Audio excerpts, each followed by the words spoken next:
Dr. Sandeep Sardesai, Director Academics, Goa Medical College and Hospitals, along with our speakers, Dr. Manjusha Vagar and Dr. Hitesh Gupta to the dais.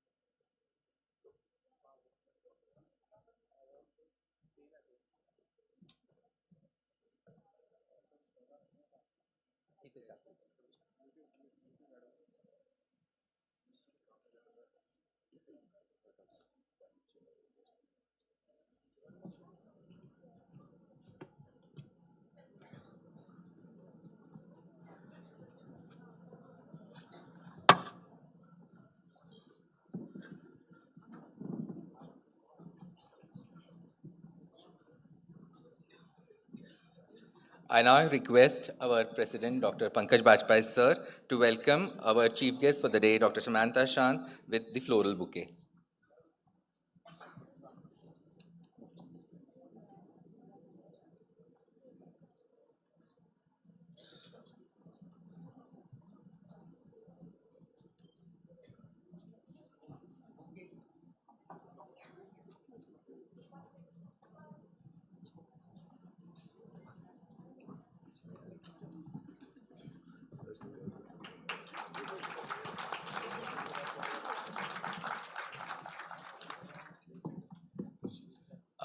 President, sir, please welcome our dignitary for today, Dr. Samantha Shan, President, WF40.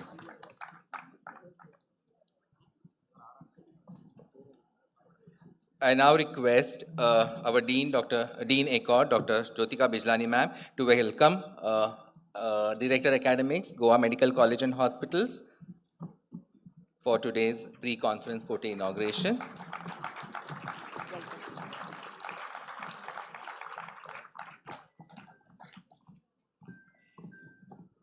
Now I request Dr. Mahira to welcome our esteemed speaker, Dr. Manjusha and Dr. Hitesh.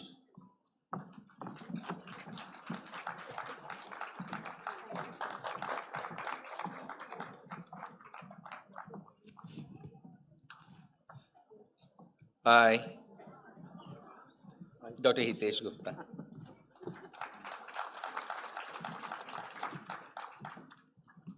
I request Dr. Gopal, co-convener Goa branch of AIOTA, to felicitate our President AIOTA, Dr. Pankaj Bajpai.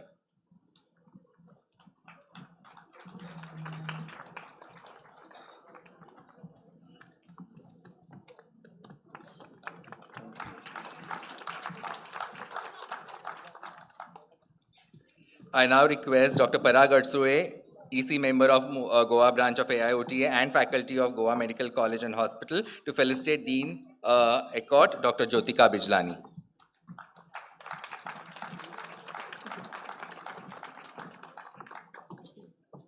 I request Dr. Pooja Vajratkar, EC member, Goa branch of AIOTA and faculty of Goa Medical College and Hospital, to felicitate Dr. Mahira Kantawala, convener, Goa branch of AIOTA.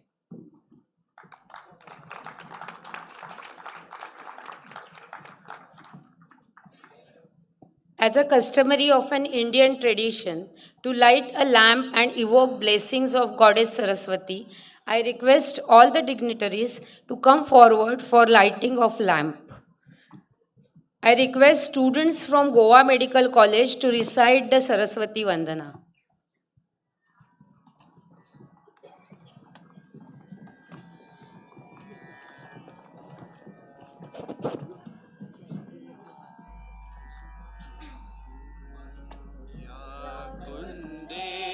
तुषारहार धवला या शुभ्रवस्त्रामृता या वीणावरदण्डमण्डितकरा या श्वेतपद्मासना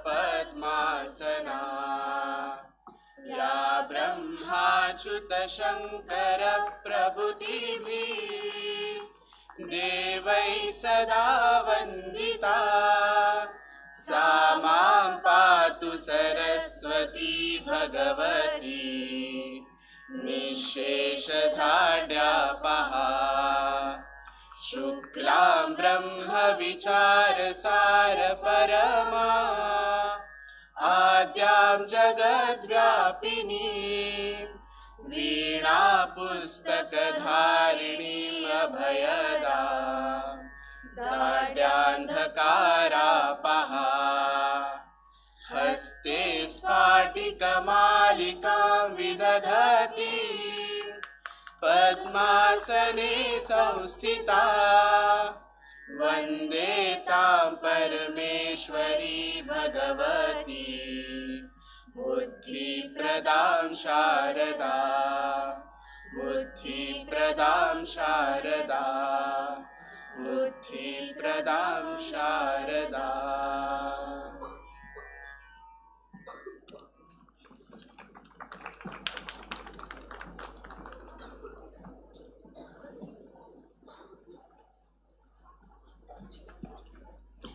I request all the dignitaries to come and take their seat on the dais, please. Thank you, Priya, Sanjog, Nima, Sakshi, Sucheta, Unmesha, Gautami, Anna, and Vishal for evoking blessings of God Saraswati.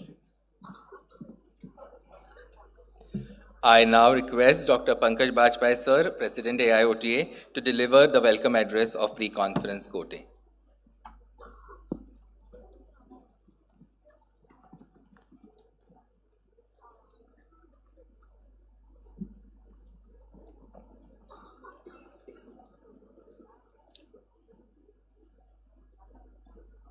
Respected Chief Guest, Ms. Samantha Shawn, WFOT President, respected Academics Director, Dr. Professor Sandeep,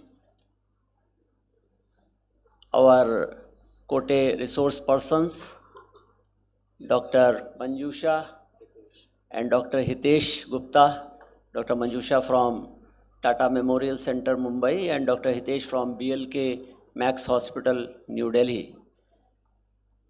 I welcome you all in this continuing occupational therapy education program, which is a very important event of Academic Council of Occupational Therapy, an academic wing of All India Occupational Therapy Association. I welcome you, sir.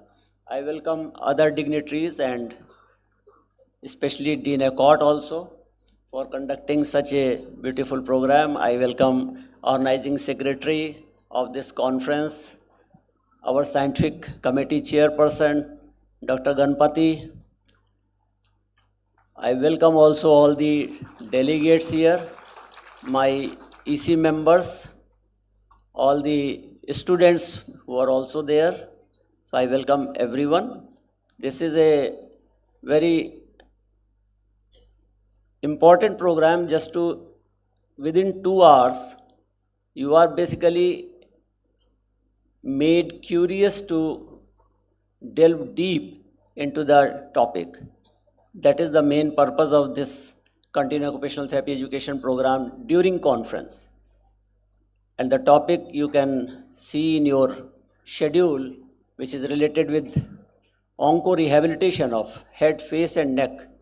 Very important area, new area, which can tell you about the steps of occupational therapy and the area which is now being explored by occupational therapists and the occupational therapy profession.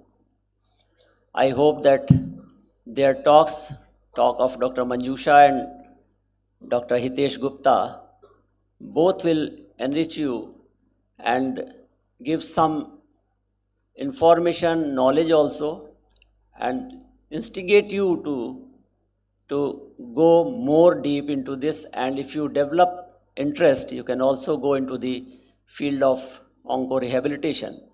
As I came to know that some educational program is also being run by TMC, that is a master program in occupational therapy, and that is to in oncology. So that is one area which the graduates can go into, and if they are interested, they can continue, because many centers are being opened by TMC.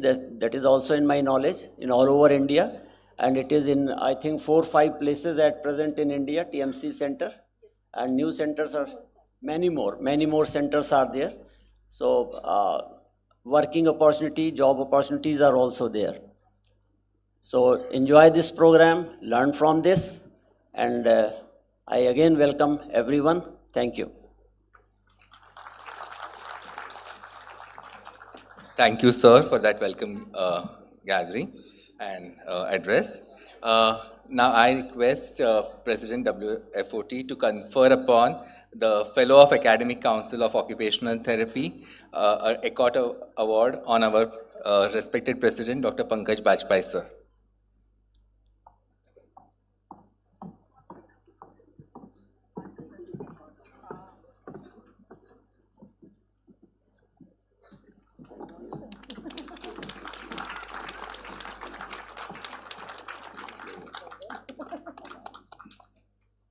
Congratulations, sir, for being the Executive Chairman of the Academic Council of Occupational Therapy.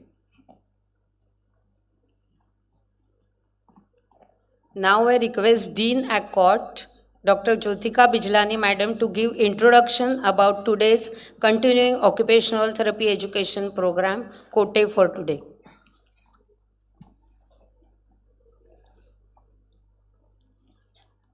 Good morning. So good morning, my dear,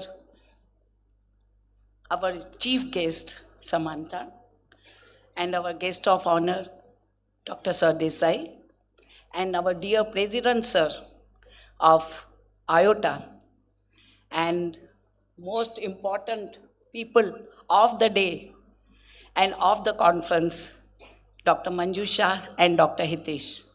And I should not forget my dear student, past student, Mahira Kantawala, and you, my dear colleagues, my dear students. Welcome to today's Kote program. And all of you know that we organize every year the pre-conference Kote, and it is a privilege to stand before you. And we have gathered for this event of continuing education program, which will be memorable and also special for all of us. You will feel why you are saying memorable. Yes, it is our president of WFOT who is present today with us, which has never happened before. So give her a big clap. She's come all the way from UK to attend this conference. Thank you, madam. And why special? It is special because it's about a journey which we are going to continue for 3 days, which will allow us to sharpen our skills and explore the new opportunities that will shape our professional lives. So in these 3 days of scientific conference, I'm sure, along with today's pre-conference continuing occupational therapy, I'm sure you are going to become expert in some other field. I feel learning can never be confined to just a certain time in the life. It is never-ending process, one that continues to help us grow, adopt, and better ourselves. So let's remember that education is not just a requirement. Chalo, emotive, we have done it, so go and do the job. No, it is not just a requirement, but a gift, an opportunity to learn. So I'm sure you will stick to it. You will be sitting in the auditorium and listening to these resource person, and you will definitely learn a lot. So our academic council actually is a constitute body of All India OT Association, and it's also advisory body to it. So ACOT plays a very important role in maintaining the good standards and good quality of OT education in India. Accord periodically revise minimum standards of education for bachelor's and master's program in occupational therapy. And these standards are strictly applied in the process of IOTA accreditation of BOT and MOT programs in accordance with World Federation of Occupational Therapy. So Accord also promotes and encourages the academic progress through higher education and research programs in occupational therapy. So let me thank my resource persons who really accepted my invitation, and Dr. Manjusha, she's actually very, very busy, but she could find her some time to come all the way to give her whatever the experience she has gained through with her experience of, I think, nearly 10 years, maybe more, 15 years, yes. So you have a good opportunity, and Dr. Hitesh Gupta is a fantastic, both of them are fantastic, and I'm sure you will definitely enjoy hearing them and also learning from them. So all of you know the title is Innovation, Integration, and Indian Perspectives, Occupational Therapy in Head, Face, and Neck Onco Rehab. But they have divided into two. So Dr. Manjusha Vagal is going to speak on challenges and outcomes in head, face, neck, onco rehabilitation, occupational therapy perspective.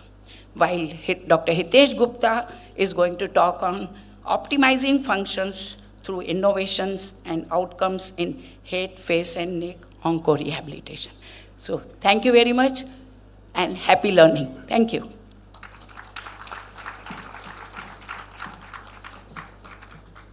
Thank you, madam. May I now take a privilege to call upon Dr. Samantha Shan, a President WFOT, and our chief guest for this function to address the gathering.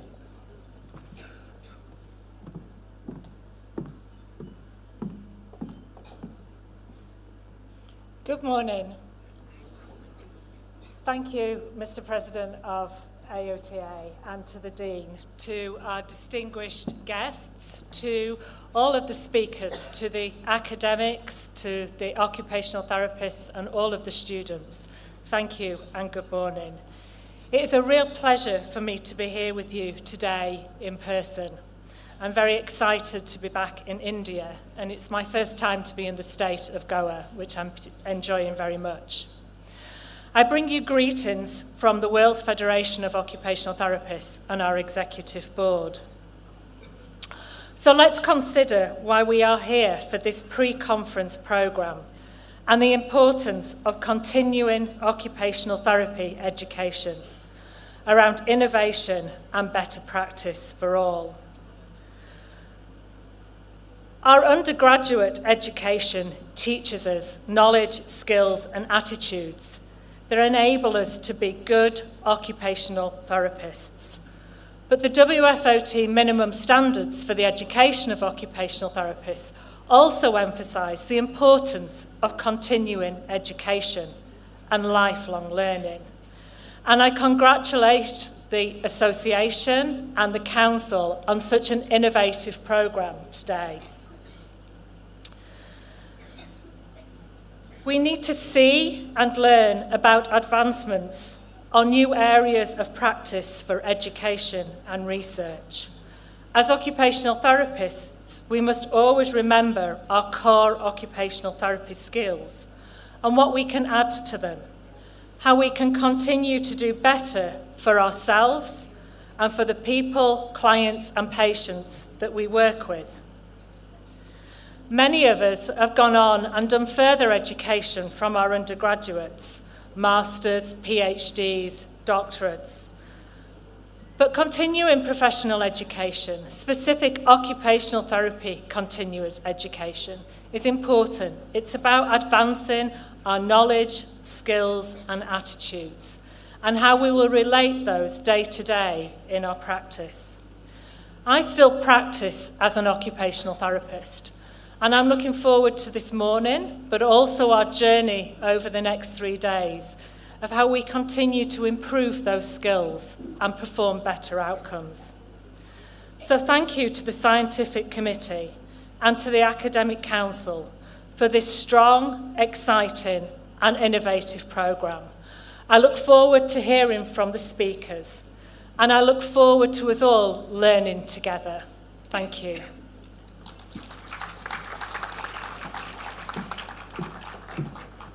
Thank you, Madam. The pre-conference quote is a step towards advancing knowledge, fostering interdisciplinary collaboration, and strengthening our role in holistic rehabilitation. On behalf of Accord EC team, I would like to extend my heartfelt gratitude to the dignitaries on dais and organizing committee. Let us now raise for the national anthem. I request Goa Medical College students to come forward for national anthem.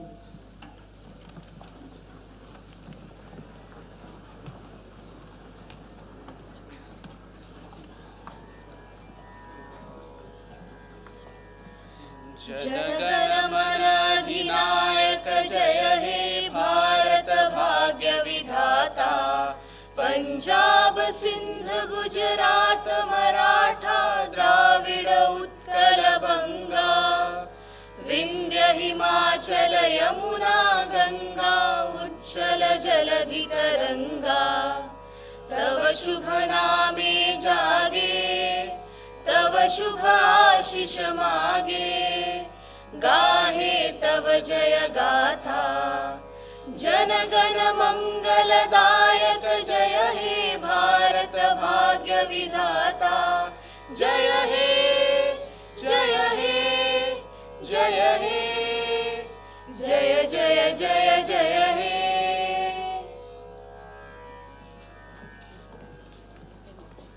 Thank you. Now I request all the dignitaries to take a place in auditorium, please. I invite on the stage Dr. Vijay Batra to hand over the responsibility of proceedings and introducing speakers of our Koti.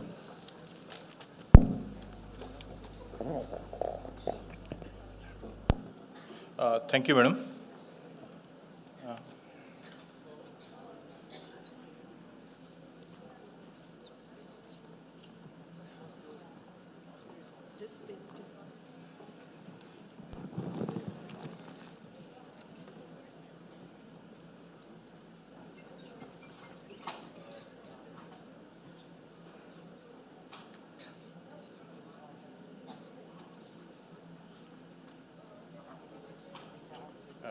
Please, please enter the password. Click that slide over.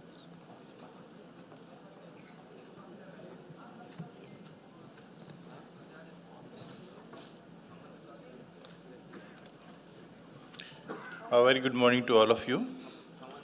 Knowledge is the eye of desire and becomes the pilot of the soul. So to begin the path of the knowledge, let us be thankful to God and pray for us to be the keen learner, gainer, and sharer of the knowledge.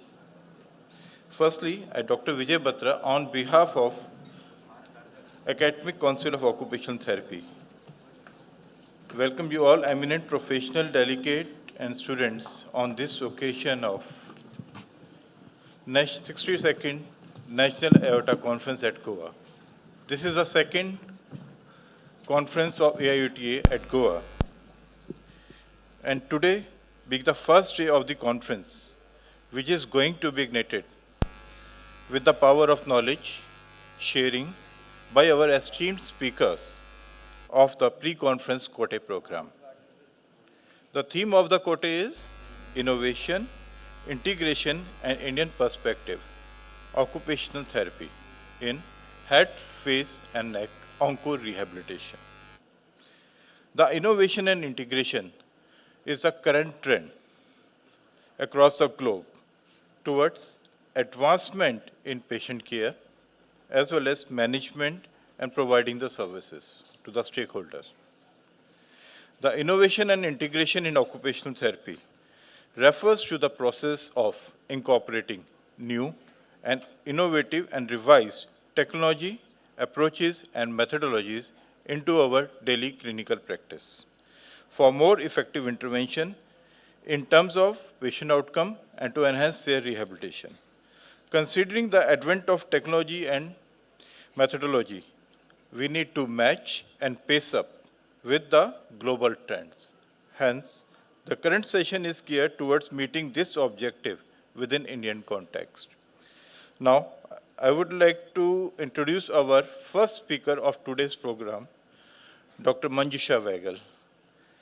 Dr. Manjusha Vagal, she is a professor and officer in charge, occupational therapy, Tata Memorial Hospital. She is postgraduate in occupational therapy and she has done doctorate in occupational therapy. She is also a fellow of Academic Council of Occupational Therapy. She is a certified lymphatic trainer from the Academic of Lymphatic Studies, USA. She has developed her proficiency in rehabilitating the patients with musculoskeletal conditions, including lymphedema and palliative conditions. She is a recipient of many national and international awards, including Professional Excellence Award, and she is inducted in ICMR, Cancer Survivors Committee, and she is also a member of Board of Studies of Medical and Health Sciences, Homi Bhabha National Institute. She has delivered many lectures, talks, and presentations, and published many research papers in the national and international index journals of repute. Currently, she is also writing a chapter in Indian Textbook of Palliative Medicine and Basics of Cancer Pain, a comprehensive guide for cancer care providers. She has also done the observership program in oncology with the Royal Marsden Hospital, UK. Now, I get this privilege to invite our speaker, Dr. Manjusha Vagal, to take over the podium. Thank you, madam. Please come.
ये 38 वाला ये जो है हाँ नहीं नहीं ऊपर ऊपर हाँ वो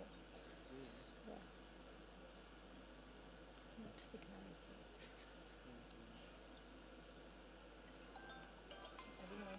मुझे दिखाइए।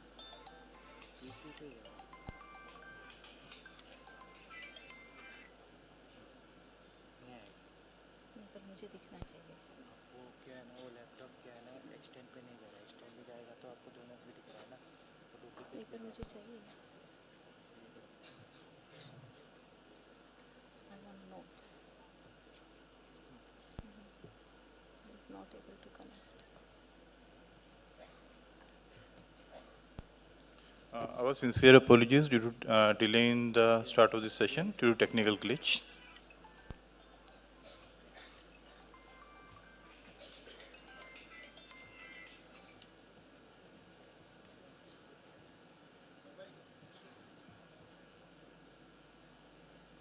Good morning, one and all.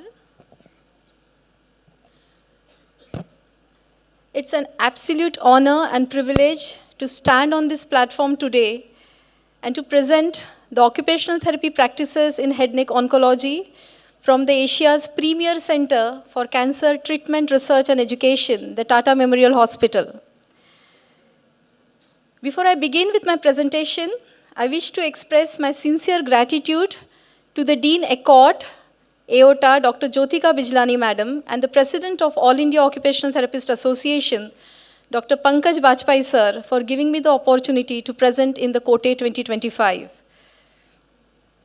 So here I am to present the challenges and outcomes in head neck face onco-rehabilitation from the occupational therapy perspective.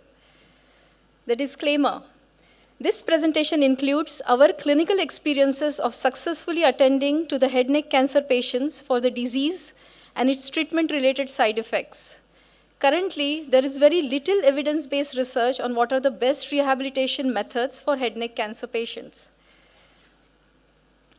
Through this talk, you will get an introduction to the clinical presentations of few of the important side effects associated with head neck cancer and its treatment, the application of various assessments to each of those presentations, and the application of therapeutic interventions, including the application of the assistive technology.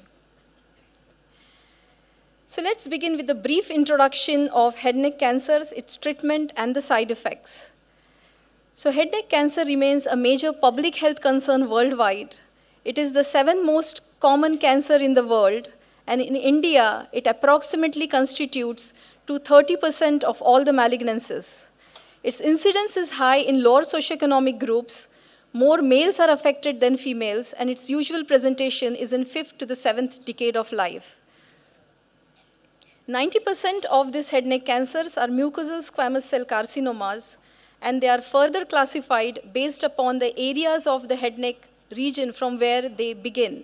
So they may begin from the paranasal sinuses, the nasal cavity, the oral cavity, tongue, salivary glands, larynx, or the pharynx. The majority of early stage head neck cancers are treated with single modality, that is either surgery or radiation therapy, while the advanced stage head neck cancers are treated with surgery and adjuvant radiation therapy or organ preservation chemoradiation therapy. Now the treatment these head neck cancer patients receive is intensive, invasive, and toxic to the tissues, and therefore there are serious side effects associated with the treatment and are detrimental to the patients. So let's understand how each of this treatment can be a threat to the patient's functional independence. Surgical procedures are often devastating to these patients, especially because of the close proximity of the important nervous and the lymphatic structures in the face neck region. These patients are usually treated with neck dissection surgeries because most of them are diagnosed in later stages of the disease. Depending upon the type of neck dissection surgery performed, the surgical side effects are associated with which nerve is damaged, which muscle functions are lost, and which group of lymph nodes are excised.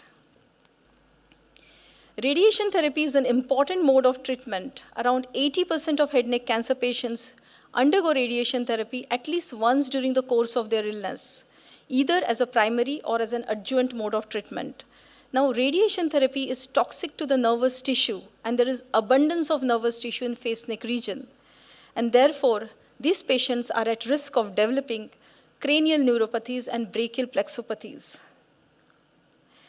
Coming to chemotherapy. Chemotherapy is is toxic to nerves and is responsible for inducing peripheral neuropathy. Head neck cancer patients are treated with chemotherapy, which includes platinum derivative drugs or Taxol group of chemotherapeutic agents, which are known to cause peripheral neuropathy in these patients.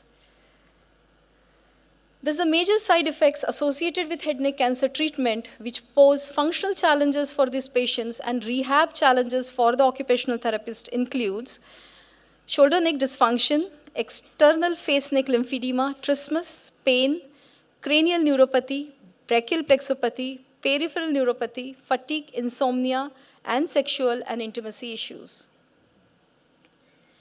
We shall go through each of these side effects one by one. Coming to the shoulder dysfunction, this is one of the commonest presentation associated with head neck cancer treatment. The Scooping Review published in 2014 has stated that the patients who are treated with radical neck dissection frequently present with moderate to severe grades of shoulder impairments, pain, and functional limitations, and these tend to last for a long period of time. While the nerve-sparing neck dissections less frequently have long-term shoulder-related morbidity. According to Simon Spaltoff, the functional and psychosocial burden experienced by the patients who are treated with neck dissection surgeries is high as compared to those who are treated without the neck dissection surgeries. Similarly, the patients who are treated with radical neck dissection surgeries, they experience more of this burden compared to the patients who are treated with modified neck dissection and selective neck dissection surgery. The shoulder dysfunction which is presented in these patients is associated to the damage to the spinal accessory nerve, leading to loss of function or weakness in the trapezius muscle, leading to the drooping shoulder, winging scapula, and weak shoulder abduction. If you notice, patient is not able to do pure shoulder abduction, is compensating it by taking the arm into flexion. The functional limitations includes inability to lift and carry light to heavy objects and raise the arm above shoulder level. This patient was treated for carcinoma of right buccal mucosa. He's experiencing difficulty in lifting his bag and raising it above the shoulder level with the ipsilateral, that is the right upper limb, which is not the case, if you notice, with his left upper limb.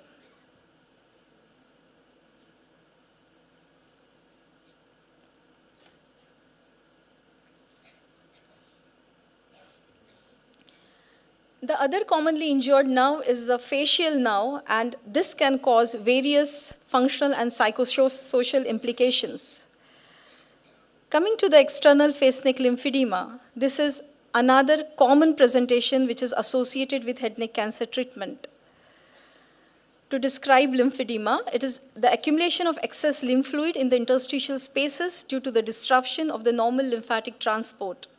It is often associated with bilateral neck dissection, extended lymphadenectomy, higher doses of radiation therapy, an adherent scar, etc. Now, the impact of lymphedema on functions include the patients who present with tongue lymphedema experiences issues with speech. Similarly, the edematous eyelids present impairments associated with vision. Facial lymphedema cause poor cosmosis, and this all leads to social implications, social side effects, and the quality of life of these patients is compromised. Coming to the trismus, this is again a major presentation. So trismus is a disorder characterized by lack of the ability to open the mouth fully due to decrease in the range of motion of the structures of mastication. This usually develops within 12 months following the completion of treatment, and it continues to worsen till 2 years or beyond 2 years after the completion of the treatment. Trismus usually occurs due to the invasion of the disease or the radiation therapy and or surgery associated scarring and fibrosis in the structures of mastication. Trismus can also be caused due to the disuse atrophy. The most accepted cutoff for trismus in head neck oncology is mouth opening of 35 millimeter or less, and it is classified as mild, moderate, or severe, depending upon the mouth opening and the ability to eat. Its prevalence is reported high in the patients who are treated with surgery and radiation therapy, as against those patients who are treated with conventional radiation therapy or chemoradiation therapy. Trismus impacts function, it impacts speech, it causes patients to experience difficulty in eating, chewing, and swallowing, and therefore the nutritional intake in these patients is compromised. Similarly, it puts the patient at risk of aspiration of food and of aspiration pneumonia. It impairs or affects the oral hygiene of the patients, dental examination, and treatment is impacted. Similarly, the disease surveillance in these patients is affected because of trismus. Coming to the other surgical side effects, this includes scar adhesions and hypersensitivity at the local site at the face-neck region. An adherent scar can limit the neck mobility and can cause neck dysfunction. Similarly, for prolonged period of time post-surgically, there is painful suture line that impacts neck mobility. And this leads to, if not addressed in time, to neck dysfunction.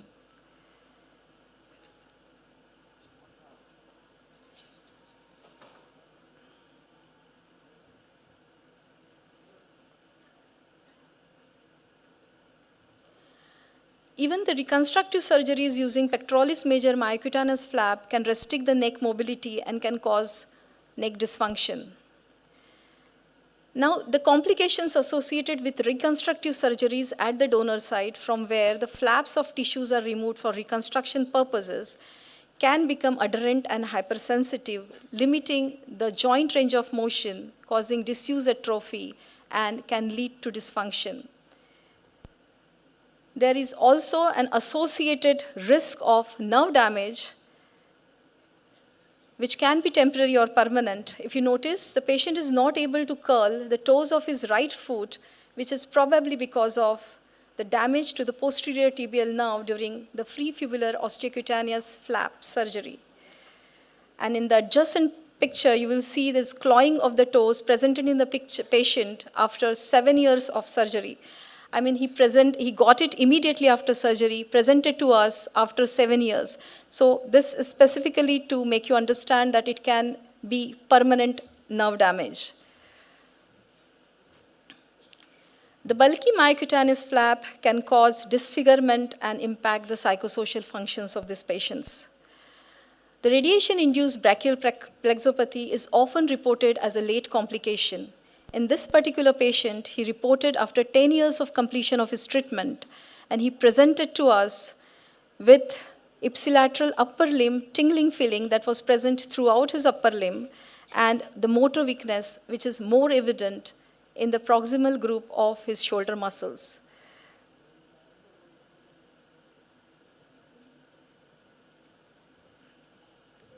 The radiation-induced cranial neuropathy is again reported as a late complication. Some authors report it as a rare outcome, while others consider it as a more frequent one. Usually, the lower cranial nerves are affected as compared to the upper cranial nerves. And this slide is demonstrating the clinical picture of the hypoglossal neuropathy and trigeminal neuropathy. So, the pictures on the left side, there is one picture and two clips, is demonstrating the clinical picture of hypoglossal neuropathy, while on the right side, it is the trigeminal neuropathy. The patient is not able to deviate her jaw to the sides. We had one patient who presented with drop head syndrome. Now, drop head syndrome is reported in head neck cancer patients, which is associated with radiation therapy. Pathophysiology-wise, it occurs due to the primary muscle weakness of the semispinalis cervicis muscle or anterior horn or root damage at the upper cervical level within the radiation field. The drop head syndrome or drop head position can alter the spinal biomechanics, which you get to see in the picture, and it puts the patient at additional risk of developing facial lymphedema, especially in those patients who are already been attended or treated for lymphodectomy surgeries, as it puts the face in the gravity-dependent position. This patient experienced pain in the form of trigger points on the trapezius muscle, sternocleidomastoid muscle, the the masseter, temporalis, and lateral pterygoid muscle. They also experience referred pain, which is associated with nerve and the tissue tension. The chemotherapy-induced peripheral neuropathy is usually presented in the form of general weakness and paresthesia, usually in the hands and feet. There is a report of patients presenting with subclinical peripheral neuropathy, that is, before the treatment was initiated.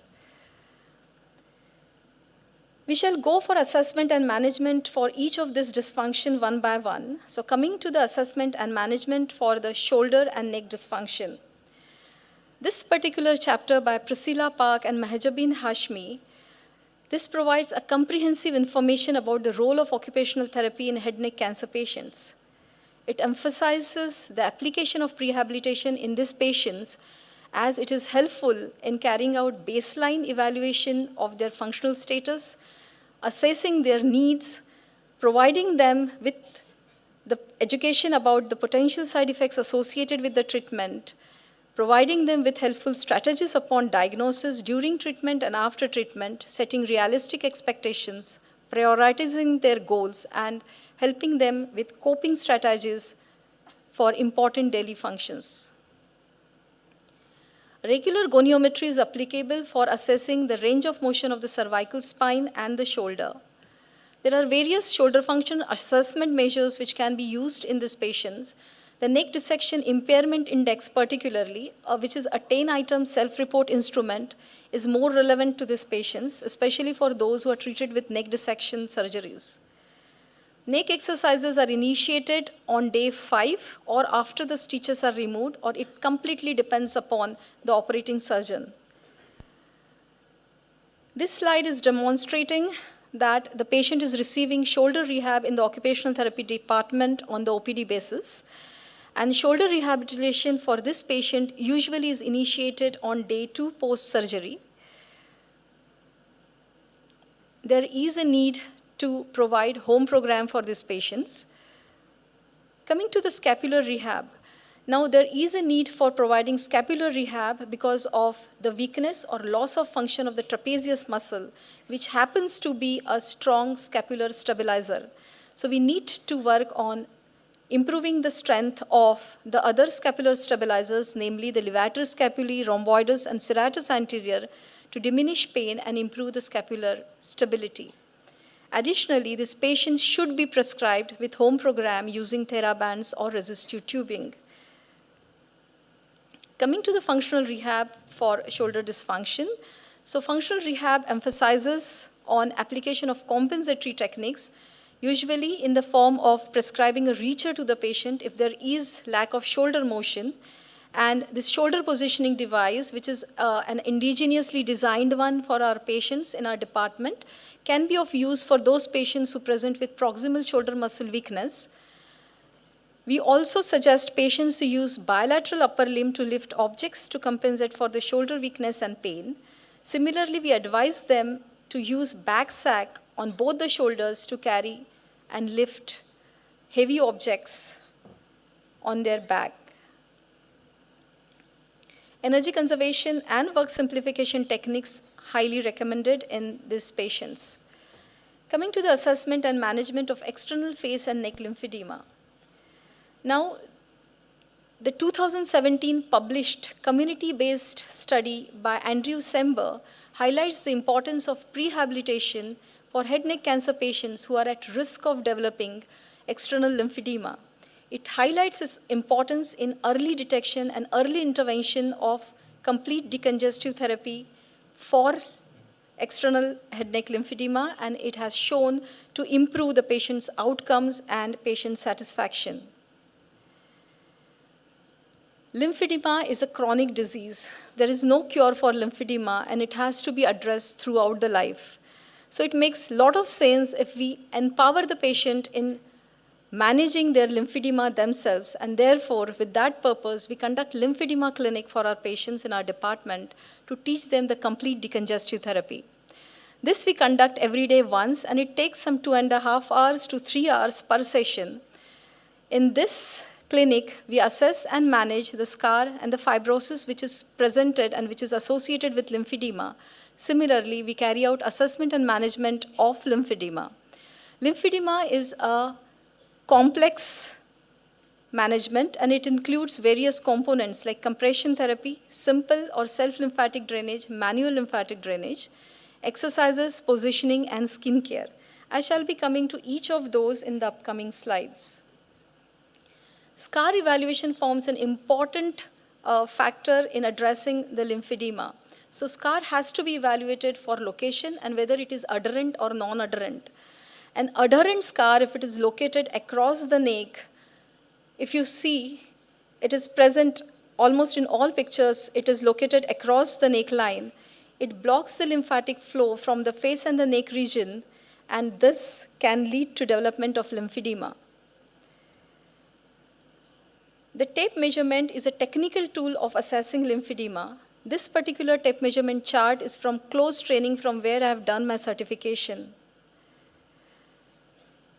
Now, staging of lymphedema. There is no universal standard system of staging lymphedema.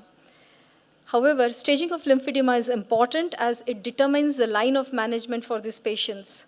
This again is from close training. Coming to the assessment of fibrosis, again, there is no standardized test for assessment of fibrosis. We apply modified Stemmer sign, which is a subjective way of classifying fibrosis as minimal, mild, moderate, or severe. This is the lymphedema kit which we have in our department. This includes the basics for addressing the scar, the fibrosis, and the lymphedema. It also includes few of the assessment tools, which comes handy if at all we are conducting the clinic. So coming to the scar management, there is an evidence which suggests that scar management is useful in establishing the lymphatic flow across the scar line, and therefore it is highly advisable to address the scar. So the scar tissue mobilization is usually started 6 to 8 weeks post completion of radiation surgery or after the scar is healed, and 2 weeks into radiation therapy after the signs of inflammation has settled. The LymphaTouch device is an imported device which is usually used in Western countries to address scar.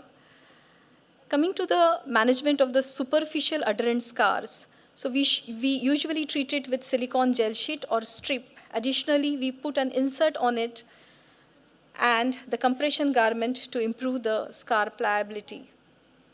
Now, this particular patient who is a 58 years old case of carcinoma of left border of the tongue, was treated with white excision and nasolabial flap reconstruction and left selective neck dissection. He also received radiation therapy. So he presented to us with face neck lymphedema and fibrosis and superficial scars. On assessment, we found 2 of the superficial scars were adherent. The one which is crossing the mandible, left mandible at 90 degrees, and the one which is located across the neck on the left lateral side of the neck. These were adherent, and we addressed, because they were superficial, with the silicone tape, and over that we applied the insert and the compression garment. And these are the results on the 13th day.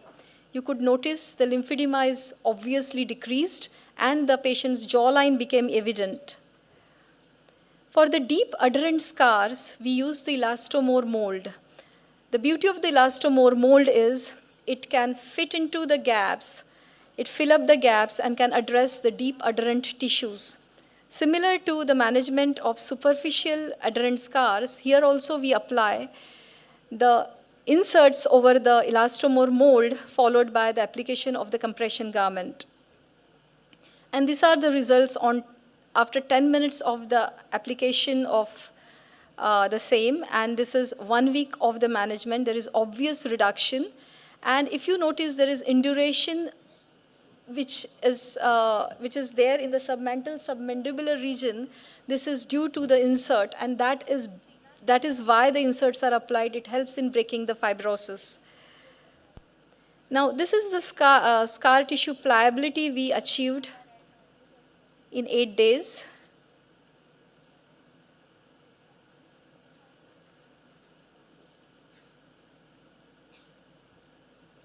And these are the measurement difference. So we observed 1 centimeter reduction in facial and neck lymphedema over 3 weeks of management. These are the external compression garments which can be prescribed and fabricated for the patients depending upon the presentation. On the left side, the first and the upper and the bottom picture is the compression garments are fabricated in our department, and we make these compression garments using the short stretch bandages. The optimum length of time to treat these patients using compression therapy is not known. However, our clinical experience suggests that the patients they respond well to this treatment with three months of the management, but it needs to be assessed whether there is a need to stop the management after 3 months, or we need to gradually wean off the compression therapy for them.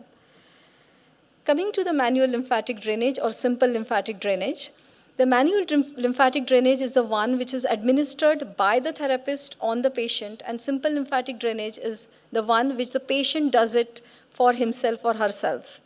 So this lymph drainage is the rhythmic stretching of the skin to facilitate lymph capillary uptake and lymph vessels to contract. It facilitates the lymphatic and lymph venous anastomosis and is helpful in breaking down the tissue fibrosis. This is the pneumatic device FlexiTouch. This can be used in the management of head, neck, face lymphedema as it mimics the manual lymphatic drainage, but it should be considered as an adjunct to the adjunct to the manual lymphatic drainage and cannot be a replacement to it. Those patients who present with tongue lymphedema or lips lymphedema or palate lymphedema for that matter, intraoral MLD is required for them. Coming to the facial exercises, there is no evidence to support the application of facial exercises in managing head, neck, face lymphedema. However, facial exercises are helpful in restoring movements in facial muscles and tissues, and therefore they might improve the lymphatic flow. We advise the facial exercises to be done with the compression garment on, as it helps in generating effective muscle pump, and that helps in improving the lymph flow and decongesting the lymphedematous areas. Coming to the positioning, elevated positioning of the head in supine and sideline position helps in draining the lymph fluid with the assistance of gravity, and therefore it is indicated for these patients. Coming to the management of lymphedema, which is presented at advanced stage of the disease, the management is always symptomatic. It depends upon the patient's choice and patient's changing needs. Now, this particular patient presented to us with flexed neck position, accompanied with stiffness, severe stiffness and neck pain. We had to get his head in upright position to address his lymphedema. It was not possible to apply a regular cervical collar because there was hardly any space between the chin and the sternum, and so therefore we tried to push in a cotton roll to gain the neck extension. And if you notice, there is good amount of neck extension we got with the cotton roll. And gradually, of course, the neck collar is indicated for this patient. We also advise the patient some home exercises to achieve active neck extension. Coming to the trismus assessment and management, there are different measurement tools to assess the mouth opening in these patients. We are using vernier caliper to assess the maximal interincisal distance.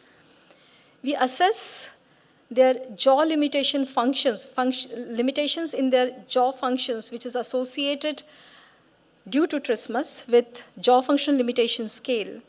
And very recently, 2 of our MOT students have validated the English version of the scale into Hindi and Marathi languages as a part of their PG thesis.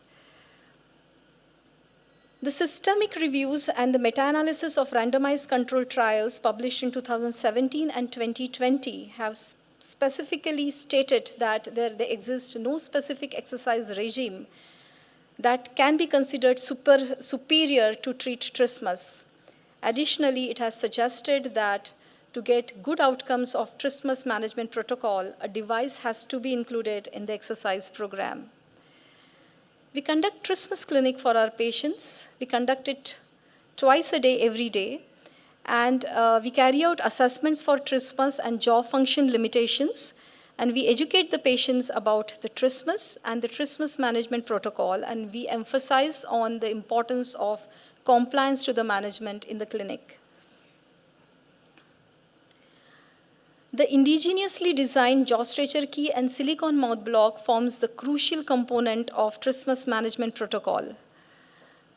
The trismus management protocol, which we are carrying out in our department, and there is an investigator-initiated ongoing trial on assessing the effectiveness of this trismus management protocol in our department.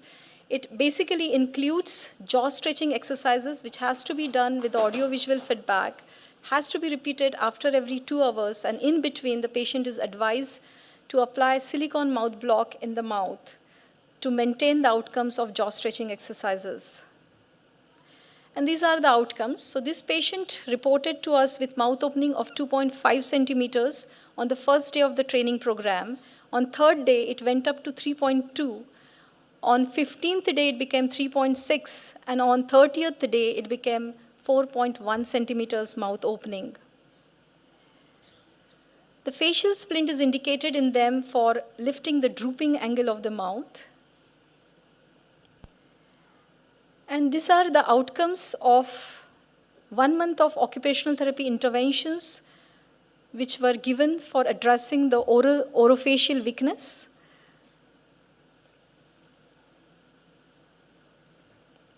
And these are the outcomes of 1 month of jaw translation exercises. The patient is now able to deviate her jaw to the sides. Now, these are the outcomes of our interventions which were targeted to improve the ankle functions. This was patient in the first video is 1 month post-surgery, and the second video is 1 month after the initiation of our exercises. These are the outcomes with the application of the orthosis. This was his gait before, without the orthosis, and this is with the orthosis.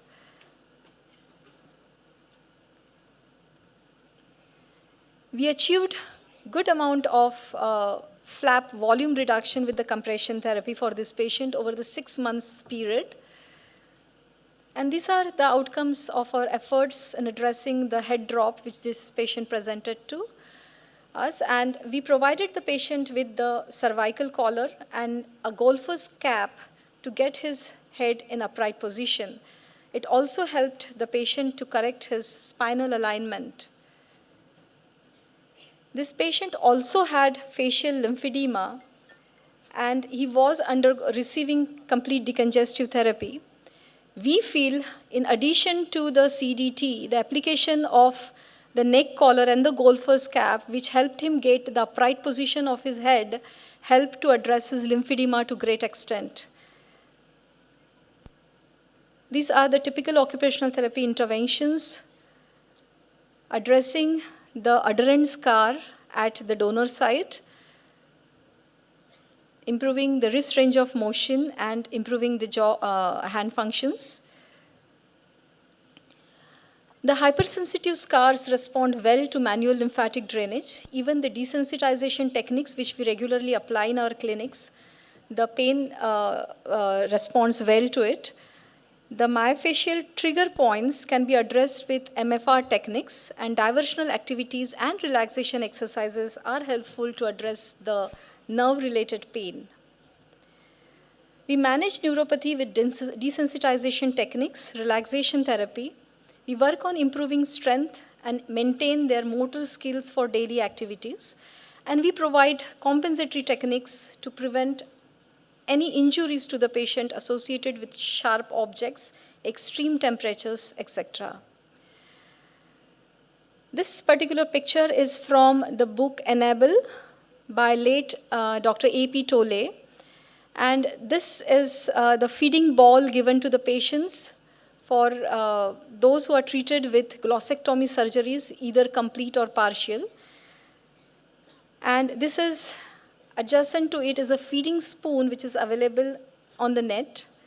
We are in the process of devising a cost-effective feeding ball for our patients. Coming to fatigue, this is the commonest symptom but often unrecognized problem in head neck cancer patients. Most of our patients will not say that they are experiencing fatigue, but then this, according to the literature, is the commonest symptom or presentation associated with head neck cancer treatment and the diagnosis. There are various scales that can be applied to assess fatigue in these patients, and the treatment usually includes the energy conservation work simplification techniques. And we encourage the patients to participate in their routine life roles, and that acts as aerobic activities for these patients. And there is a need to assess and address the stress and anxiety, because if it is present, and it's usually present in these patients, it magnifies the experience of fatigue further. Coming to insomnia, insomnia is present in most of these patients.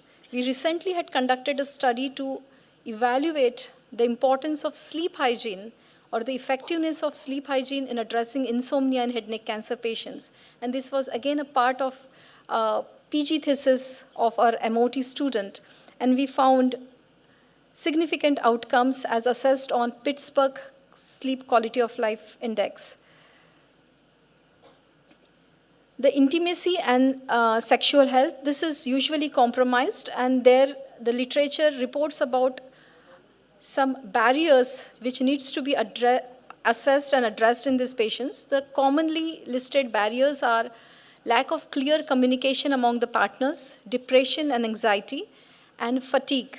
So as occupational therapists, we are well positioned to assess and address these issues in our patients. Coming to psychological distress and social isolation, psychological distress can be addressed with relaxation techniques and diversional activities. And the discussion on balance of work, play, rest, and leisure in their daily and weekly routine is helpful in addressing the psychological distress.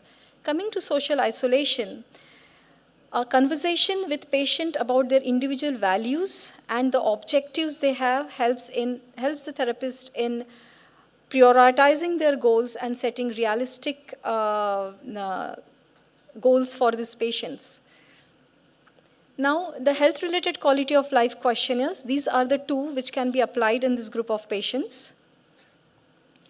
This is my last slide, the mission. So the late Dr. A.P. Tole, the head of Occupational Therapy Department, Tata Memorial Hospital,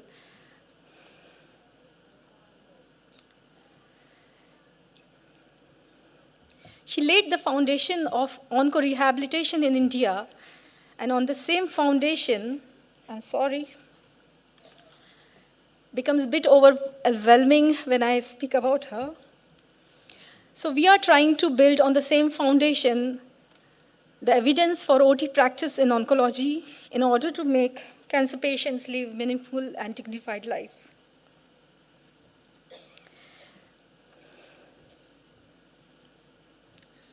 These are the references and my acknowledgement. I'm grateful to the staff and students of my department at Tata Memorial Hospital, Mumbai, for extending their wholehearted support towards this presentation and putting their heart and soul in rehabilitating cancer patients. Thank you.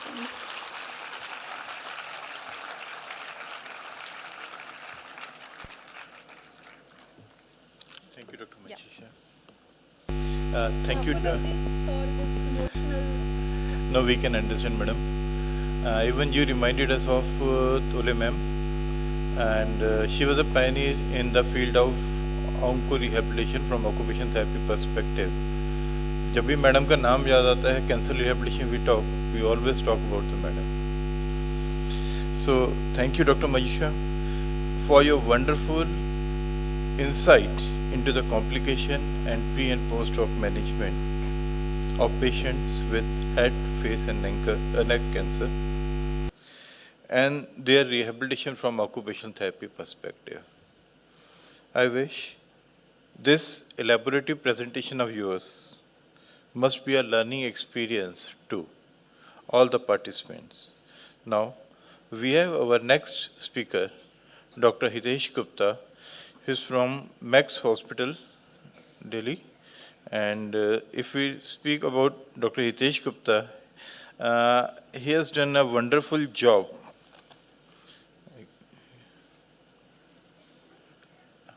Who is PowerPoint? The technical person, could you please come?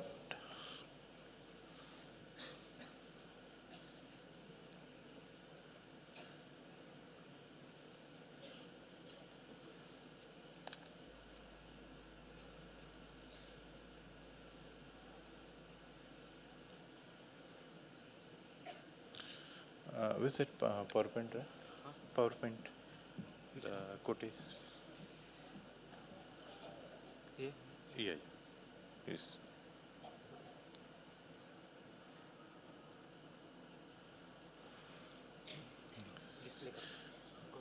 कर दो.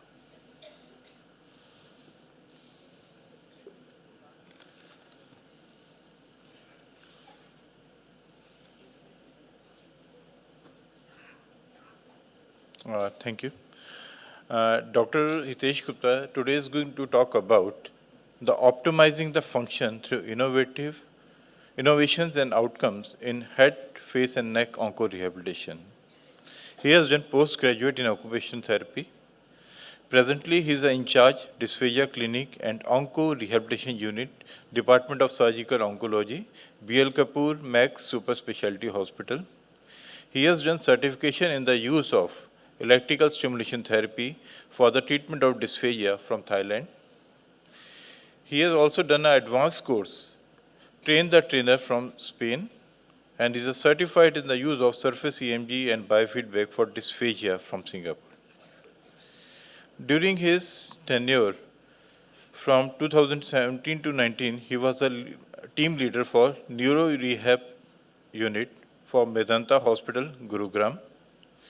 Before that, he was with Max Saket Hospital from 2007 to 2017, during which he established the nation's first state-of-art dysphagia management program and formulated the fiber optic endoscopic evaluation of swallowing protocol as well as for modified barium swallow protocols for adult with dysphagia. During this tenure from 2012 to 15, he also headed the neuro rehabilitation unit and he had both the clinical and the administrative experience. Apart from this, he had made various national and international presentations and delivered many talks and published many research papers and received various national and international awards. His area of interest is dysphagia management for swelling disorder, assessment and management, the pediatric rehabilitation and onco rehabilitation with expertise in the region of head, face and neck. Now we have Dr. Hitesh Gupta with us to speak, to enlighten us on this topic. Thank you.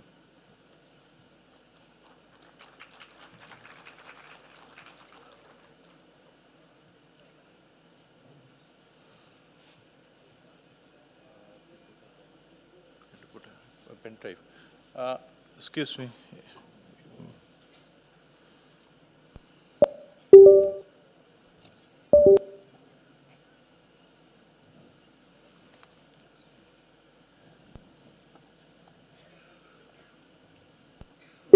वैसे ही इसमें खोल दीजिए.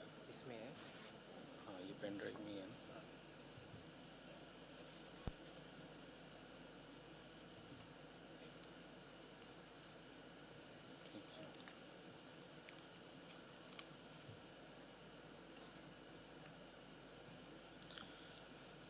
Thank you, sir, for introducing me so well. Good morning, Goa. And I'm very thankful and overwhelmed. IOTA has given me not only that I'm having this opportunity, but this sensitive area of head and neck rehabilitation, which IOTA has recognized and giving us such a big platform, and my area of interest integrated with this, that dysphagia to take up in the OT practice in India, is I am now seeing that it is flourishing day by day and year by year. So with this, I'm very hopeful and excited. So Manjusha ma'am very well included a holistic picture of head and neck rehabilitation. So straight away, like every body of us has function. So when there is a point come of mouth and throat, head or neck, so what function comes straight away in our mind?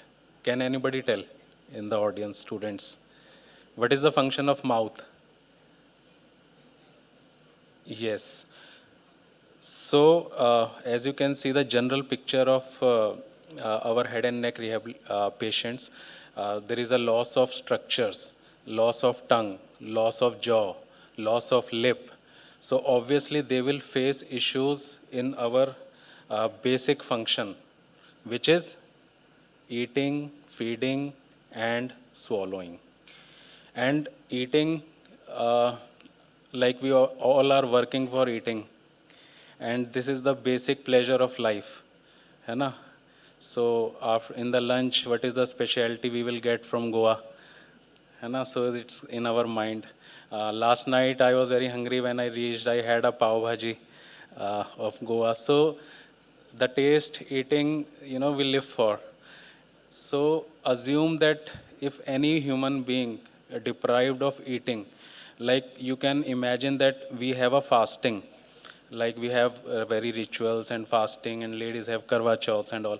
So every day they just think of, when the moon will come out and we eat. So that is for one day, or we deliberately we are practicing. But assume when you lost that function, so what is in their mind and how it affects your psychology, your socialization and everything. So our job as an occupational therapist, that we always try to give their function back. So this important function, it's our job to make them again enjoy the meal by mouth. So that is the motive of us. So similarly, in head and neck cancer, so my major job over there in my institution is to give them back their ability to eat, drink, and swallow.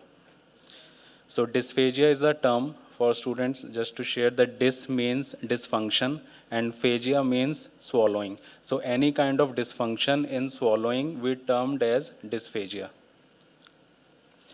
So basic signs of dysphagia, like we all are practicing, we have patients in our hands.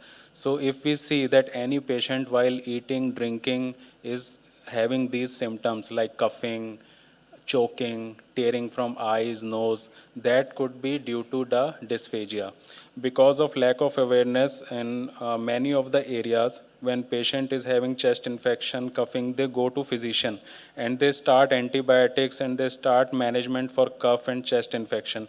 But we don't realize that it could be due to the dysphagia, or the food particle is entering into the lungs. And it is very important to manage this problem, because if we don't manage that, first of all, if anybody is not eating, they will face malnutrition, loss of weight, and if they are aspirating, the food or the content is going in the lungs, they will also develop severe chest infection, pneumonia, and death also there is a possibility. So specifically in head and neck cancer, the anatomy is very important.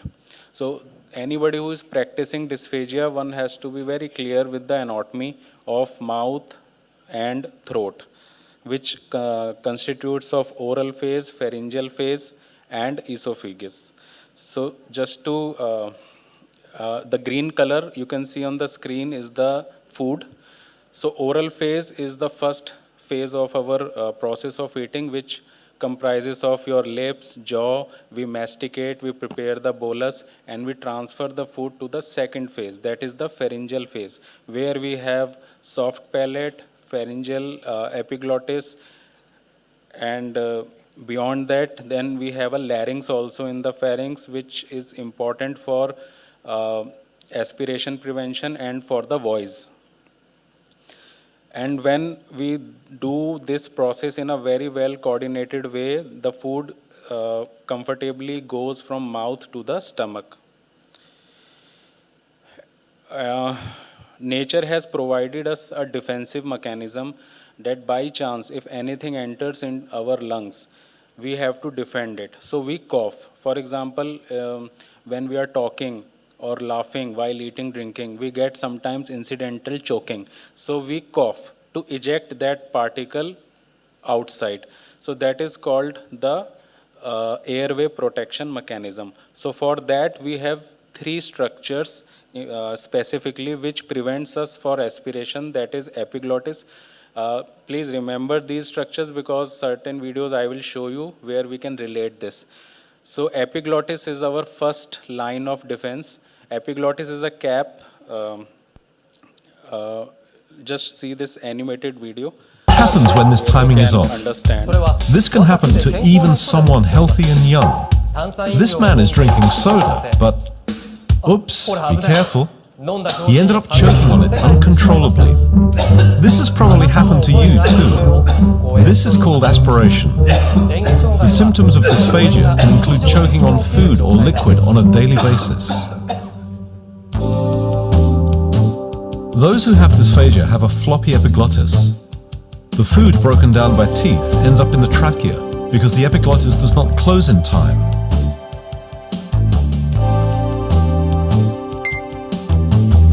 Or because the swallowing does not take place while the epiglottis is closed. This is what causes aspiration. White color lid is an epiglottis, which is covering the windpipe when the bolus is passing through. So this is the real patient. This is an X-ray image capturing the mechanism of aspiration. And this dark black color is the food bolus. You can see liquid is slowly collecting inside the trachea. Trying to swallow, the patient ended up choking.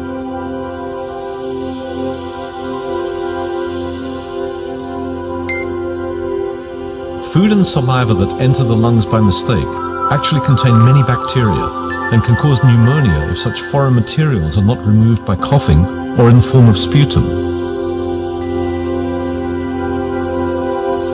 So in majority of settings, acute settings and subacute settings, the delay in the recovery is maximum time due to the aspiration, because a lot of time patient is engaged with the fight with the malnutrition and with the recurrent chest infection, so other rehabilitation suffers.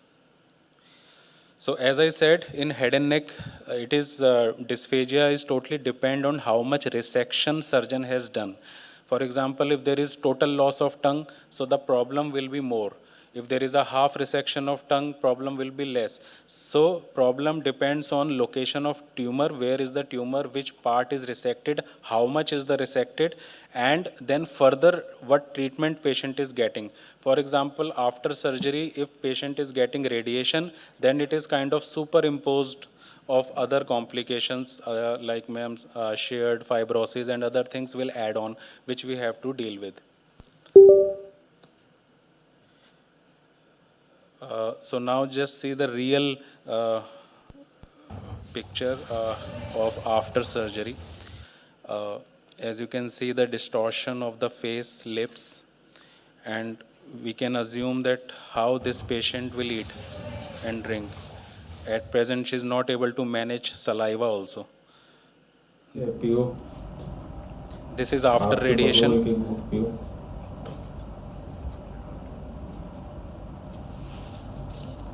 So just see, he lost all the control of the lip, tongue after radiation. So these are the challenges we get after the treatment of head and neck cancer.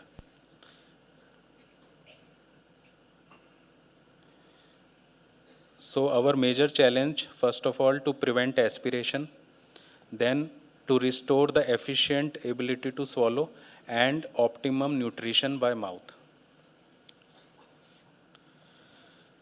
So when we get patient, we assess which the components of our assessments include the brief history, any pre-existing disorders which can contribute to swallowing issues, all the review of system, bad habits, etc. Then clinical examination and imaging techniques. I've tried to include some points of everything, not going very detailed. just for the time constraint. So in clinical assessment, specifically for head and neck cancer, obviously we assess all the phases. For oral phase, we have the muscle testing and range of motion of our lips, of our jaw, then movement of tongue. So all that we assess during our assessment. Then beyond oral phase, we have a pharynx. To assess pharynx, we have imaging techniques through which we assess the functioning of the pharynx and larynx, which we will share soon. So the first imaging technique, apart from clinical assessment, there are two gold standard techniques which are approved. One is VFSS, that is video fluoroscopy swallowing study. It is a kind of a live X-ray where we present patient a different consistency of food mixed with a chemical called barium. That is why it is also called modified barium swallow test. Like you can see, I have a mixture of food, pink color, which is mixed with barium, and the right side it is a ITSI, that is the International Diet Consistency Chart. As you can see, the grouping is from 0 to 7 based on the consistency. 0 is very thin, water-like, and as we are going up, the thickness of food is getting increased. So where we have a doubt that patient might aspirating, from that consistency, we do this testing and we perform the VFSS. So how it looks like, this is a normal VFSS. So oral phase, patient is preparing a bolus and it speedily, like it takes fraction of seconds from passing from mouth to stomach.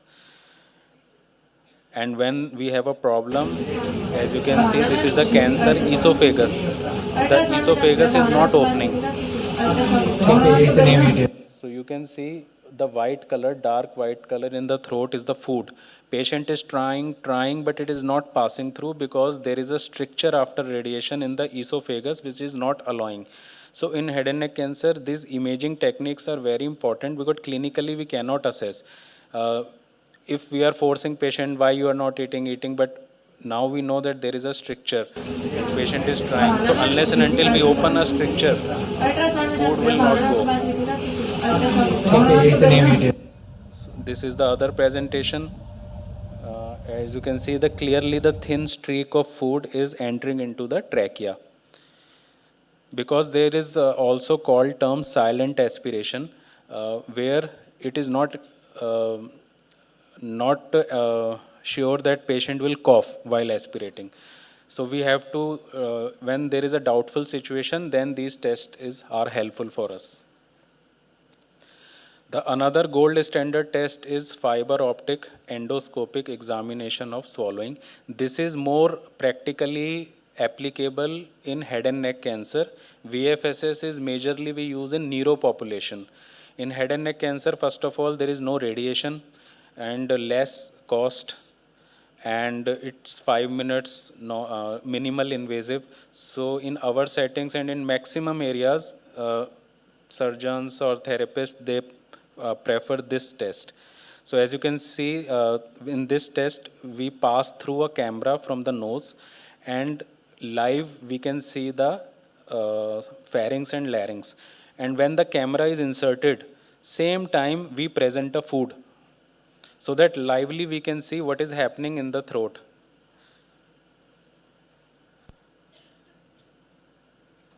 So this is the visual we get when we enter into the camera. So this picture is important to remember for further videos. This opening,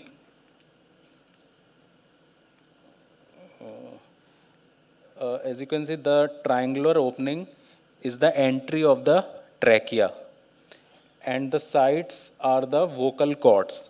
So vocal cords have two functions. One is to speak, voice, and one, when we swallow, they close so that nothing enters.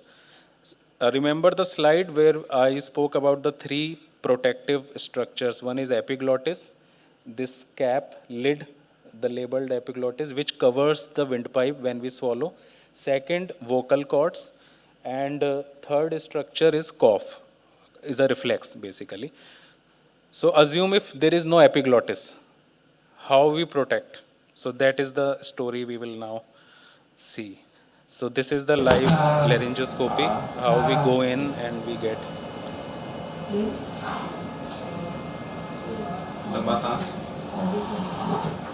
So now you can compare the structure. This is with label. So these are the vocal cords. You can see moving vocal cords. So they close when we swallow and they close when we speak. And this is the epiglottis. वो ये response अब sluggish है.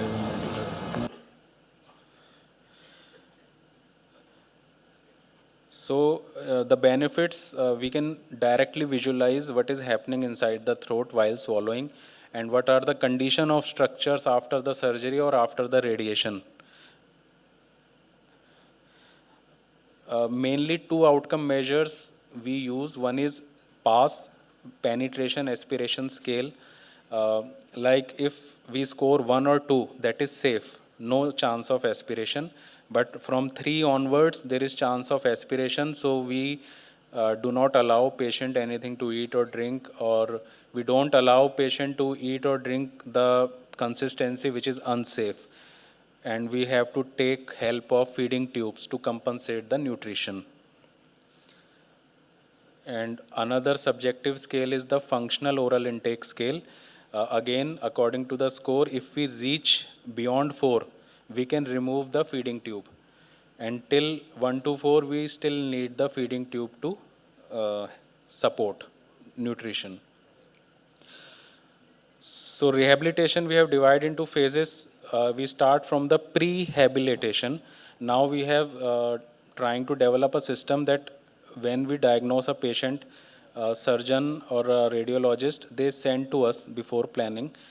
So rehabilitation council also we have started doing that. Aapko, you will went through this kind of resection. You may face these kind of issues after for eating or speaking or other things, so you have to be mentally prepared. Certain exercises we also start before the treatment so that they are well prepared.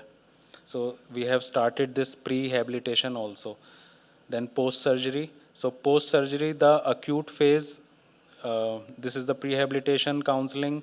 Then in acute phase, we also have physiotherapists in our team. They also support us in mobilizing out of bed, chest physiotherapy. Because in acute phase, the challenge is mobility. Then once the stitches and all, they get better, we start the specific working on the issues. From the day 2 and 3 only, we start swallowing stimulation. So as you can see, immediately after, this is the second day of surgery, we have started giving the water drops. So that will help in keeping the wetness and the hygiene of the mouth. Plus through that drop, patient will try something. That way we start mobilizing the functioning of the swallowing. So in this, no one technique is, we can say that it is sure shot. We have to take many tools like in other rehabilitation also, like compensation, direct therapies, modifying things, or modified independence. So all that we will just see how we do. So in dysphagia, in head and neck cancer, we have management according to the phases. For example, let's start with the oral phase, where the surgeries are of jaw, lip, tongue. So how it looks like and how we manage. So this one case study, this is very common reconstruction surgeries of the mouth cancer, where surgeon removes the mandible, the half jaw, and they reconstruct with the fibula bone. And they take a middle part of the fibula bone and they make a jaw, as you can see in the picture. So after the reconstruction of surgery, then that will be our job to train them for the functions. So this a same patient, I just tried to make a journey. This is the acute phase where the challenge was of mobility and chest. Patient was having tracheostomy and multiple drain pipes. Then after once patient is stable, in few days we have started the oromotor function training. 5, very good. 6, So this is my new OT. Now I am 2 in my settings. Before I was only 1. 8, So my team is getting increase in my setting. last. Good job. Okay. Close. So total reconstruction of jaw had been done in this patient.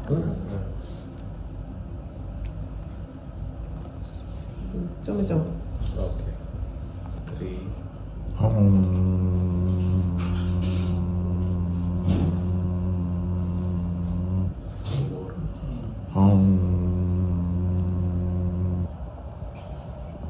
So we sometimes we make patient lie down and start the process of swallowing. We take help of gravity also because mouth is not closing. 1, 2, 3, 4, 5, 6, 7, 8, 9, 10. 5.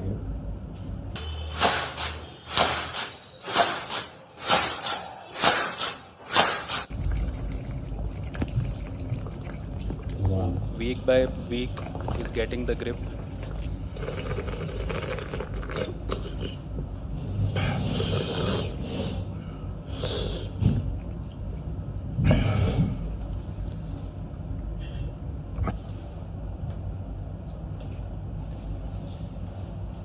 One, two, three, 4, 5, 6, 7, 8, 9, 10.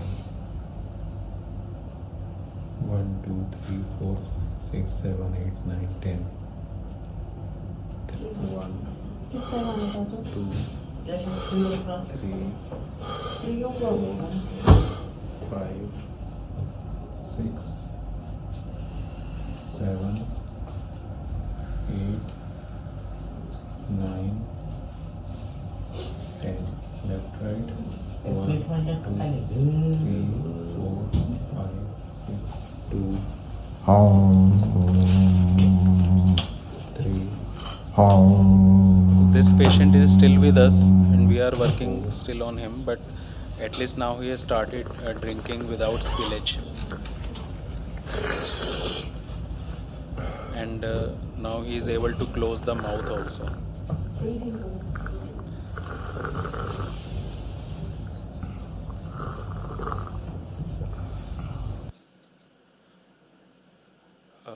Similar, this lady having a tracheostomy.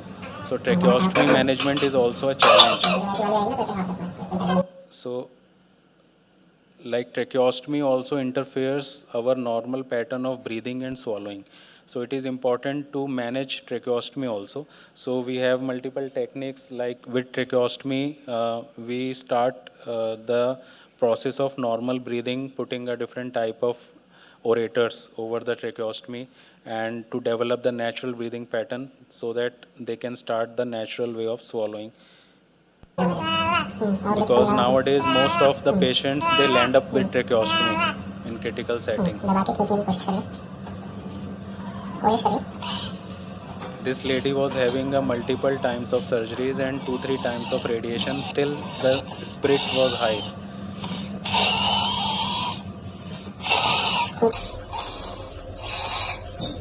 So she is not able to generate the pressure to whistle. Limited mouth opening, bulky flap.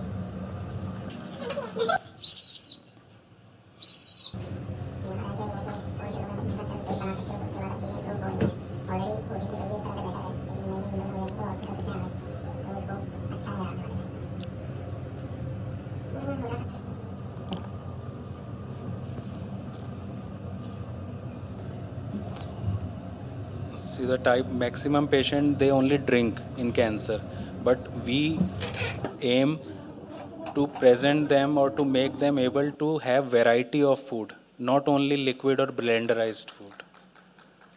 Thank you.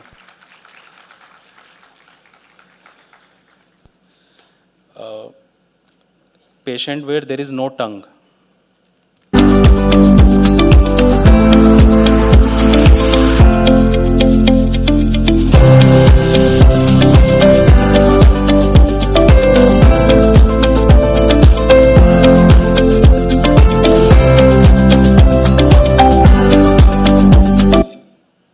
this is a OT, beautiful work of OT. There is no tongue. So tongue role is to uh, shift a food bolus from mouth to throat, and he don't have a tongue. They were trying, and every food is remaining in the mouth only. We just modified the way, we made them reclined, and he is able to eat. So it's a very simple technique, but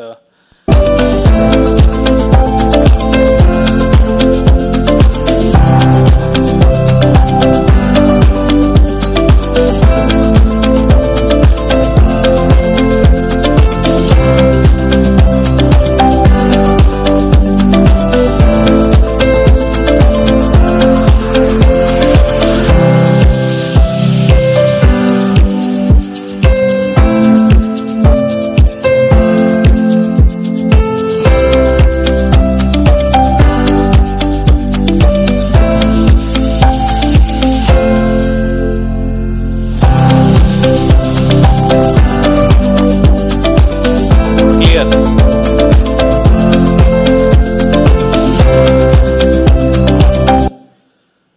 So whatever we have to do, but we have to get rid of the tube and we have to make patient eat by mouth. That is our aim.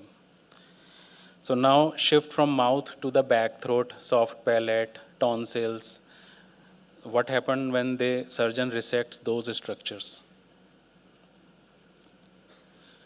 So there the role of maneuvers is very important. Maneuvers where we mimic a brain or we just adapt a new way of technique. That is called a swallowing maneuver, which is very much useful when we have a cancer or dysfunctions in the pharynx. This we have discussed, the consistencies, different food consistencies is very important for us. So this case, how the only food can play the role. So this patient was having a cancer in the base of tongue, BOT, Bachelor in Occupational Therapy. So with thin liquids and then thick liquids.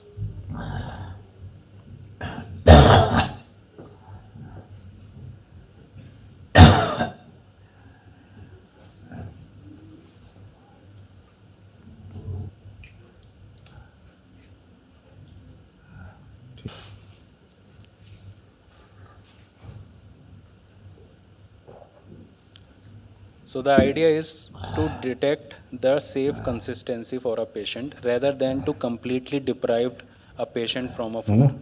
So whatever patient can swallow safe, at least we should start that.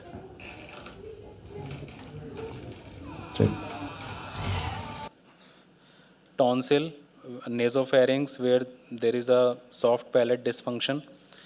So what happens in those patients?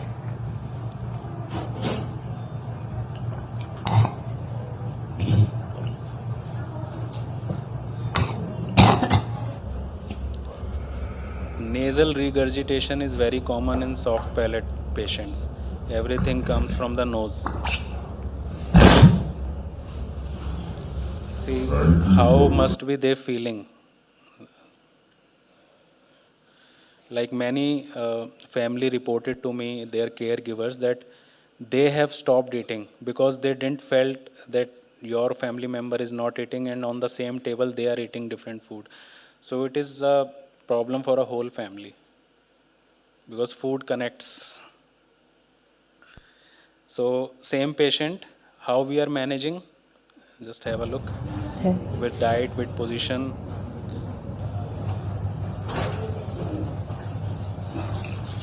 Simultaneously, we also work with the therapies, with the strengthening. Later on, they may eat and drink in the normal position also. But we have to start because we need immediate. We cannot wait for 2 weeks to eat. So at least we are handy to start immediately. And simultaneously, we are working to achieve a normal way of eating, drinking as well. Now more, if we are going beyond the soft palate and all, then the story comes where we have a critical structures of swallowing, that is vocal cord, epiglottis, larynx, which is for important for direct swallowing. And so what happened when we have these kind of, so See the beauty of this maneuver.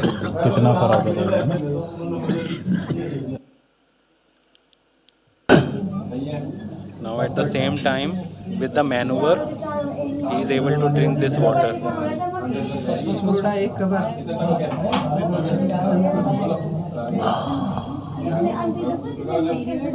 At least he can drink using this technique. So what is supraglottic maneuver?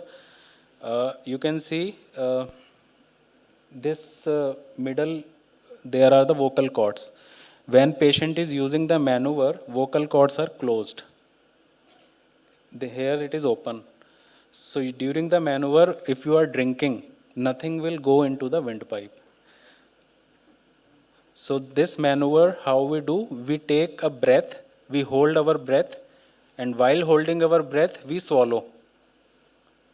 And that's how we prevent. So for this, we need to train patient first before introducing the real food. So this is the case, lively we do this. So first clinically, and then using the fiber optic endoscopic. So first clinically.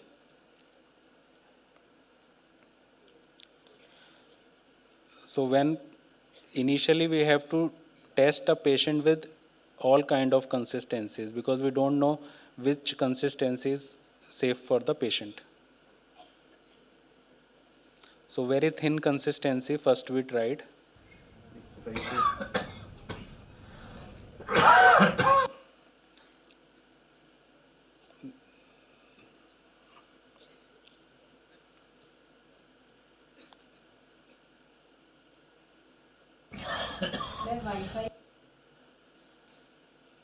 So thick also he could not swallow.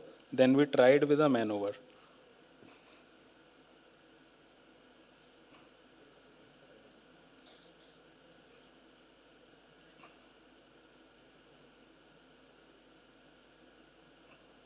So no signs of aspiration, but as I said, still we need to confirm. There could be a element of silent aspiration. So we have to confirm. So same time we are doing the laryngoscopy.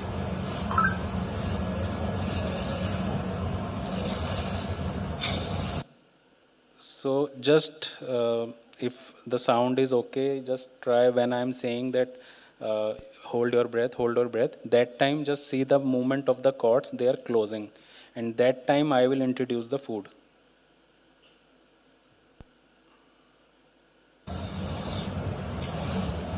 पीते रहिए. See, it's closing. Ready. पहले मुंह में रखो. मुंह में रखना, पीना नहीं.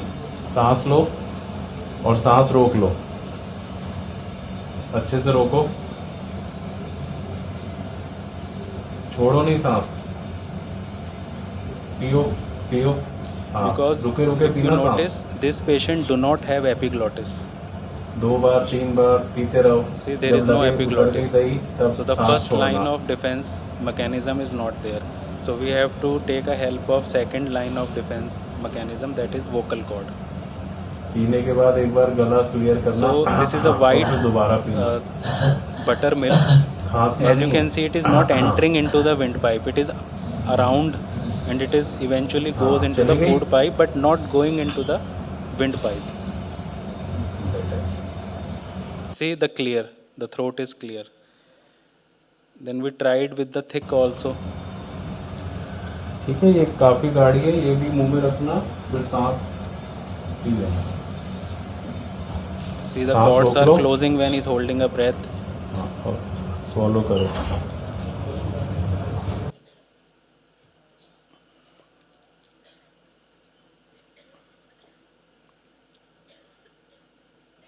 See, curd is coming.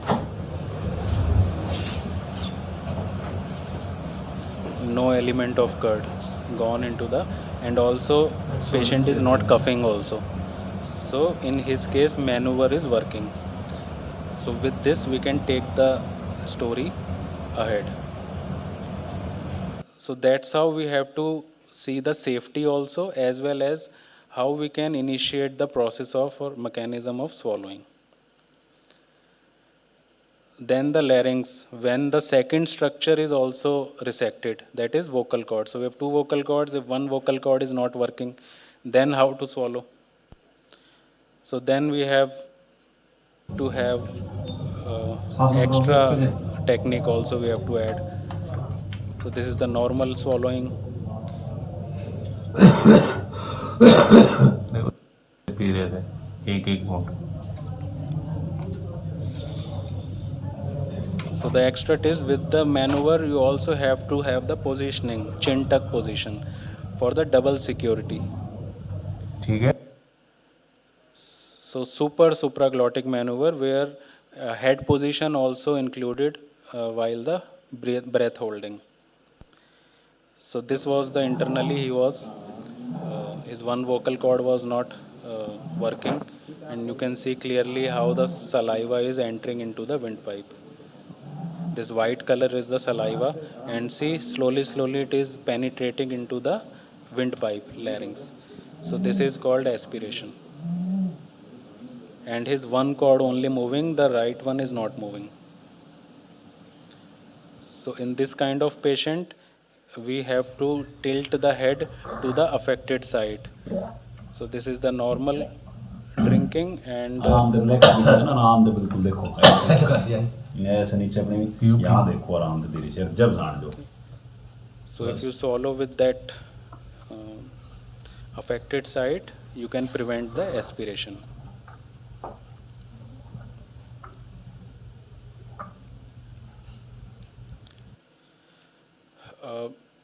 These are my two articles which is they are published. So one is the on the data collection where all the critical structures are removed. That is called supraglottic laryngectomy, where the all patient do not have epiglottis, all patient do not have base of tongue, which is very important. So on this data, hardly one or two researches are available, those who have documented the rehabilitation of these kind of patient. So it is there, so one can go through. So this is, they all are operated with the technique called TORS. Nowadays, all the head and neck surgeries are getting more advanced, and my surgeon, Dr. Surinder Kumar Dabas, he is a pioneer of robotic surgery in the head and neck. In robotic surgery, they do the surgery without doing the resection outside. They directly go into the throat, and with the robot, they remove the critical structures.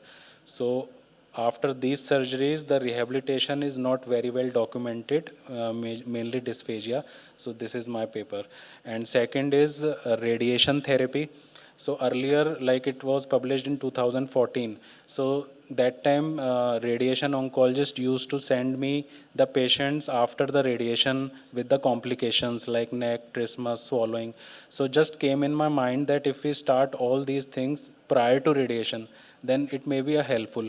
So we made a 2 arms, 25 patients in each arm, and we found that where the patient is doing exercise during the radiation, the outcome was good. So this is also we got published. So just also one more slide, when there is no voice box, so no voice. So without voice box, the methods of speaking. So one is this. How are you ठीक है तो अब आप अच्छा feel कर रहे हैं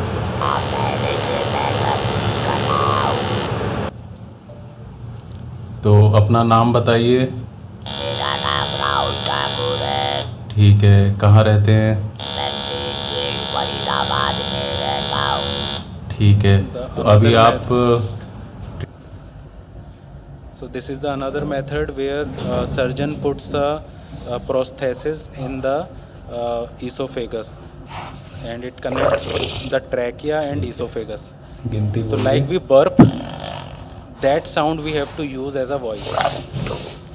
So the breathing enters into the esophagus and sound comes from the mouth because there is no voice box. So these, because this is also a function, without voice you can imagine. So we do these kind of work also.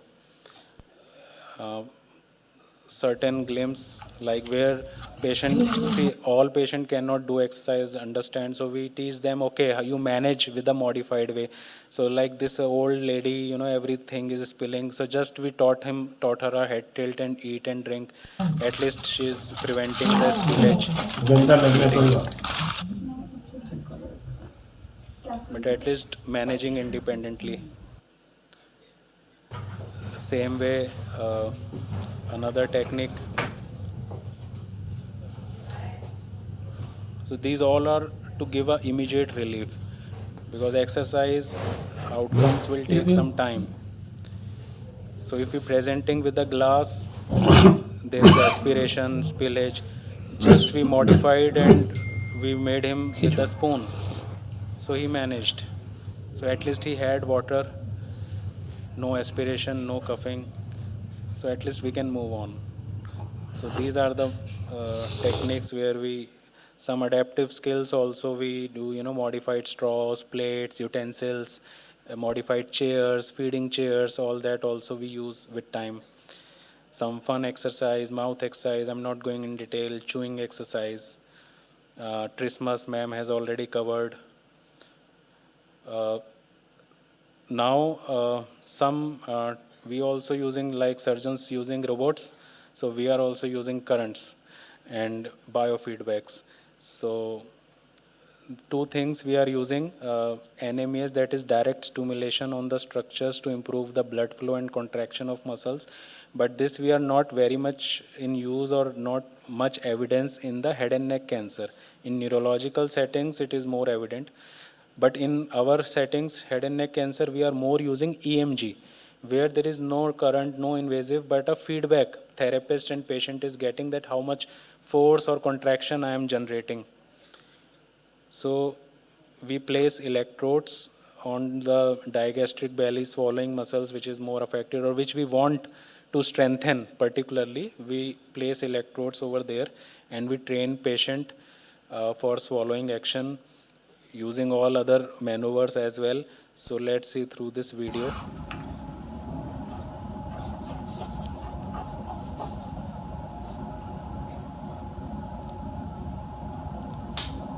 So we're using other things as well, but we have to strengthen the swallowing muscles. So just see the screen, how the spikes will indicate when the patient is swallowing. गया और लो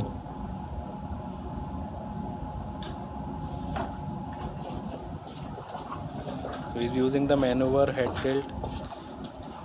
So the straight red line means that patient is not swallowing, and when the spike will come, that means patient is swallowing. Now patient swallowed.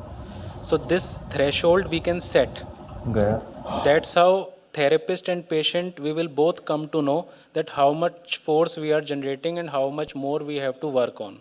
So this I felt is a good way of teaching them exercise. So just marketing myself. Thank you. Recently, just got a chance to have an observation in Memorial Salon Catering Hospital. Is the just a post-radiation and surgery rehabilitation for 1 month. I was there in June 2024. Thank you. Thank you so much. Yes, Dr. Tej has rightly said, what we could interpret is the clinical application of our knowledge base that reflects the need and how, to what extent the demand is there, is determined on these factors. Thank you, Dr. Hitesh, for your wonderful lecture and talk and transferring your knowledge skill to our future budding professionals. And this is going to further expand our domains of clinic practice. Now, without wasting further time, I would like to hand over my mic to Dr. Shalja Jayant Madam to take over the mic. Thank you for further program.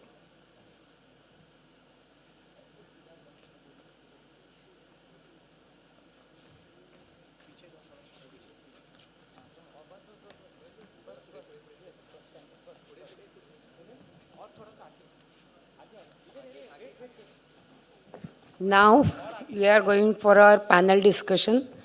The title of panel discussion is Bringing Out Onco-Rehabilitation, Occupational Therapy Perspective from an Indian Context. It is my pleasure. Slide. Shreyash. Slide. Shreyash slide. Shreyash introduction slide. Introduction का slide.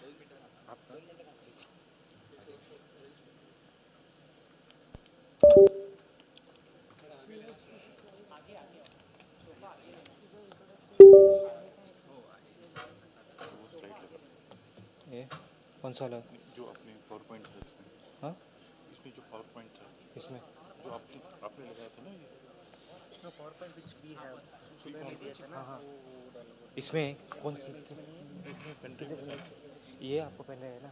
Okay ये इसमें है।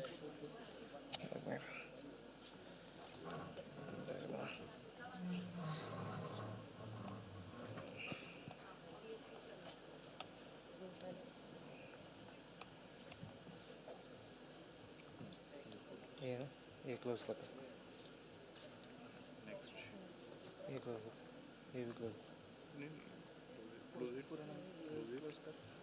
वो open करो जो पहले open था, ये वाला ना जो भी अपने ऑफ किए बंद किया था इससे। ऑन है। डेस्कटॉप पे जाओ, डेस्कटॉप पे जाओ।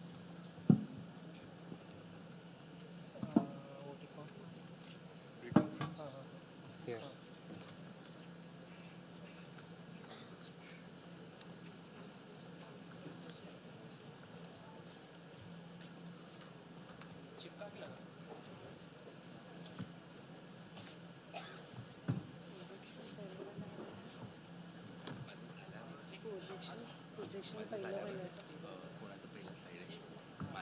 तुझं झाल्यावर अनुपमा हो पण पण हे प्रोजेक्ट आता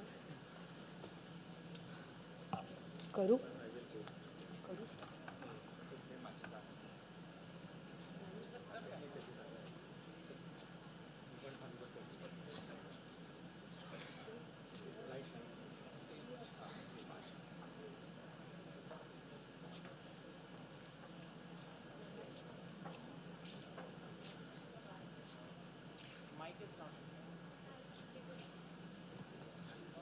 सेंटर पे रखो, centre.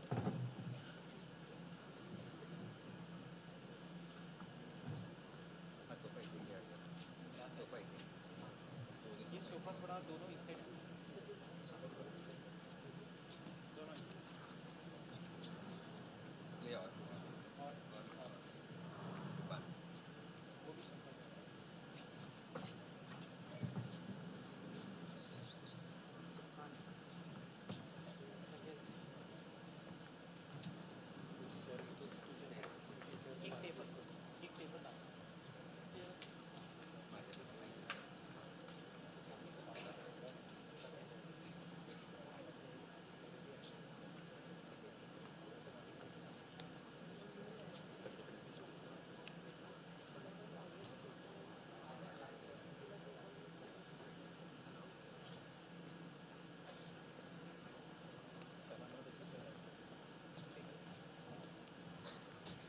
Very sorry for the delay. We are taking some time to make the arrangement for panel discussion.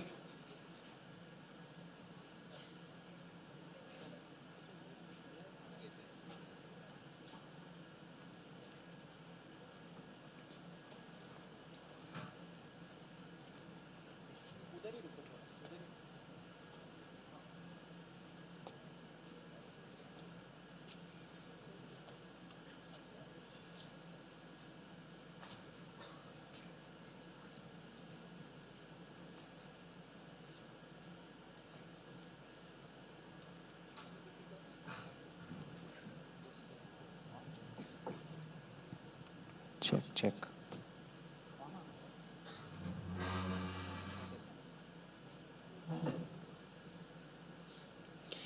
It is my pleasure to introduce the moderator for our panel discussion.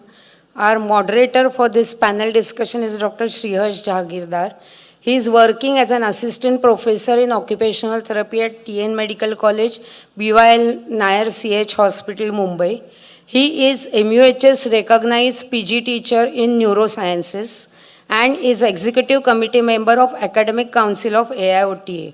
Dr. Sriharsh is a convener of Mumbai branch of AIOTA and he is an editorial board member, a reviewer for Indian Journal of Occupational Therapy. He is a founder member and coordinator for AIOTA's annual fellowship programs. He has been awarded Fellow of Academic Council of AIOTA and Young OTA Achiever Award of AIOTA. Shreyas is a proud occupational therapist and has worked for promotion of occupational therapy through podcast, television interviews, and research. He has been a resource person for various community training programs for skill building and empowerment of volunteers, caregivers, and patients with disability. He's been a moderator, panelist, speaker at various national and international conferences. I hand over a session to our moderator, please.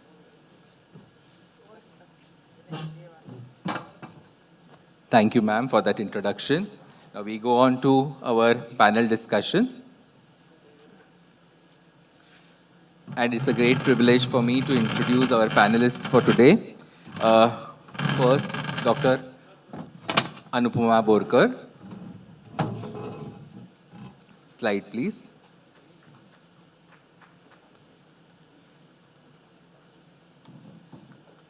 So, Anupama ma'am has completed a MBBS and MD from the University of Mumbai, and she's having fellowships in oncology from the USA and the Tata Hospital at Mumbai. She's a consultant medical oncologist in many renowned centers in Mumbai, and she has multiple scholarships and fellowships from international associations. She's also a member of European Society of Medical Oncology and has certification. She's been the pioneer in establishing the medical oncology department at Goa Medical College and Hospital. She's been bestowed with the KL Gupta Oration at ACBI Con in 2018, held at Panjim, Goa. Also, she has 60 publications international and nationally, and she heads the position of executive board member as secretary and national coordinator for pediatric hematology oncology chapter of Indian Academy of Pediatrics. And she's also the editor of PHO Bulletin. I request Dr. Parag to escort Madam to the dais, along with our two other speakers whom we have already introduced, Dr. Manjusha Vagal ma'am, who is currently professor at Tata Memorial Hospital, Mumbai, and Dr. Hitesh Gupta, ma'am here, who is in charge of Dysphagia Clinic and BLK Max Super Speciality Hospital.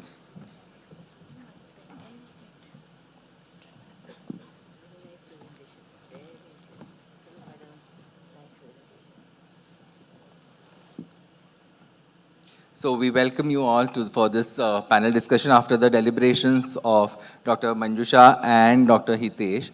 I was really touched with the kind of work, and I really congratulate both for doing such a wonderful job and bringing out so much occupations in the patients that you deal with. But to start with, I want to know the perspective from the medical oncology point of view from Dr. Borkar. Like, in spite of all odds, and you being the pioneer in starting the Medical Oncology Center at Goa Medical College, what are the challenges and why you still chose to be in this?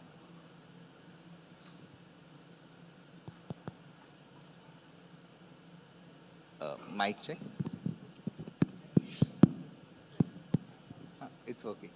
Okay. Thank you, and I would like to first start by acknowledging the organizers for giving me this opportunity to be here today to participate in this panel discussion.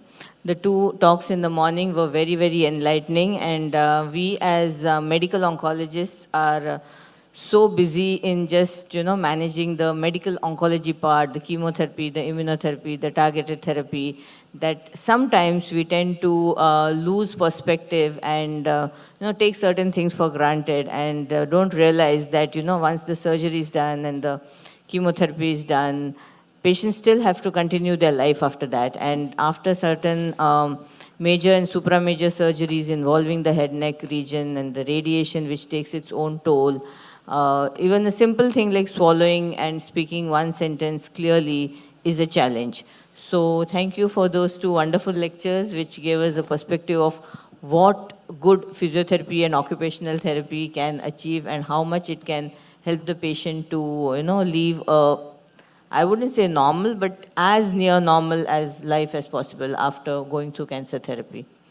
So coming to your question about why did I choose to do this? So many times it is said that you don't always get what you want, but then you have to start liking what you get. So my landing up in medical oncology was something like that. I started my career as a pediatrician, and then I did my fellowship in pediatric hematology oncology.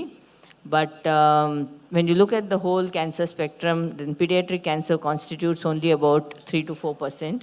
So it's a very niche field. It's very interesting, but it's very limited amount of patient load that is there.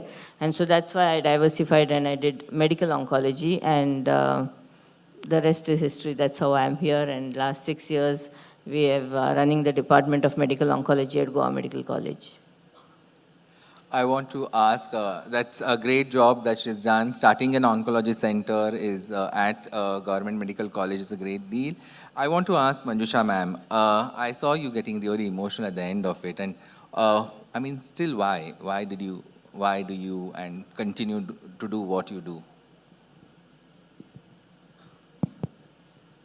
To be very frank, I was never interested in joining TMH because of the oncology part. It's till date, I feel very sad looking at the patients, and it is always, and me being an emotional person that way, I feel it's always overwhelming to see the patient, but I think that's my strength that makes me going, and I want to do something for them every day. And I feel that's how an OT can help the patients. I've got into somewhere where I never wanted to be, but then I'm privileged to do so much for them. If not me, who else? That's the only question which I struggle with every day. And now you're not leaving from there Yeah, anyway. and I keep doing things for them. Yeah, Hitesh, from a master's in neurosciences, if I'm not mistaken, to dysphagia management in oncology. How has been your journey? So for me, I will just say that it's all dysphagia who is bringing me from starting point to here, like from there to here. So my area of interest is taking me ahead and ahead.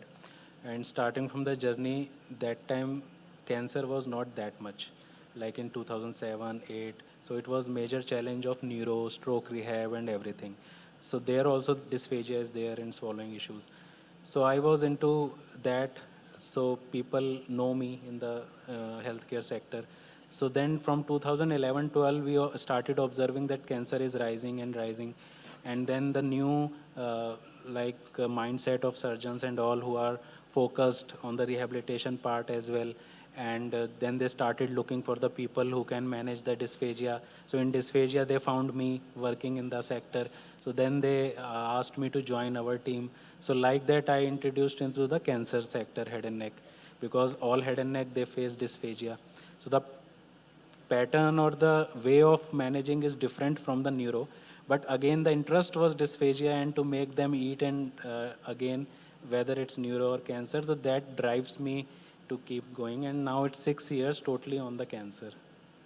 So as we see the three stories here of working with patients with cancer, they never had a choice to be in this field, but now when they are into it, there is so much that they explore each day, and that's what brings them here. So my next question is the stigma of head, face, neck cancers. We all have heard and have written answers for 15 markers in our exams about breast cancer and the social stigma and the psychosocial aspect of it. How about the less talked head, face, neck cancer? Ma'am, to start with you. How do you face that on a day-to-day basis? Yeah, so the difference between most other cancers and head neck cancer is that for most other cancers, even if it is breast, which is an external organ, and for most other internal organs, the scars of surgery or the tumors don't always declare your disease to the world. You're clothed fully and you can very well hide the scars, and if you don't wish to tell, nobody needs to know. But the difference with head neck cancer is it's just staring at everybody in the world. So just a look at the face and you know that this patient has head neck cancer. Either you can see the tumor or you can see the scars, you can see the deformity following radiation, the fibrosis, all of that. So it is something which is like staring in the face. It is something which the patients cannot hide, and that is what makes them realize that they look different. The world knows about their disease. We also know that majority of head neck cancers, which are squamous cell carcinomas, are related to tobacco and alcohol and smoking. Although there are maybe around 10 to 15% of them which are not related to tobacco, but most of them are related to tobacco, and most patients who have had the habit of tobacco and have now developed head neck cancer carry a huge feeling of guilt. Like, they feel that only if I had known and if I had not, indulged in this habit, then I wouldn't have had this and I wouldn't have had this difficult journey that I'm now going through, and which I am making my family members go through along with me, my loved ones go with me on this journey. So there are a lot of factors. So there are like a lot of socio-economic factors. In our country where cancer care, like here in the state of Goa, we are very, very lucky and privileged that most healthcare is absolutely free of cost. At least in Goa Medical College, for every person of Goan origin, all the treatment is free of cost, be it major surgery, be it radiation therapy, be it newer drugs in chemotherapy, immunotherapy, targeted therapy, everything is free of cost. So the financial burden of cancer treatment is not as much as it is otherwise. But in India, where personal health insurance coverage is very, very low, most of the time treating a cancer means out-of-pocket expenses. And we all know we never budget for it. None of us really budgets like says, this is amount kept in case I get sick, whether it's cancer or something else. So once the diagnosis of cancer is made and the treatment starts, and the treatment, if you have to pay out of pocket, is very, very expensive. It can actually, there is enough data to say that cancer therapy has driven millions of families to the below poverty line, or it has made them bankrupt. Such expensive therapies are available right now. So all of these have bearing on the patient's approach to cancer therapies. So some of them actually give up halfway through, saying that, it's okay, I may have to suffer, but I really cannot afford this treatment. We are lucky in Goa Medical College because government pays for everything and we are able to render treatment. Although, even though the treatment in the hospital is free of cost, there are a lot of overhead expenses which the patients have to bear, because it is transportation. If you are staying very far away from the hospital, then you need to make some arrangement near the hospital. If you have to undergo radiation for 4 weeks, 6 weeks, then you need to commute. There is the loss of expense, loss of wages of the person who's accompanying, whether it is son, daughter, husband, wife. So even though the treatment per se is free in the hospital, it is still an expensive proposition to the entire family when somebody has to go treatment for cancer.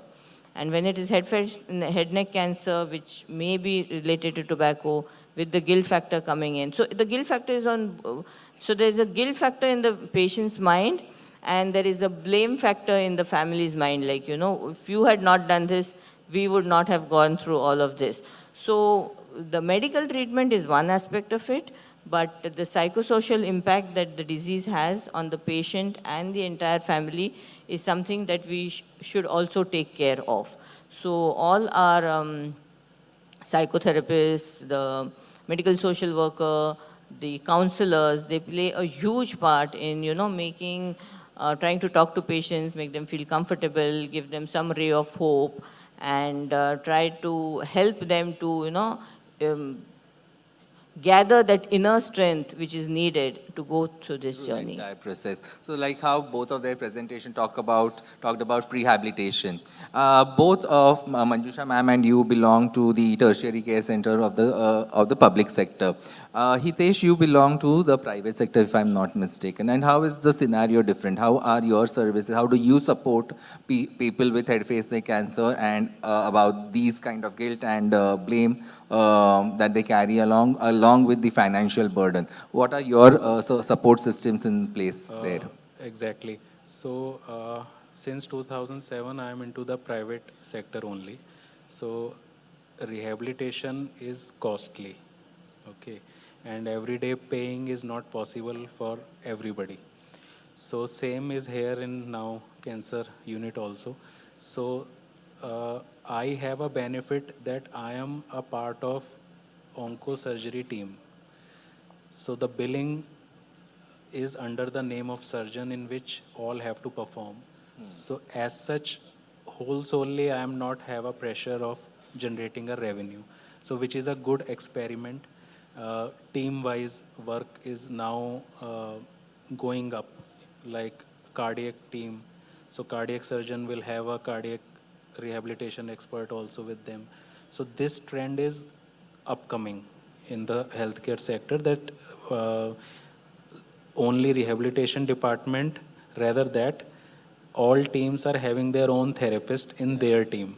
So that is one. Second, to prevent that cost factor, we have designed or we train patients in such a way like home program exercises, discharge handouts, video making of exercises. So that way we try to train the patients and caregivers and weekly follow up rather than daily follow up, or a follow up coincide with the surgeon follow up so that no extra follow up they have to come. Also from our side we offer them to have a WhatsApp video call or a WhatsApp video session to just prevent the commute.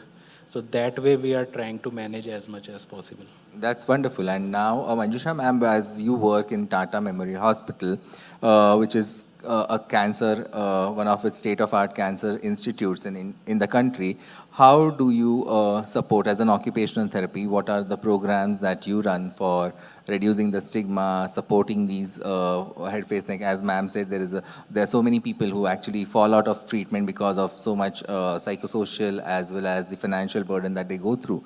How do you as an occupational therapist support this, and ensure compliance? So we do not face much of financial problems. I mean, our patients don't face. There are many government yojanas which are running, through which most of the poor patients are getting benefited. So financial burden, I don't think our patients have ever reported to us कि we have financial burden, how we will continue with the management and all that. So I'm that way blessed that I have to focus only on therapy. So my role as a healer to the patient, So if at all I find, whenever, see, OT main role is to get the patient back to the society. Societal integration is important. So at that point of time, if we come across patients having issues that how I will go to particular marriage or how will I go to the society gathering and enjoy the food with them, at that time, whatever is our role, I mean, that is what we are doing. Financial burden, money matters is not we are connected with much. So either poor patients are coming to us who are getting benefited with all government policies and yojanas, and rich people, they have no issues about financial issues, I mean burdens. So as a therapist, we look into how we can solve the practical issues associated with stigma. So this stigma has two factors. The society looks at the patient in a different way, and that prevents the patient from getting integrated into the society. And the other factor is what patient feels is a lot of inferiority complex they harbor in themselves, and they do not want to mingle with people. So encouraging patients to accept the fact, the reality, and face the world the way can, that's what we are undertaking in our OPDs. But then, Is there any program in place or so any kind of we SOPs? conduct this clinic, as I said, we host lymphedema clinic, trismus clinic. That helps us. We gather the patients and we educate them about different conditions. We introduce from what is head neck cancers, what is the treatment, what are the associated side effects, and this is particular side effect you have like lymphedema or trismus.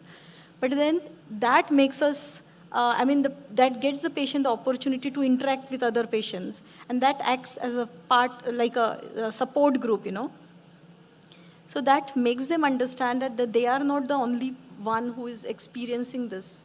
One particular patient is not the only one who is experiencing it. There are many more. Similarly, in our institute, we have support group meetings, or support group programs are conducted, some annually or once in an year or twice in a year or thrice in a year. And this is conducted by the oncology team. So they collect the patients and the relatives and they conduct the educative programs for them. So they invite different rehab professionals, and the surgeons and the radiation medical oncologists are also there to give their role, understanding about their role to the patients. And when we are also called, and we get the opportunity to tell them how they can deal with different things. And at that very point also, they get to understand each other's problems and the solution from how the other person solves a particular problem that helps the next patient to solve the mental health associated with So what they go the through, they diagnosis. all will recover together. Yeah. Yes. So that comes with a very crucial point of compliance to the therapy. May it be the medical oncology therapy and maybe occupational therapy. I want to ask Madam Borkar, how do you, as you mentioned that many of the people fall out of therapy, how do you, are there any SOPs or any policies that that are in place to ensure compliance of patients, that they go through the entire process of this medical as well as rehabilitation? So as far as the medical part is concerned, we try to keep track of our patients. Like we know on a given day how many patients are scheduled to come in for therapy, chemotherapy, immunotherapy, whatever it is. And if we feel that the patients are not following up, when we see that they have missed more than one round, we have a system where we ask our social workers to make a phone call to try to find out. Sometimes it's a genuine temporary problem where they say, oh, we couldn't, but we will definitely come next week. And sometimes there are issues which need to be dealt, because if not, then yes, that patient is going to default or not staying. Having said that, it is definitely not a foolproof system, and we do lose a lot of patients due to non-compliance. And sometimes we don't even realize it, and we only realize it when they come back like 8 months later with recurrence or something. So there is always scope for improving that, ensuring the compliance and ensuring that we reach out to the patients when they do not come for a scheduled follow-up visit or a scheduled treatment visit. But given the sheer numbers that we have, it is difficult, but we are working on it. We are trying to make a system where we try to track our patients and make sure that they complete at least that given, like whether it's 6 rounds of chemotherapy or 8 rounds or whatever it is. So one of the most hindering factor must be the number of personnel working in this area, or with you or in your department. It definitely, for the number of patients we see, ours is a small department. I mean, we could double the number of people working and still not be able to. But we can't keep giving excuses. We have to try to find a way to do what we have to do given the resources that we have. And we are constantly doing that. And we feel that every year we are better than what we were the previous year. But yes, there's a lot of work to be done still. Hitesh, how do you, so you talked about from your end you do phone calls to the patient. Is that a part of your, practice guidelines of the hospital? No. It's a how personal, do you, It's a personal initiation to them to make the thing easy. And also one thing that I think this kind of learning and training is also a part of that if we have a long team like that, skilled, and so I can refer my teammate, okay, you have a problem in Goa, you meet that person. So creating a pool of profession. So that is the agenda. Right. Manjusha ma'am, what are your steps for increasing the compliance, reaching out to many patients, seeing to it they are placed well in the society and are taken care there if they do not, they cannot or can't travel to Mumbai most of the times, because I assume that you may be getting patients from pan-India. Yeah. So how do you tackle these? See, what I feel is, if you want a compliance is related to the rehab which you're teaching the patient.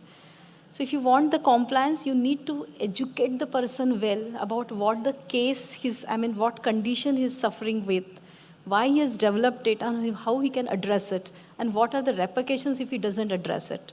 So this, if you educate the patient, there itself, the 50% the game is done. So next 50% remains to take follow-up. That is very important. Keeping the patient in contact with you, that helps them to comply with the treatment, because patient also know, like, if I go back for follow-up, the madam is going to assess what are the outcomes, and if at all I'm not going to give the results, probably that doesn't look good. As a person who has learned everything and is not following, and ultimately they have to keep following with us. Right. So follow-up is important. Teaching, educating beforehand when we conduct it, and that's the purpose why we started with trismus and lymphedema clinics. Followed by that, what I'm telling you is the follow-ups, regular follow-ups. So Bombay-based patients, we try to call them as frequently as we can. But then the issue happens with the patients who are located outside Mumbai. So according to the standard operating procedures of our DMGs, the patients are called after every 3 months for first 2 years, and later on it is 6 months and all. So in order that we do not lose the track of these patients outside, we call them up. Now, as Dr. Hitesh said, he's doing it with the video calls and his personal phone. We are lucky that our institute has provided our department with smartphones, and they are paying the bill, and everything is done by the institute. Logistics is taken care by them. Yes. And we are supposed to contact the patients and this majorly is used for research purposes, but then we are also using for the benefit of the patient, really, apart from the research. That's the center of our care and Yes, the patient, yes. So with that, I saw in your presentation, Dr. Hitesh, a lot of devices that you use. Does this require training or any kind of ethical considerations while using it in your treatment process? Yes, these devices are FDA approved, and this needs training. So first training is the assessment and management of dysphagia, because as we all know that any modality is an adjunct. So first a therapist should be skilled for a dysphagia management or intervention protocol. Then as an adjunct we can use these modalities, which needs to be a FDA approved. So when you talk about, like, you are specialized in dysphagia management, a lot of people would give a first reference to any other professionals. That how do you prove, or how have you planted yourself in the dysphagia management as an occupational therapist? When I began this, that time it was only a occupational therapist in India who started this dysphagia management program. Then later on, other professionals also, step into the dysphagia management program. So there is some cold vibes also among the interprofessionals that this is our domain, this is their domain. But there are some challenges also. But I believe that, for example, as a doctor, ma'am is sitting beside me. I think as a doctor, you need a person or a confidence to whom you can refer. If they see that, okay, in my department, irrespective of any profession, it's a PT, SLP or OT, he is trained in that function and he will take care of my patient, they will refer. And otherwise the fight is endless, okay. And I am, empowered with with the profession and the team like this. So I am focused to take this profession or this skill ahead and to spread as much as maximum in my community. And you've been lucky to have one more autist in your team. One more autist in my team, and furthermore and many the autists. one listening there. Manjusha ma'am, your endeavors to spread the profession in this field. OT in oncology. Yeah, so you all know we have started master's program. We are also running certificate courses in occupational therapy in oncology.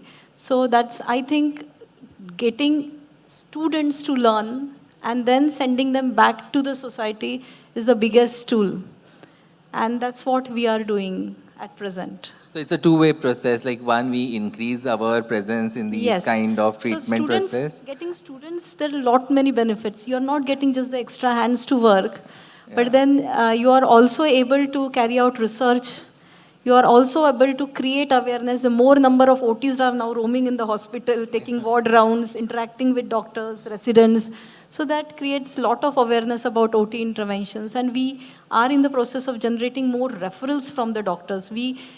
When we take rounds, my students take rounds with the doctors. They talk or discuss the cases with them. They discuss the cases with me, and then they discuss the cases with the doctors, and that is how the referrals are generated. Like this patient requires OT. It's a holistic OT. It is not just the physical part. But there are many more things which we are doing.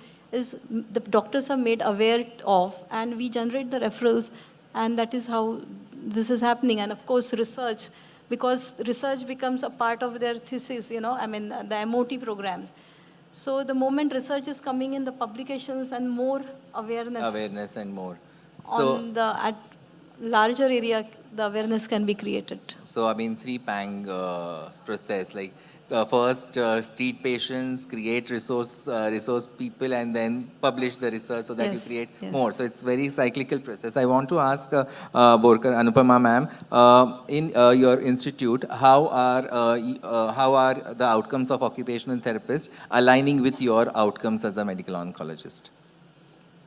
So we have a team of occupational therapists which work with us, and I think the best results that we have is in the breast cancer patients, because they work, we have a huge load of breast cancer, like 25 to 27% of our patients are breast cancer, and the whole team works very diligently with all of these patients, and we really have very good functional outcomes. We don't see that many cases of lymphedema, and we see that they have very good functional arms, hardly any incidents of frozen shoulders and thing.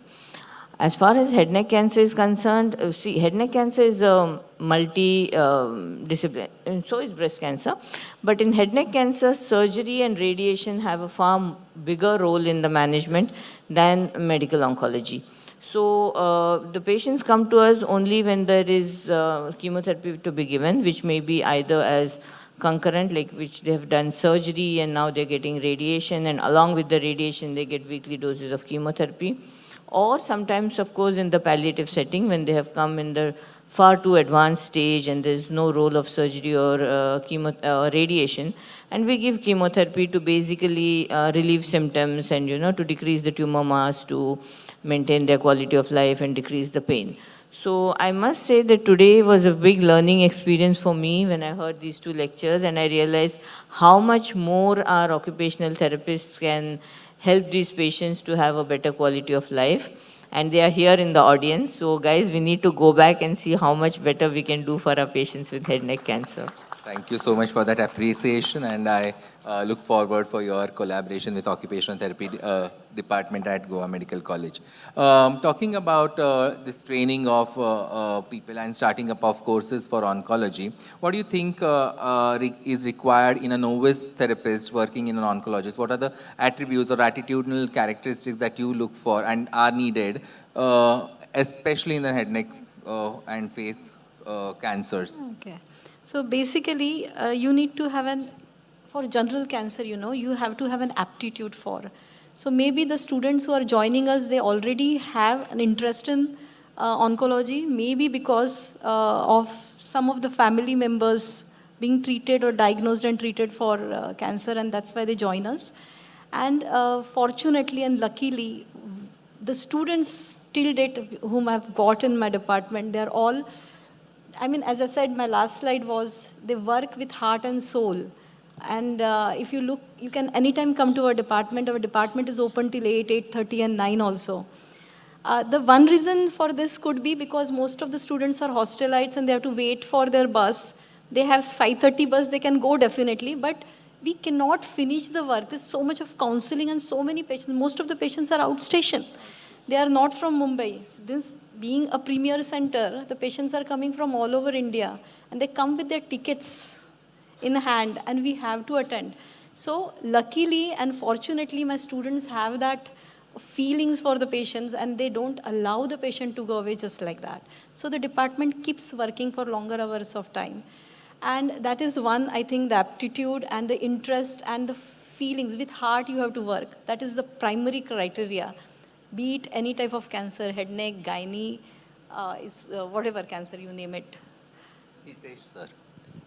I believe also it's a point of demand and supply. If you growth perspective or sustaining into the profession, it's a competitive world. So sticking into the only one area is not the OT. As we know, it's a holistic approach. So you need to be skilled in different areas if you have to sustain and to remain competitive.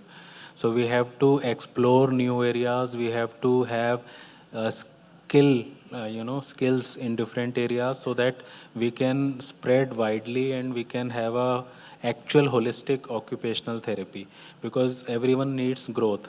So if you have new areas where there is a huge demand, as we know, cancer is rising and rising each year, and as per WHO also, in 2040, out of 4, 1 will be the cancer, and all those things we are, getting into the thing. So you have a huge demand. So let's start getting skilled. So, and you can be one of the speakers very soon here. With that, I come to the very crucial point of Indian ethnicity and food. And when we talk about head, face, neck cancer, the most important thing, and all Indians vouch, as you said, during fast or during anything, that the first thing that comes to your mind is food. Do you think that food becomes a barrier or a kind of point of concern while you are doing a dysphagia management or feeding protocols? Yes, like personally. Food choices, I mean the Yeah, client centricity. exactly. So we have to respect the food choices and cultural habits. Like for example, many patients we get vegetarians, many non-vegetarians. They have specific likes, dislikes. So dysphagia management is not only about but we also have to take care of their pleasure, because unless and until you are enjoying your food, you will not comply with us. So I don't want all patients to eat custard or all patients to eat a khichdi or chapati. Maybe some need continental, some need. So my job is to prepare his food, his taste into my consistency, so that we can both respect each other, and that's how we take it up. Are there any kind of set protocols or consistency? Yeah, so as I showed, there is a worldwide accepted consistency groups from 1 to 7, starting from thin liquid and thicker, then semi-solid and soft and normal, including everything. So our aim is to give a patient as much as possible the variety of food. In spite of having, we know that limitation is there, but to keep as much as possible the less limit and maximum type of food that we try, and with a taste, not without spicy and anything. Like where it is applicable, we start that also, because after radiation, all patients, they lost the ability to eat spicy food, and they have the from the childhood they are very spicy, and these kind of food habits they have. So for that also we start sensitization, so that they can again start eating a spicy food.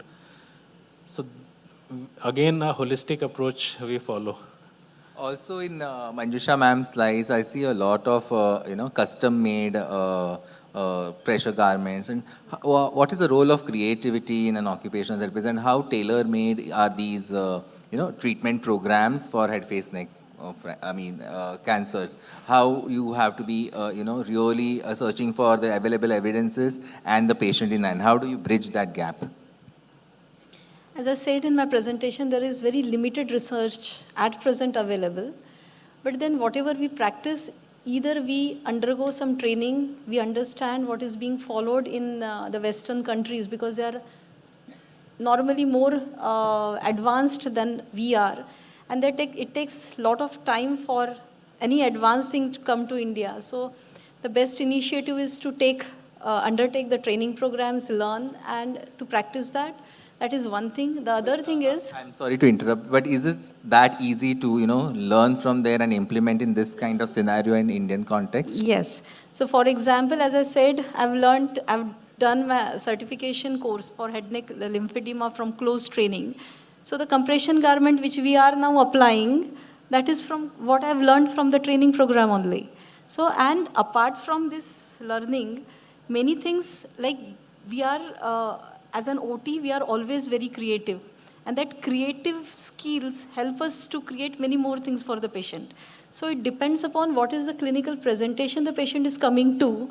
And if you want to do the best or address it somehow, the creativity skills help you and you come up with various designs.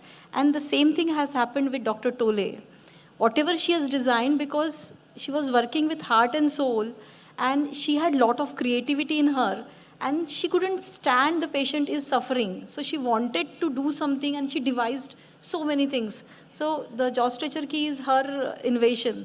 And she actually worked on so many designs of jaw stretcher key, and this is the standard one, still being practiced and giving good results to our patients.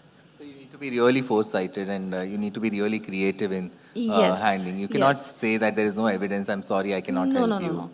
The thing is, if you are really doing something out of the box, then probably you have to be very careful. The thing, whatever you are devising, whatever is your protocol, that should not harm the patient. If it is not harming, then you can practice that and eventually see what is happening, carry out retrospective studies and understand or review the data and understand it is safe and it is giving you results. That is how you can establish standard operating procedures for the department and form the protocols also. But if you feel there is the device or the treatment may harm the patient somewhere, then, and for otherwise also, you can always carry out a prospective study, get the ethical approval from the institutional ethical committee and patient's consent and go ahead with devising whatever you want to. But you should not stop like, this cannot be done. Everything and anything can be done if you want to give something or get the patient more functional. So how do you resolve this dilemma of not having proper evidence in hand, at the same time having a need to help the patient?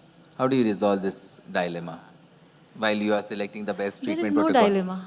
The patient is presenting with the problem, you have to address it. If not you, who? So it is your responsibility, do something. You learn yourself, see the evidences, or otherwise create evidences. As simple as that. I want to ask Anupama ma'am. That requires a great round of applause for ma'am. I want to ask, any kind of ethical consideration or ethical dilemmas that as a medical oncologist you need to go through? So, most of the evidence that we have is from the Western world. And while most of it can be applied, not everything can be applied. Our population, our people are different from the Caucasian population on whom majority of research which is published is done. They are different in terms of their racial structure, their dietary habits, their environment, the way their bodies handle the drugs, the way they are metabolize these drugs, everything is different. So over the years, we've learned that we have to improvise, we have to adapt. So while we follow the guidelines, we always have to make some amount of improvisation, some changes, some adaptations to suit our population and our patients. And today we are living in an era of personalized medicine. Gone are the days when you had one standard protocol which was given to every patient. With every passing year, with all the evidence and the research which is being done, we are understanding that even if you say breast cancer, there are like 1,000 different types of breast cancer. Even if you say hormone receptor positive, HER2 negative breast cancer, in that group also, not every patient behaves the same. They behave differently. That is because the biology of the disease is different. The biology of the person is different. So, there are so many permutations and combinations. And based on all these factors, we personalize therapy.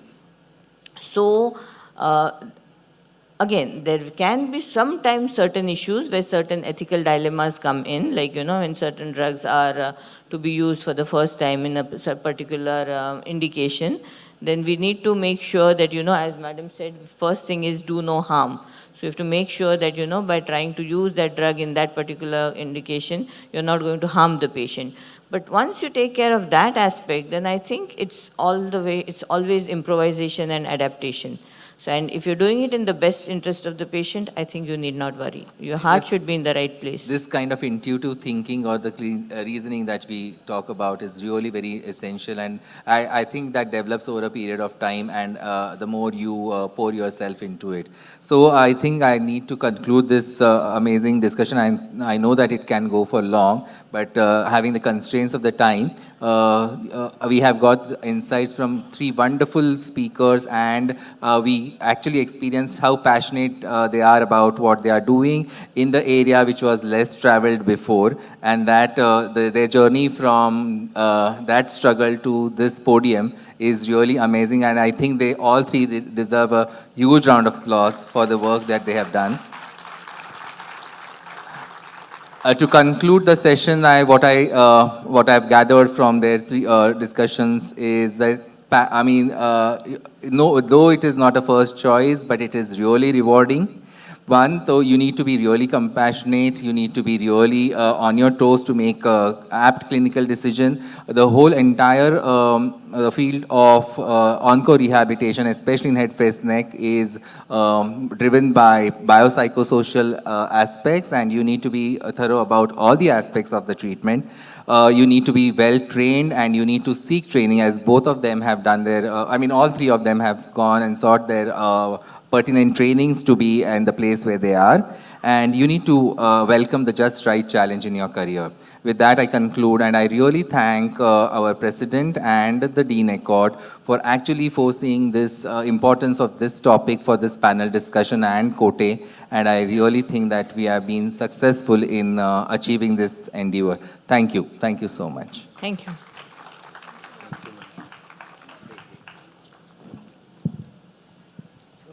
The valuable inputs, practical perspectives, and in-depth discussion by our experts have enriched our knowledge and inspired us to enhance our professional journey.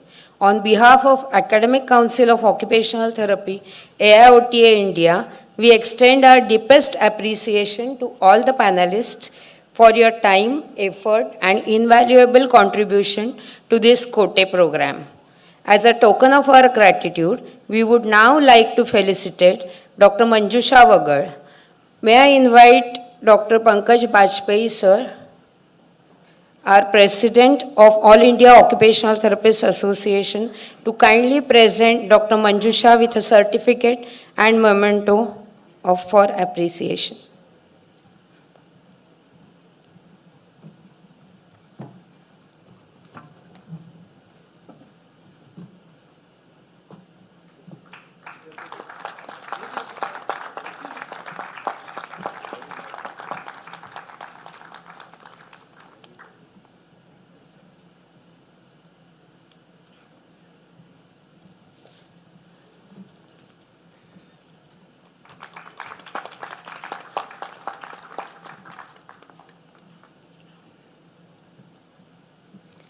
May I invite Dr. Pratibha Vaidya, Vice President, All India Occupational Therapy Association, to kindly present Dr. Hitesh Gupta with a certificate and memento of appreciation.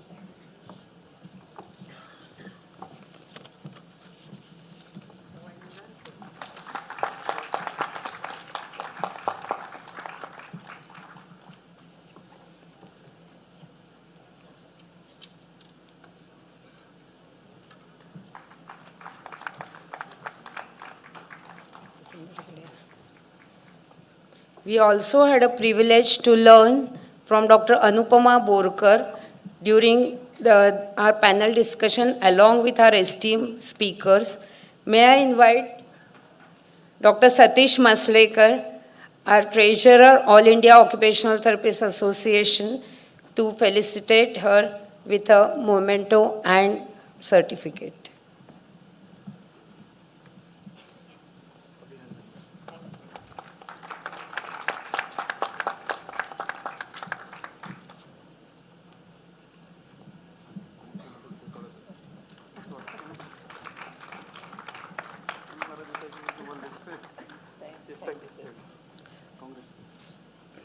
May I invite Dr. Anurupa Senapati, EC member of All India Occupational Therapists Association, to kindly present Shri Harsh with a memento with and certificate.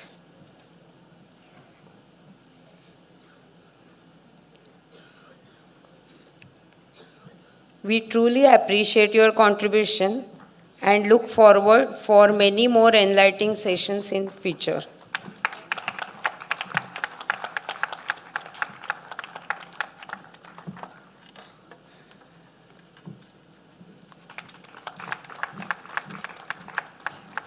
Once again, a big round of applause for esteemed speakers, panelists, and moderator. Now I hand over to Dr. Kamal Narayan Arya, EC member of Academic Council of India, for extending vote of thanks.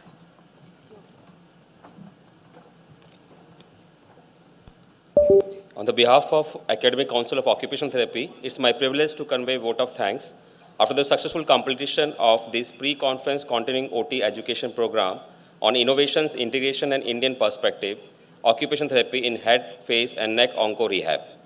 There is no end of learning.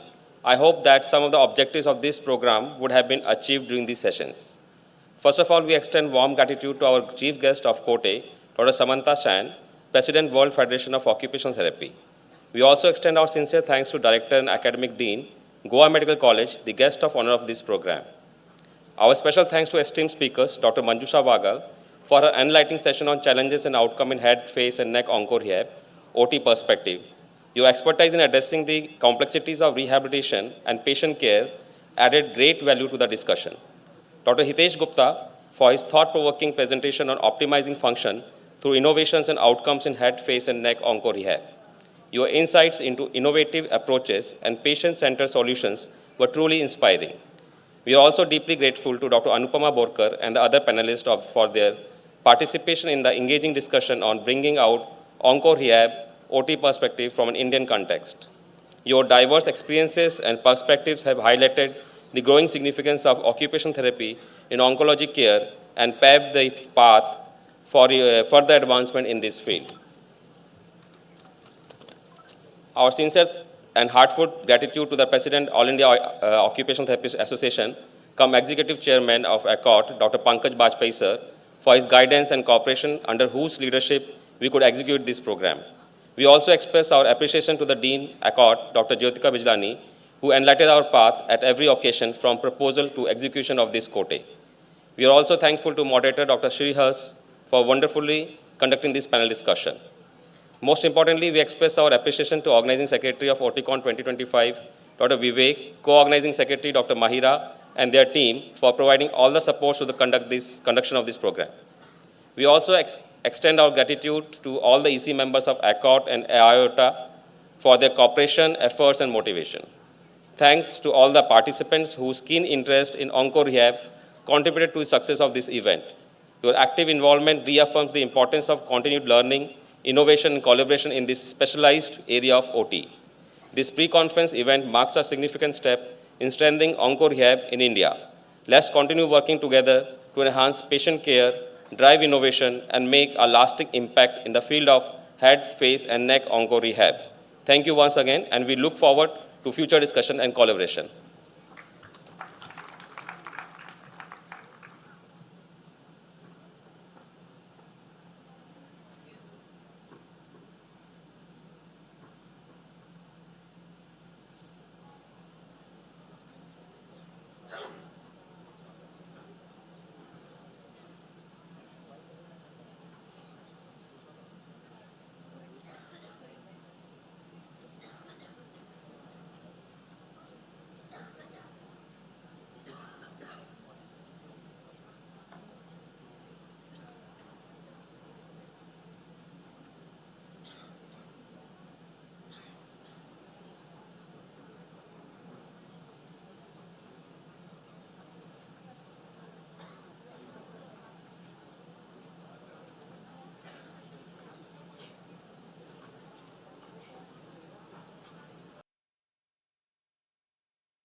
interventions. As occupational therapists, we have the unique opportunity to influence healthcare systems and improve the quality of life for individuals across lifespan. This theme really challenges us to think innovatively and collaboratively to create meaningful change now. Over the next few days, we have an exciting lineup of sessions featuring renowned experts who will share insights and strategies to advance our field, our occupational therapy. I extend my gratitude to the organizing committee and scientific chairperson, sponsors, and everyone who made this event possible. To begin our conference, I am really honored to introduce our keynote speaker, Dr. Teresa A. May Benson, a distinguished expert in occupational therapy. Dr. May Benson is owner and president of TMB Educational Enterprises, and she has made significant contributions to our occupational therapy field, particularly in sensory integration and praxis. Ma'am has authored numerous book chapters and articles on praxis and sensory integration, and she has completed her doctoral dissertation on ideational praxis. Dr. May Benson is active in conducting various research related to sensory integration through non-profit Spiral Foundation Sensory Processing Research Center. Dr. May Benson will deliver the keynote address on translating research, policy, and clinical practice in occupational therapy. Please join me in welcoming her to the stage. Thank you. I wish you all productive and inspiring conference today. Let's welcome our ma'am. Welcome, everyone. I am incredibly honored and delighted to be here today. Oops, we need to get my PowerPoint up.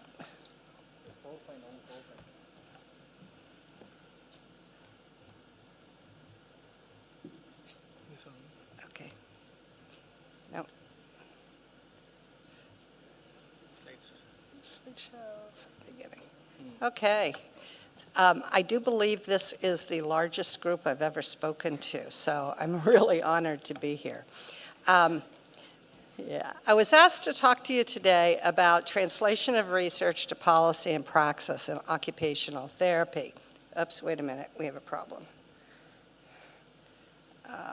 I need this changed so I can see. This is the view I need. Sorry. I'm sorry. So I need to see this, not the full screen.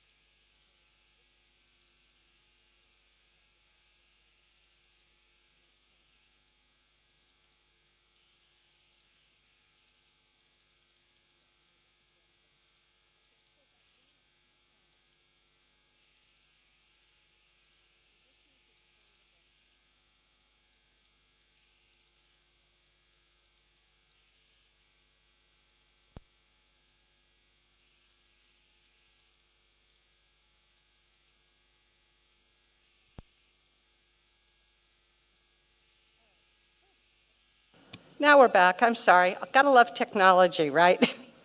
Okay, so I'm here today to talk to you about translation of research to policy and practice.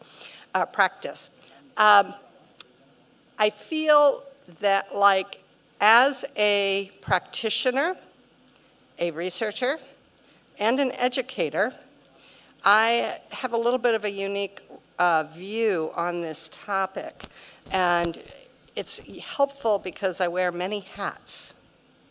So let's sort of start and look at the OT profession and where we have been with this. In 1987, Dr. Carolyn Baum and Dr. Kenneth Ottenbacher both wrote a series of articles in the American Journal of Occupational Therapy. And in this series of articles, they issued a call to action for occupational therapy profession to produce more research in the OT field and to increase the recognition of the importance of research to policy and practice. Up until this time, research was done, but there wasn't a whole heck of a lot of it. And I will tell you, 1987, I was just starting my master's degree at Boston University.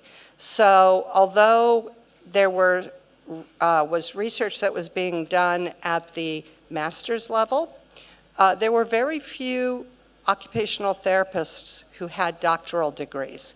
And so high-level research was not being done. And this call to action by these two eminent therapists really spurred the profession to recognizing the need to conduct more research in OT. So in her paper, Dr.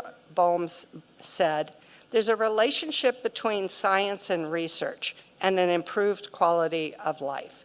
So she said that research is important because ultimately it allows us to improve the quality of life of our clients. She said development of interventions have led to a longer life expectancy, prevention, cure, and rehabilitation of health professions or health conditions, and that these measures have contributed to the resolution of many of our society health problems. But more research is needed.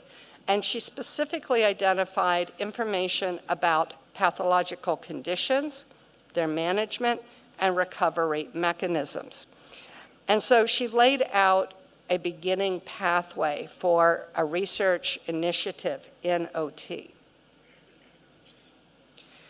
Which brought us then to the question of why do we need to do research? She articulated a few things, but ultimately there are two reasons why we need research in OT. The first of these is that research guides our practitioners in daily clinical reasoning and decision making about the interventions that we do, about the assessments that we use. It also, and very importantly, informs policy decisions at many levels.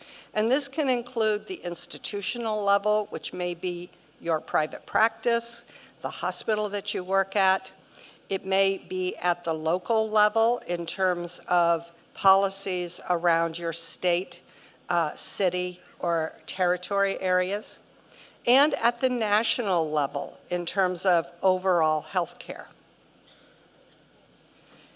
So at that practice level, research guides the creation of evidence-based practices so that we can ensure the use of effective interventions. At the policy level, it guides the development of evidence-based policy documents, and it informs reimbursement guidelines. In addition, and this is very important, it ensures that appropriate occupational therapy services are available for all populations. Now, unfortunately, there are a lot of barriers to research. First of all, and particularly back in the 80s and early 90s, one of the big barriers to conducting research in OT is that we had few adequately educated practitioners. There were very few doctoral level therapists. Just to give you an idea of where things stood at that point in time, psychology, for instance, has around 80% or more of their professionals have PhDs. In occupational therapy, we had less than 1%. So that was a pretty sad state of affairs. Fortunately, that's changed dramatically. Another barrier to research is funding for OT services. Very often, the big rehab issues around physiotherapy, medical issues, they tend to take the funding first and foremost before rehab and OT funding. In addition to that, another barrier that we run into is institutional support for resources, both in terms of time to do research and the ability to implement it. And then lastly, one of the big problems that we've had historically is having an adequate number of pathways to the dissemination of results. Because the reality is research that is done and is sitting in your file cabinet isn't really doing anybody any good. So we need to have that research being disseminated. Now, another thing that has been a factor in translating research to practice is the fact that it takes approximately 17 years to translate a new research finding into our everyday practice. And the range on this can be between 14 and 25 years. So that's a really long time. So as a researcher, you come up with some really great information about a cool new intervention, and the reality is that it will often take a very, very long time for that intervention to be part of clinical practice on a routine basis. In addition to that, what we find is that less than 14% of research is actually implemented in practice.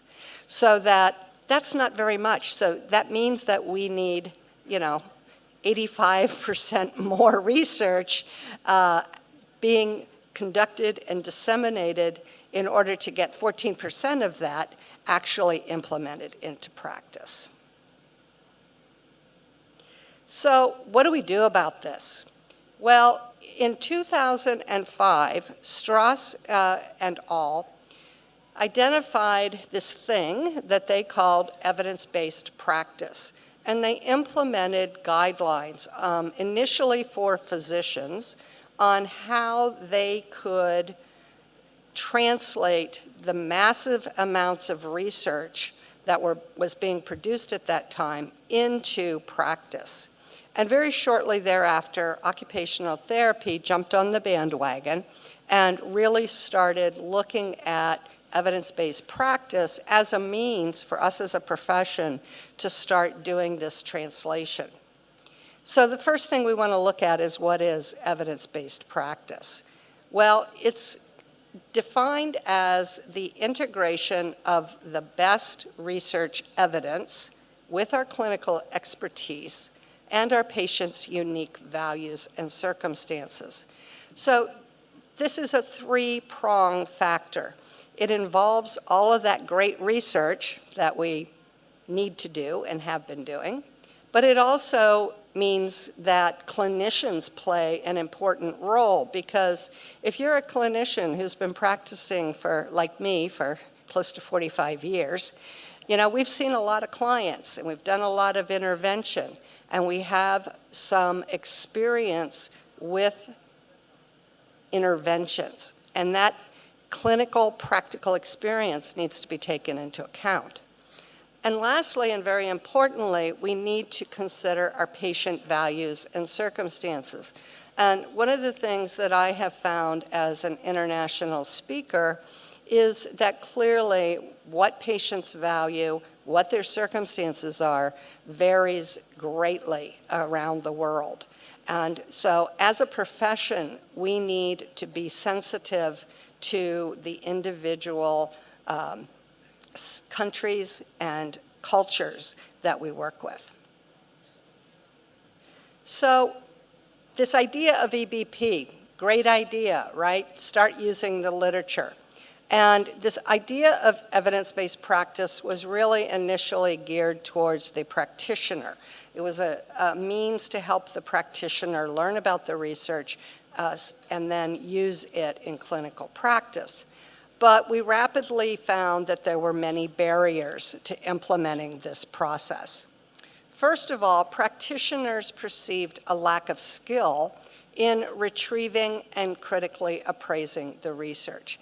And I will tell you, even today, with universities having done a lot more work on this, I have clinicians who don't know how to use Google Scholar to find an article that they're interested in, or they don't know how to use PubMed or some other search engine. And it's a really scary situation. I have people asking me all the time, do you have any research on this topic or that topic? And I'm like, why can't you find this? I'm just going to go on Google Scholar and Google it, you know? That's how I'll find the articles. You could do that too. So this idea of practitioners not really feeling competent around finding research has been a big problem. Another issue is that historically we have really lacked a substantial body of evidence to support our occupational therapy practice. On the fortunate side, that has increased over the years, but compared to many other professions, we still have a lack of research in many, many areas. And even with the research that we have being conducted, it's often looked at as being subpar, not being good enough for other professions. And as an occupational therapist who practices in the area of sensory integration, I can tell you that that is definitely the case in SI. It feels like we've been fighting the same battles around acceptance of sensory integration interventions for the last 60 years. Another issue that we run into is a perceived lack of resources and commitment from employing organizations to promote research-based practices.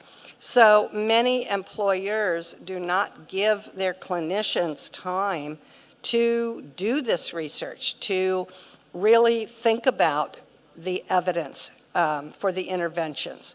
When a clinician is treating 10 children a day in a 10-hour day, and it's expected that they write their treatment notes when a child cancels or they write them after their work day at the end of the day, that's not really conducive to doing evidence-based practice.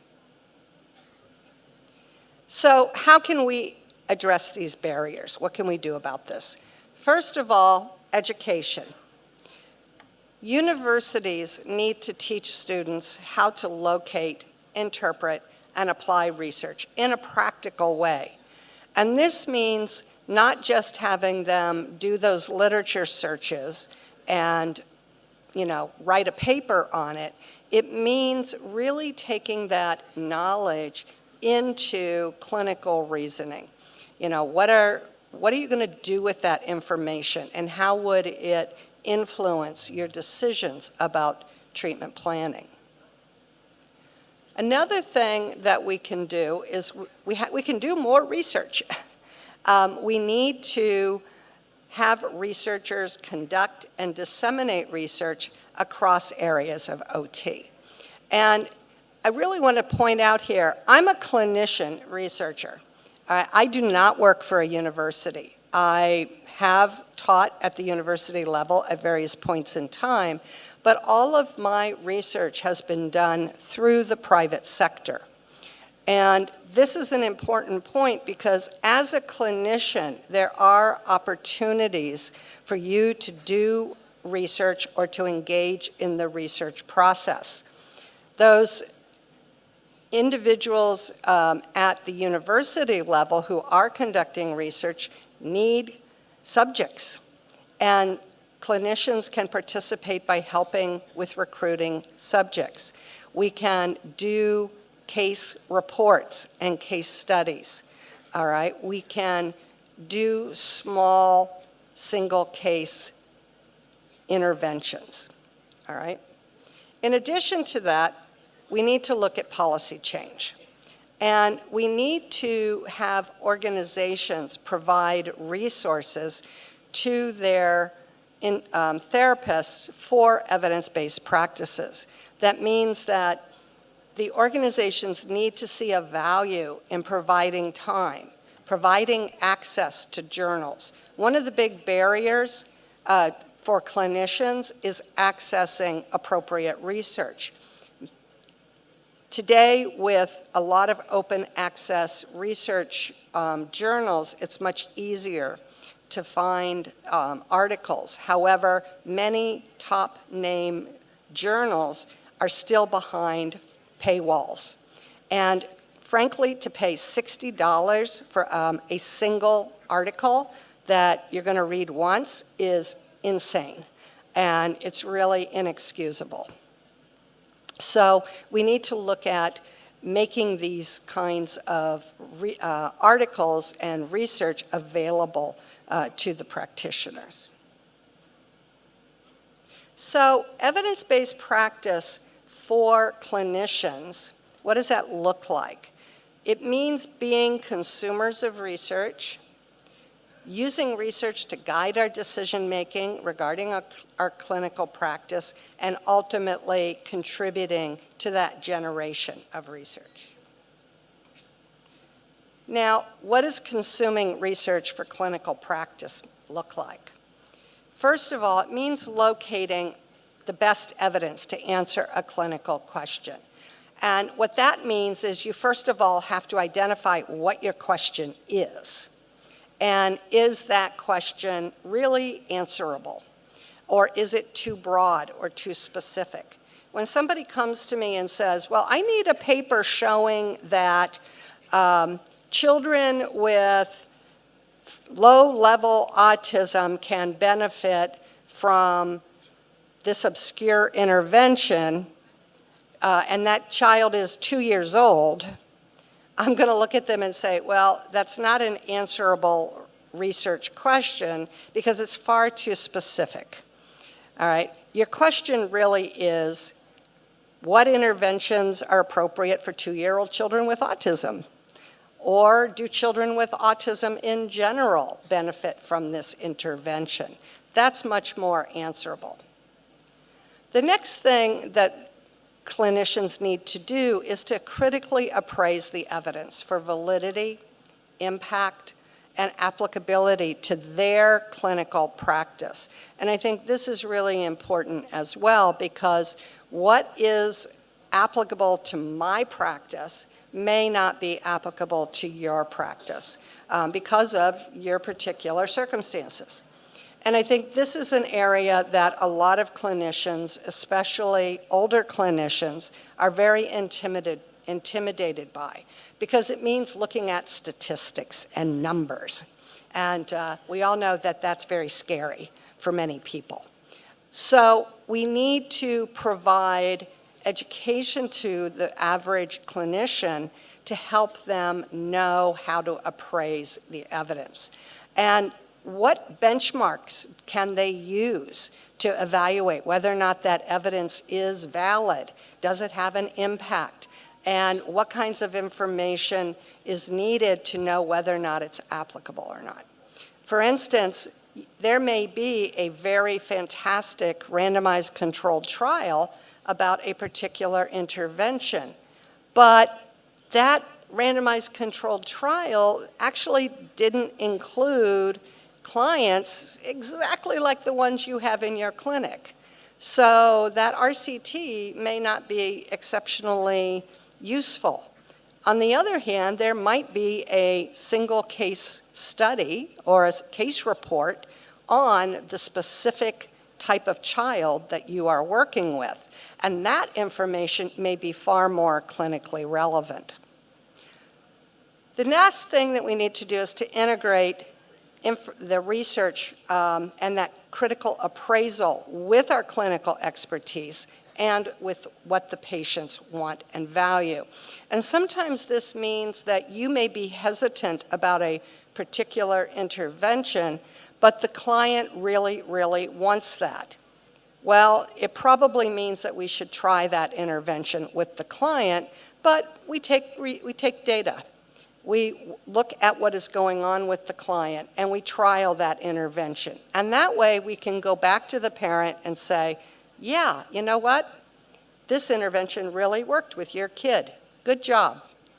On the other hand, we can also go back to them and say, you know, we've been doing this intervention for 4 months and I'm not seeing any change at all. I really don't think this is a good use of our time and resources.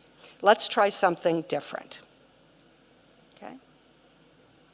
Now, for researchers, I think the big piece around evidence-based practice for the researcher is really what areas of research they're looking at. We have a lot of emphasis today on intervention research. It's kind of like all about intervention. And while that is really, really important, there are numerous areas of evidence-based practice that also have to have research. We need literature on the etiology of dysfunction, because if we know what the etiology is, we can implement policies and procedures to stop the problem before it happens, and we can contribute to that.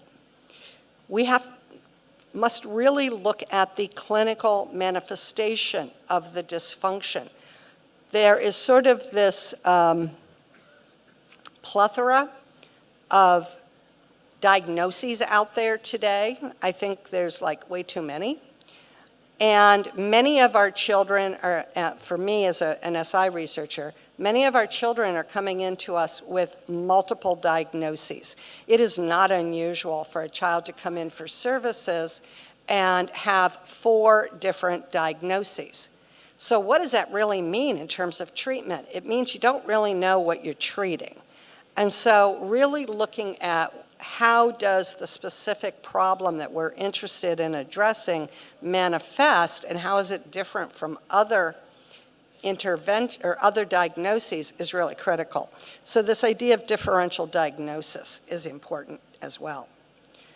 Another thing we want to look at is prognosis, and this is something that has not really been addressed very much in OT.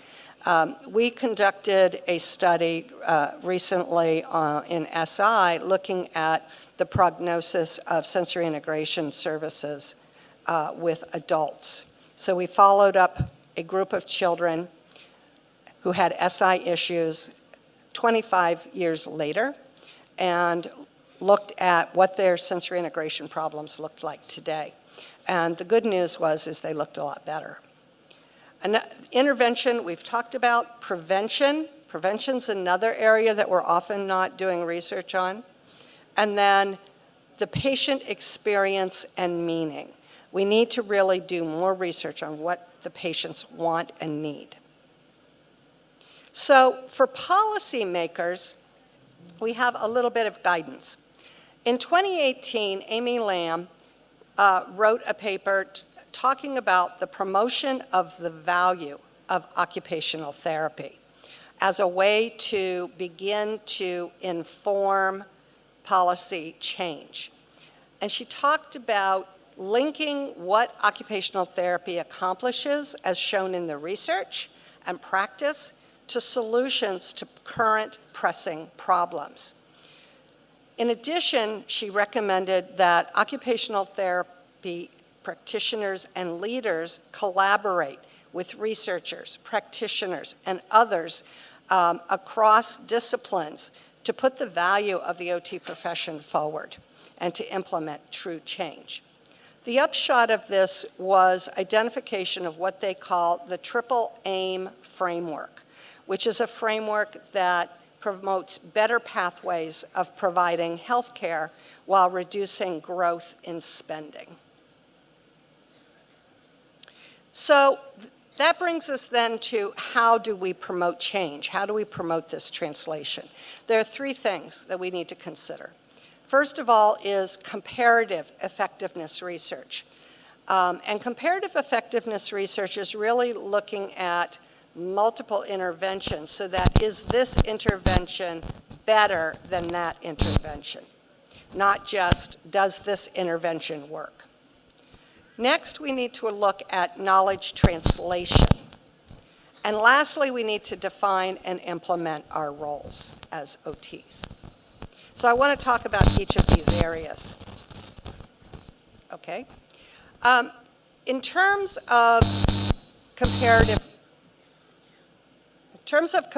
research, in 2012, The Patient-Centered Outcomes Research Institute, PICORI, was developed, and they published priorities for research and their research agenda related to outcomes research. And they said the first thing we need to look at is assessment of prevention, diagnosis, and treatment options. So you really can't treat if you don't know what you're doing, so you have to assess. Secondly, we need to look at improving healthcare systems to improve accessibility. Third, we need to improve communication and dissemination of research. Next, we need to address disparities amongst our clients. And then lastly, we need to accelerate patient-centered outcomes research and methodological research, because it takes 17 years to translate research to practice, and that's just really begun to be seen as being far too long. So what can we do to shorten that time? The last thing that PICORI talked about was their research goals having two main goals. One being to assist healthcare providers in making more informed decisions through that comparative research, and providing consumers with a better understanding of prevention, treatment, and care options. So one of the ways that this can be done is to look at this research to practice continuum. In 2013, Laura Gitlin identified this, and she talks here about discovery of the problem, then doing safety, feasibility, and acceptability studies for our intervention, then moving into your basic pilot studies, then looking at efficacy studies, then effectiveness studies, then translational processes, and ultimately sustainability. So this is a great model to think about for those of you doing research. What Gitlin really emphasized is that researchers often want to go right to phase 4 or 5 with a new intervention. And the reality is we need to look at these earlier phases as well. So the next thing then is knowledge translation. And this really speaks to the topic that we're here to discuss today. The Canadian Institutes of Health Research defined knowledge translation as a dynamic and iterative process that includes the synthesis, dissemination, exchange, and ethically sound application of knowledge to improve health, provide more effective health services and products, and strengthen the healthcare system. So the question then becomes, how does this work? Well, historically, we have thought about knowledge translation as involving 3 pieces.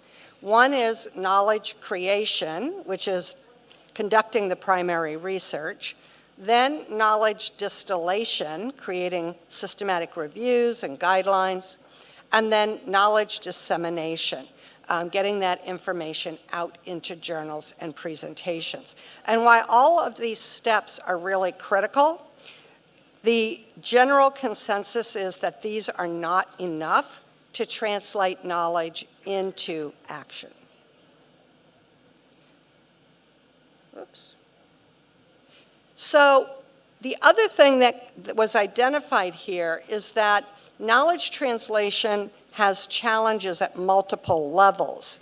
So we're not just talking about translating information to clinicians, but we're also talking about policy. And so this involves healthcare systems, healthcare organizations, healthcare teams, those individual healthcare professionals, and our patients as well. So we need to think about dissemination of information and translating our research knowledge to all of these areas. So we have to have research in all of these areas before we can translate it, right? So the model then that was ultimately identified is this model. It's called the Knowledge to Action Framework. And this framework was proposed by Laura Gitlin as the way to facilitate translation of practice. And she talks about creating knowledge through inquiry, synthesis, and then products and various tools, creating tools to do those different things. Looking at evaluating outcomes, sustaining knowledge use, identifying problems, adapting our knowledge to the local context, and that can be really important as we look at an international audience. Assess and address those barriers to knowledge use, which we've talked about, and then select and implement interventions, and then ultimately monitor our use. So this is something I think needs more discussion. The last couple of things I want to talk about is the role. We need to know our role. What are the roles for various individuals? So first of all, the role of educators. Educators, and I know there are many of you out there in the audience today, you need to be teaching your students in a way to support the translation of knowledge to practice and not just spitting out didactic information. We need to integrate into the curricula courses and activities that teach students how to effectively conduct systematic literature searches, critically appraise that peer-reviewed literature, determine the extent to which research findings can be translated into practice, and they need to be able to identify barriers and facilitators that can influence the implementation of that evidence. For those of you who are researchers, you have a job too. And your job is to conduct research at all of these various levels and across multiple areas of knowledge. You need to make recommendations based on best practice. So really the researcher, you read any article, the last thing it says is, discussion or impact on practice. That's where you really get to say, look, this research says this is important for practice, and this is why. If you can't do that with a research study, the research might not be real useful. Lastly, you need to disseminate that intervention knowledge. I think we're seeing a theme here, right? Dissemination of knowledge, really important. This model was proposed by Florence Clark Park and Janice Burke in 2013. And they talked about different phases of translating laboratory knowledge through those university-based research studies into adoption of best practices in the community. All right, the next thing I wanted to talk about was dissemination of research. I was told that this was an area I needed to address, so I'm going to do that. So first of all, dissemination of research is that targeted distribution of information and intervention materials to specific audiences. And the intent here is really to spread that knowledge and the information about the evidence-based interventions. And this can be to a wide range of audiences. For instance, you in the audience today are one audience, but this might include community health individuals, it might include hospitals, it could include leadership in various areas. Compared to dissemination, this idea of knowledge translation is the synthesis, dissemination, exchange, and ethically sound application of knowledge to improve health. So we need to have dissemination in order to have knowledge translation. Okay, so we're never going to move knowledge into clinical practice without that dissemination. And these are overlapping fields. So as a researcher, one of the things we need to look at is to develop a dissemination plan. And although I'm targeting researchers, I really also want to speak to those of you who are clinicians and students coming out of university, because you are disseminators as well. okay? You can disseminate information by doing synthesis papers, by taking the research that's been published and doing those systematic reviews or doing abstracts or literature reviews of the information. So when we're doing a dissemination plan, and this applies to everybody, is you have to have a goal for that dissemination. What's the impact you want to have? Are you disseminating information to parents because you want to get more buy-in into the interventions that you feel are most effective? Do you want to disseminate information to policymakers? For instance, for us in the US, it might be our senators or our House of Representatives because we want to change policies and access to care. So think about the audience as you're thinking about disseminating research, who's most affected by that particular research project or study? As a pediatric sensory integration-based OT, it doesn't do me very much good to try to disseminate information on spinal cord injuries because my audience doesn't care about that, all right? But they do care about what's going on with autism. They care about executive functioning. They care about all of these other areas. And think about who would be interested in learning about that particular study finding or group of findings, and what is the interest of the broader community in those findings. And then think about the medium you're going to use to conduct and disseminate this information. What's the most effective way to reach your audience? And what resources do the various groups typically access? This is something we're always thinking about when we go to publish is occupational therapists want to access open access journals that they don't have to pay for. So when I think about what journal I want to publish a particular research study in, I'm going to think about putting it into an open access publication. I also want to look at a journal that is going to have other articles that address the same general topic. You know, for instance, it doesn't do any good to put a sensory integration article in an orthopedic journal. Okay, that's not where an OT is going to go look for sensory integration information. And then lastly, execution.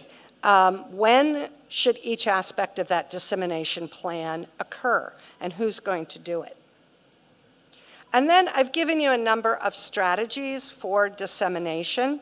I'm not going to go through these, but these range from publication in scientific journals and to professional publications, to social media even, as well as various flyers, newsletters, and clinic-based publications. Another thing we really want to look at is scientific posters, and I'm delighted to see that this conference has the opportunity for scientific posters, both for students and professionals. Oftentimes, this is a really excellent way to begin to disseminate information, and I don't know if you guys do this, but AOTA publishes the abstracts for all of their scientific posters, in AJOT. It's a supplement to AJOT, our journal. And so that is another way to get broader dissemination beyond the actual conference. Another thing that we can do, which is the most common, is publish in journals and print publications. And the good news is there are now many, many, many journals available to us. Most countries have their own publications. Some are better and more rigorous than others.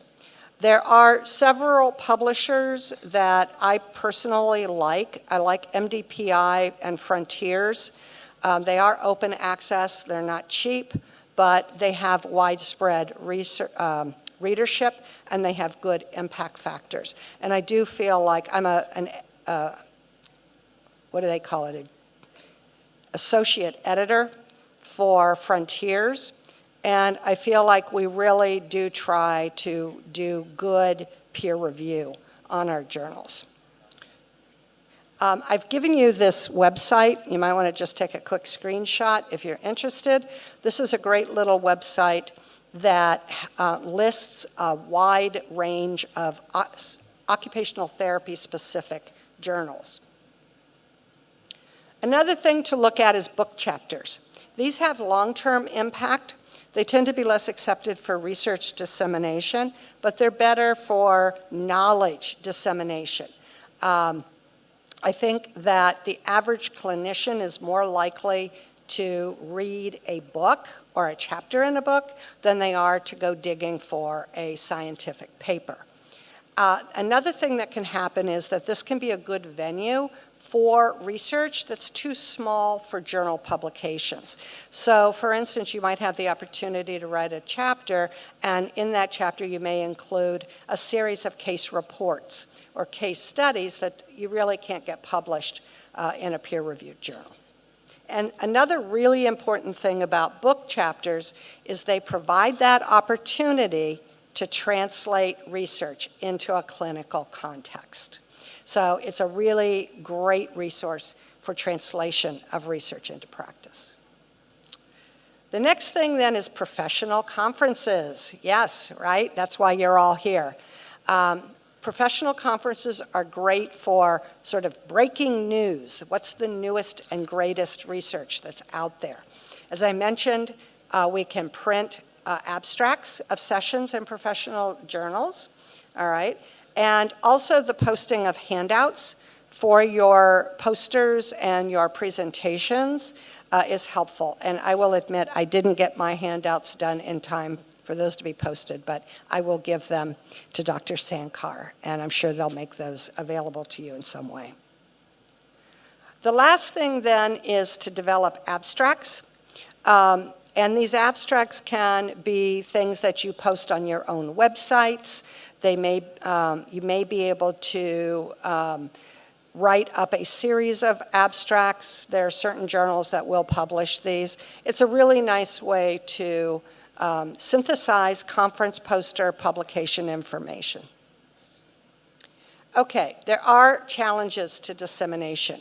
One of the big problems that we run into is that many clinicians only have access to abstracts of scientific papers.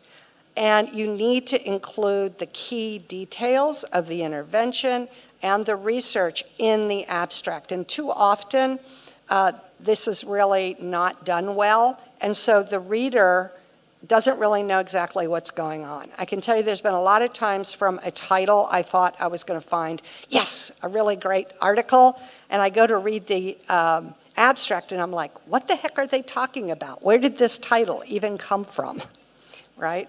So we need to be thoughtful about how we present that information. Another thing that happens is there's a big push today in OT for systematic reviews of information. And one of the problems with that is that it becomes really impractical when interventions are not described adequately, because you can't really tell if the intervention that you're trying to look at is actually that particular intervention. One of the things we've run into in sensory integration is, first of all, poor description of the population.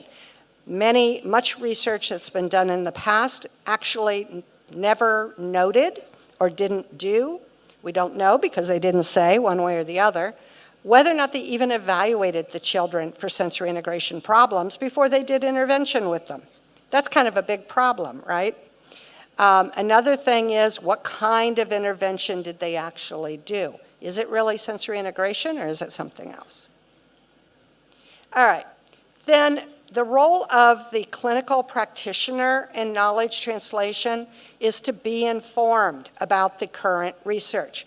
This means being a member of your state and national occupational therapy associations, having access to their journals, looking at the journals for other countries.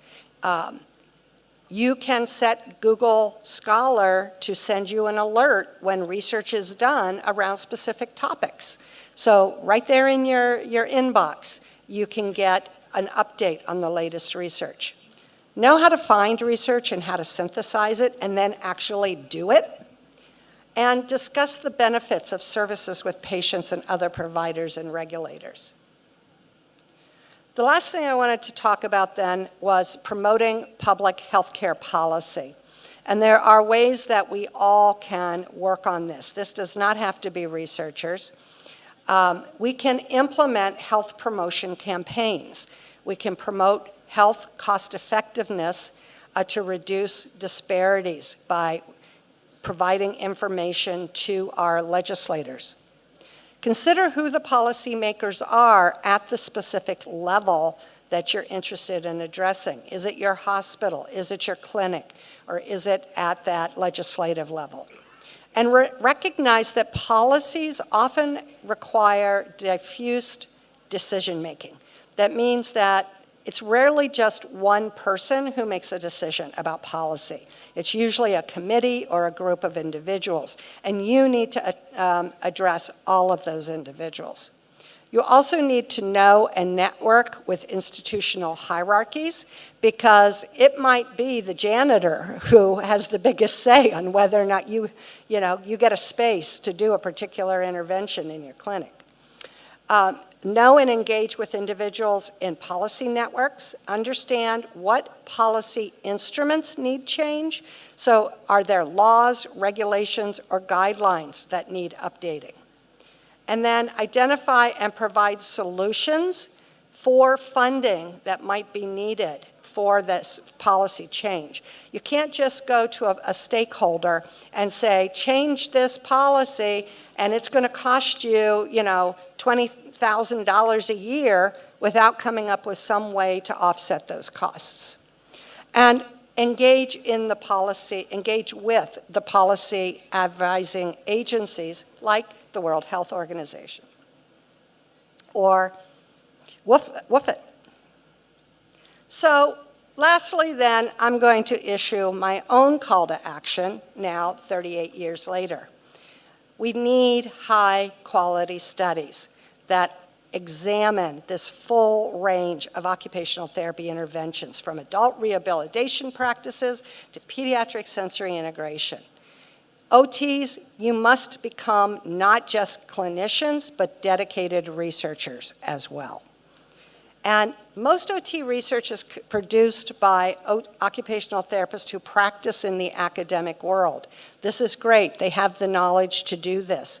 And they may be skilled researchers, but many individuals have been out of the clinic for many years sometimes. And therefore, they may not be well versed in the day-to-day challenges of clinical practice. So you as clinicians need to play a vital role in collaborating with academic researchers so that they can in fact produce meaningful and embedded studies in clinical practice.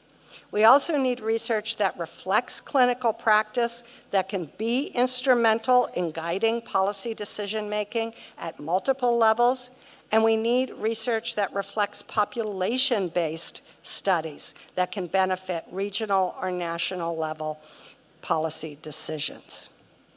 So, thank you. I hope that was helpful and interesting. We all have a role to play in moving our profession forward. So, think about what your role is and what you can do. Thank you.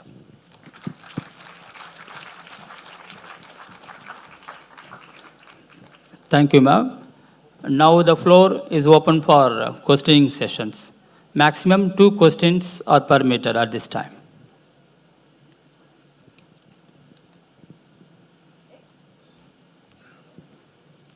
Only 2 questions.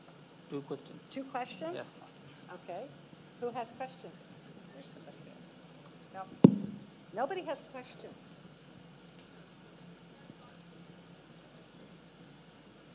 Do they have a microphone out there? Everything was just absolutely perfectly clear, right? From my side, what could be the highest barrier and obstacle to translating our OT research into policy as well as practice? What would be the highest what? highest obstacles and barrier to translating our occupational, yes. The obstacle. There are so many barriers to translating policy into practice as well as policies. One of the big things that we are constantly running into, aside from money is always the biggest issue. I think that's like the big problem. But in addition to that, there is our mentality, and I do it too, we all do, admit it, is, well, I've done it this way, it works, and I don't see any need to change it, right? I like doing it this way. It's hard for us to change, and changing our practice is difficult, and it takes effort, and it takes headspace and time, and when we don't have support to do that, that's when we run into problems. So another question from our Sanjeev sir. Please hand over the mic. Maybe I'm loud enough. Okay. Yeah, I'm Sanjeev. I head occupational therapy at CMC Bangalore. Okay. All right. So I think Ms. Spencer has a wonderful presentation and it gives a very good bird's eye view of especially the barriers. But something that you've touched on, you made a single line statement, is if you look at least in the Indian context, what happens is, who defines my profession? See, who defines my profession or the way I practice? See, this is one of the major stumbling blocks in transferring theoretical constructs into practical application. The reason being, people, at least from the medical fraternity, they come abroad, they work or get an exposure from occupational therapists or see occupational therapists work. Some of them come back extremely over-enthusiastic about wanting to translate everything that they saw here back in India. Some of them then start defining and redefining the way I need to practice. So if there is no autonomy or an initiative from my end, it's culled at my end after 27 years of practice. So I just wanted to highlight that, please. Yeah, I think that's a really important point. And I've seen this in various countries. You know, I'm a U.S. therapist. I have my U.S. lens. And I'm going to come in and tell you the way we do things. But I hopefully try to be sensitive that you may not do things the same way. There are differences in your clientele, in accessibility, in funding. You know, there's many, many differences. So, and I'll tell you, this actually came up with a colleague of mine in Greece who was holding a course, and she had a speaker come in from the US around early intervention. And this speaker was talking about a particular program that she had developed, and she was like, you have to do it like this. It has to be done in the home. It has to be done exactly this way. And everybody in the audience got upset. And the clinicians who were head of the Greece OT Association were like, this is a big problem because they don't have funding for in-home services. And my colleague who was running the course tried to tell the speaker, look, you need to give them other options because they can't do it this way. They just can't do it that way. And the speaker refused to do it. And I was like, okay, that is not being culturally sensitive. You know, that's a big problem. So I do try personally to say, this is the way I do it. If you can't do it this way, feel free to change it. Because I can't dictate to you how that's done. But I think when you talk about who defines your personal scope of practice, that goes to your national organization to produce policy guidelines that maybe are needed to help define some of those things for Indian practice. It may also mean that you need research on particular ways of doing things that might be different or might be different populations, so that you have the specific research for your culture that demonstrates the evidence for that. So. Wonderfully articulated. Thank you.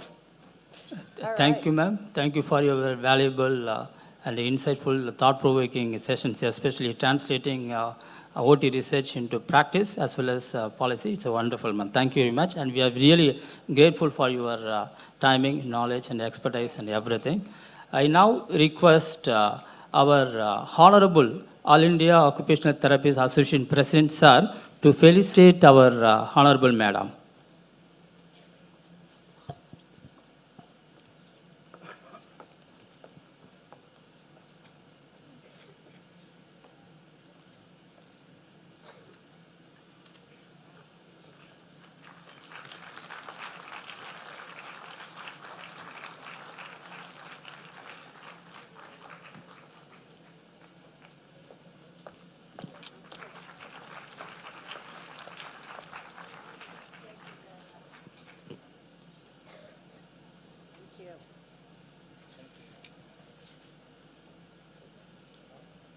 Thank you, everybody.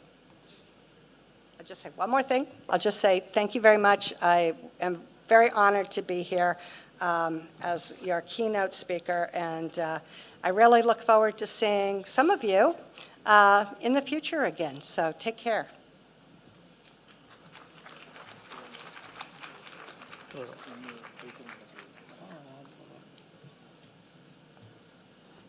Thank you, ma'am.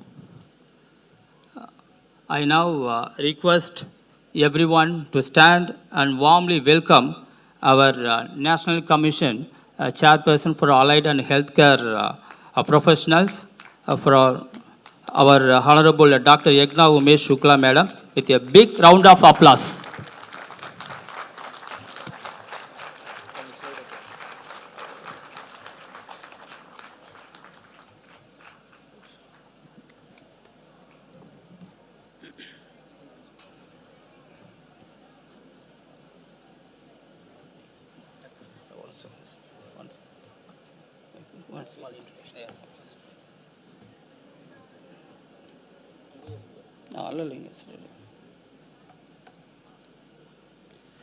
Dear delegates and professionals, we are privileged to have with us today Dr. Shukla ma'am. She holds a prestigious position of chairperson for the National Commission for Allied and Healthcare Professions, where she is instrumental in shaping policies, regulations, and professional standards for allied health sciences across the country. Dr. Shukla ma'am, a distinguished professional with over 30 years of experience in physiotherapy, education, and healthcare policy. She was serving as a principal of the Government Physiotherapy College, Ahmedabad, where she continues to mentor, shape the future of allied and healthcare professions in India. As a respected speaker at national and international conference, Dr. Shukla has been actively involved in research, teaching, and professional advocacy, continuously striving to enhance physiotherapy education and practice.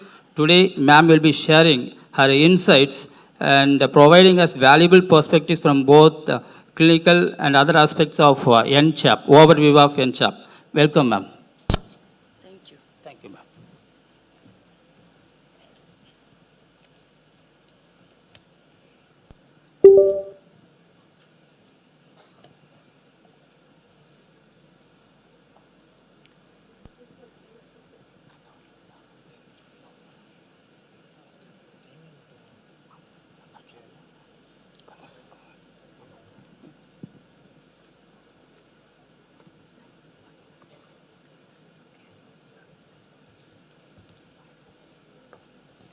Very good afternoon post lunch.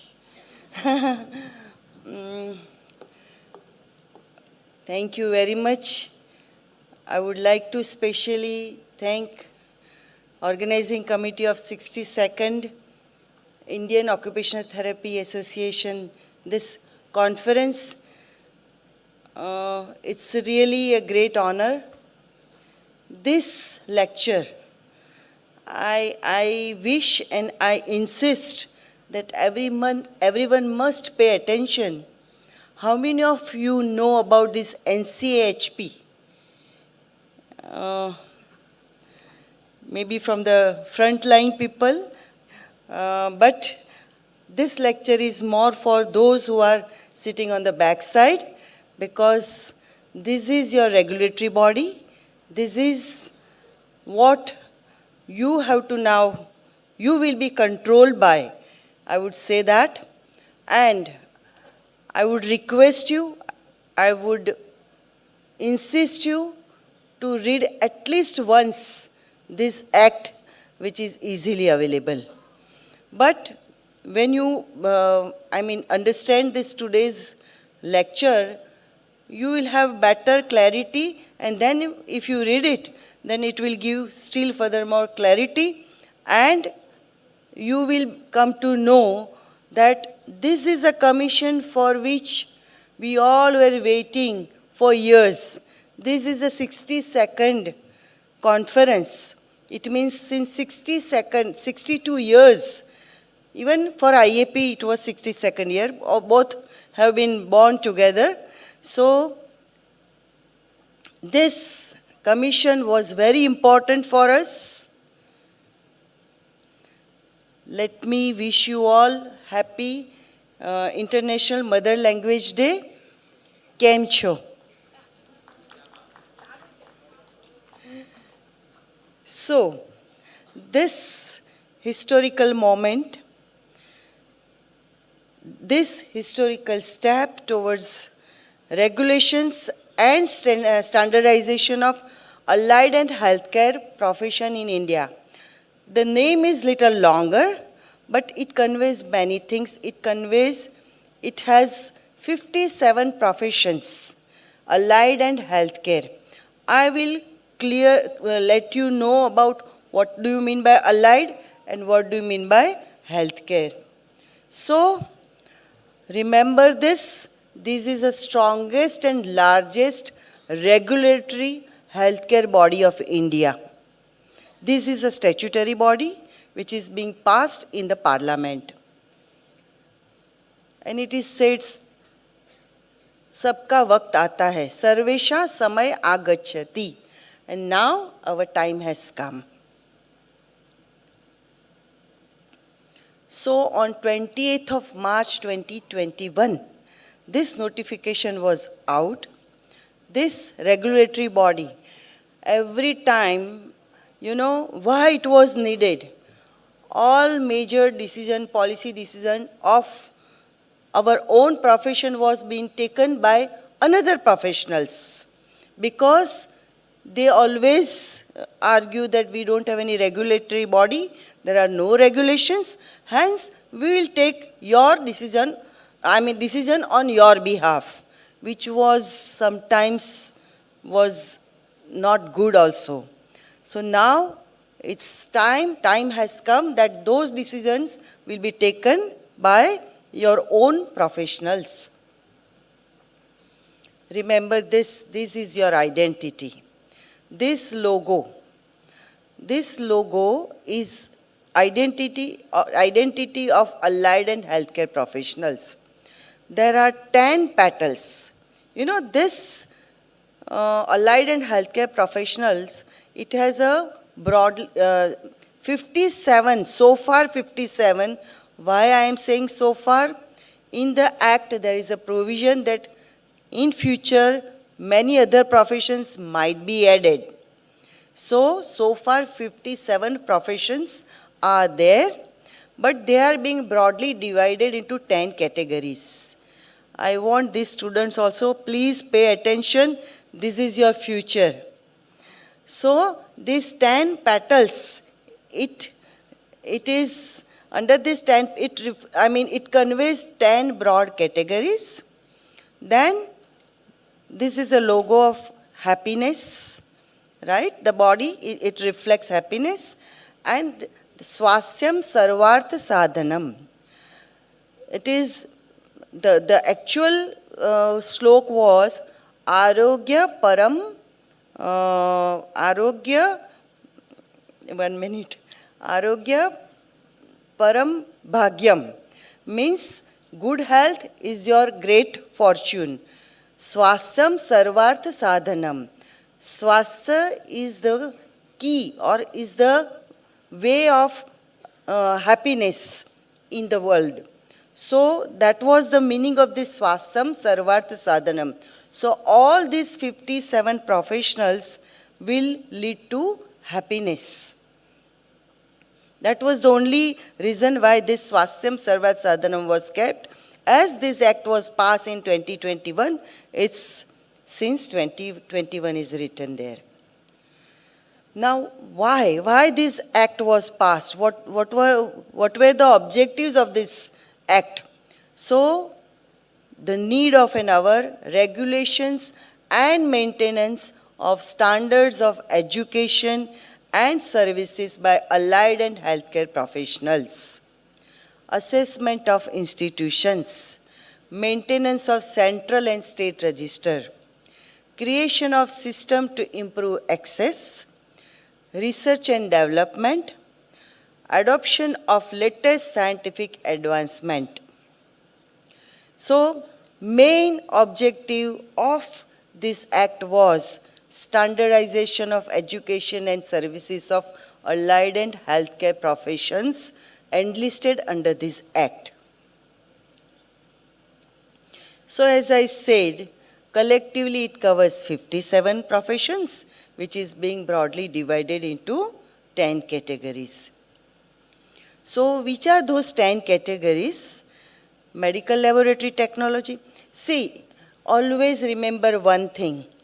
Don't think why we should come under them. Something is better than nothing. It has started. Take it in a right positive spirit instead of, because there was nothing and we were being ruled by some other professionals. Why not to accept it and move forward with positivity that because of this regulatory body, at least our own professionals will take decision on our behalf, right? And there will be a standardization, there will be a regulations which is not there, right? And at the same time, again I would request you all, whenever there is a notification about curriculum, all these subject experts, they have worked very hard. They have given their time, energy, and just for the profession, I would say that. So, let that culture of adopting it, having uniformity, it is being accepted first. It is not like once in a lifetime process.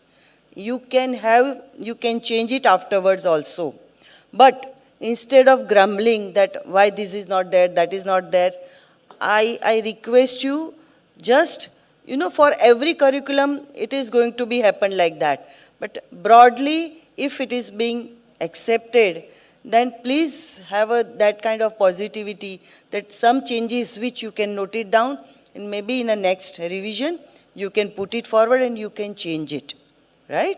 But just imagine one uniform curriculum all over India is going to be a biggest achievement. So, all this same curriculum in all colleges, it's going to be a very big thing. So, this medical laboratory and life sciences, nutrition science, professional physiotherapy, occupational therapy, ophthalmic, likewise, these are all 10 categories.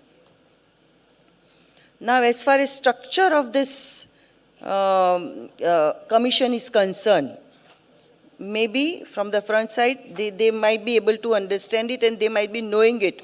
How exactly this commission is going to be function and what is the exact structure of it. So if you look on the upper side, see commission, and I would like to say that there are central commission and there are state council. Central is NCHP commission and there are state councils. State councils like Maharashtra, Gujarat, 36 states, they have major power of this commission. In the sense, all the inspection powers, all the verification powers, they are being given to State Council. But they have to follow regulations which are being notified by the center. So it is State Council's duty to see to it that the regulations which are being notified from the center, that is being followed in the state. Like there will be a regulations for registration. Who can register? You all will get registration number, right? But what about those who are not following in the criteria of regulations? Then there might be some way through which they may be capable. You know, like when you go to outside India, some credits, they demand some equivalence of credit. And to fulfill that credit, they have to have some hours of some learning, etc., etc. Likewise, maybe in India, we have to have that kind of regulations. If they are covering that kind of criteria, then they can be given that registration number, and those without registration, they will not be able to practice anywhere in India. Otherwise, there are punishments for that. So it has to be taken very seriously. As soon as the regulations are out, you have to see to it that that is being, you get yourself registered and take a registration number. Here, one more thing I would like to let you all know. In October, our Honorable PM Sir, he inaugurated our website, right? On the website, we have 2 portals for enrollment. Now, you must know the difference between enrollment and registration. Enrollment is like just to have a data nation-wise, how many occupational therapists are there in India, right? You want to know the latest figure? How many have enrolled? It is really very disturbing. It reflects how active you have to show your presence, your existence at a national level. And 273 is a number, sir. Please, my request is, please enroll yourself. So far only 4 months have passed. Only 273 occupational therapists have enrolled. So from here, I would like to take this advantage, and I want to convey you all, those who have already passed occupational therapy, you have a degree, please visit NCHP website. There is, and it hardly takes 10 minutes. What you need to keep ready, all guideline, there is a video. You know, everything is provided. Only thing is you need to take out some time, 10, 15 minutes, and that is it. That much you can do for your profession and for yourself, I would put it that way. So, kindly enroll yourself at the earliest. And I am wishing that Monday when I go back, I see 2 more zeros behind. Please promise me that. Because, you know, you feel so bad that when you are there, already there, then why not to have your existence at a national level, so that, you know, sometimes for some policy and all, you need that number.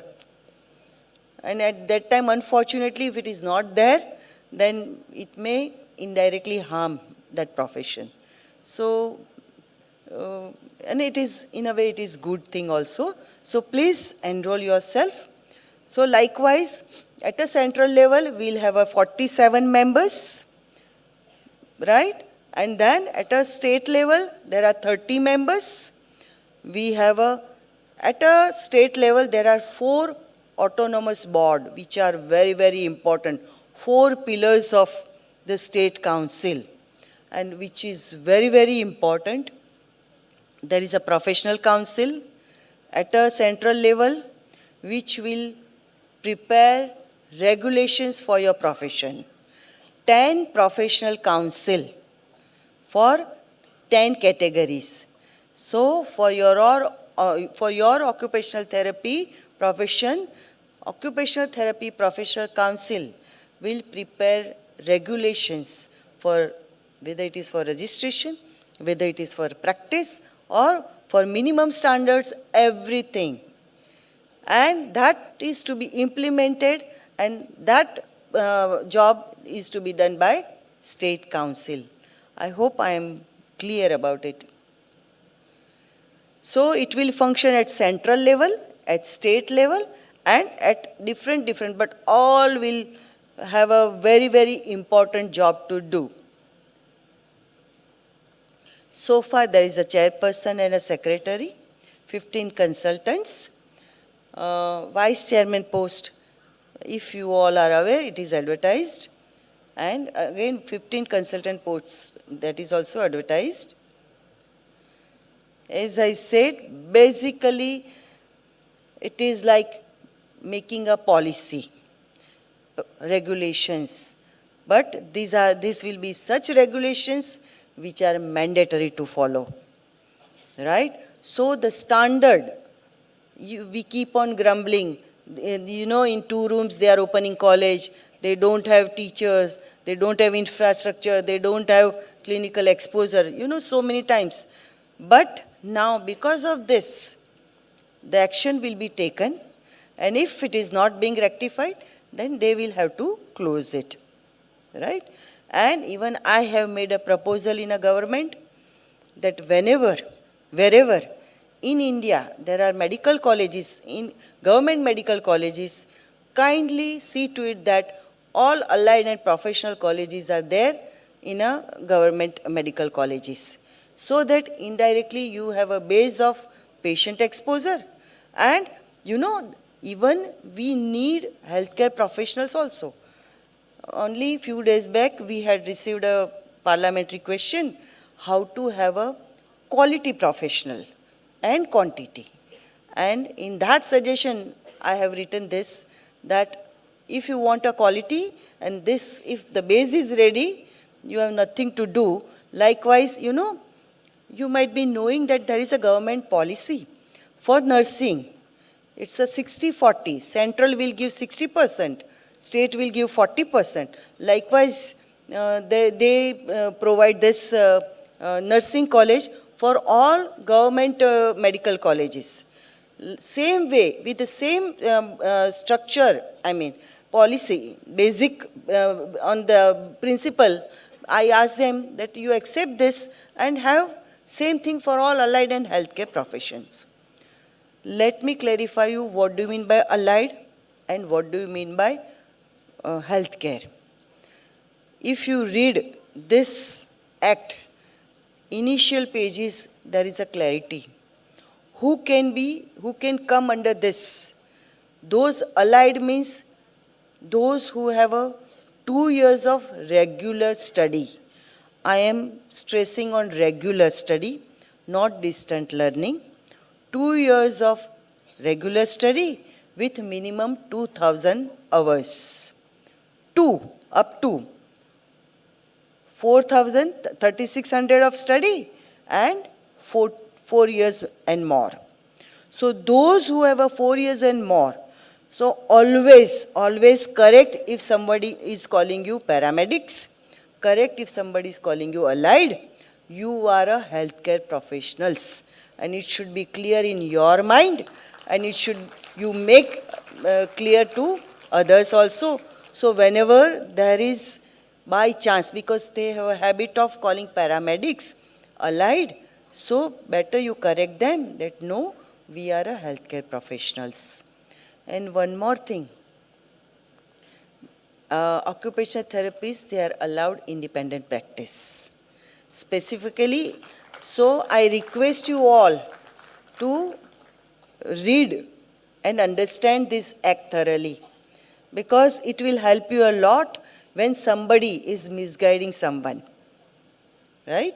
So this is a functions of National Commission. Again, I want all of you to know about this ISCO code. You know what is the ISCO code number of occupational therapists? And what do you mean by ISCO code?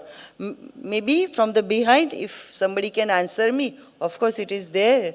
But this international standard classification of occupation is what is the ISCO code of occupational therapy? Can anybody read? It is 2267.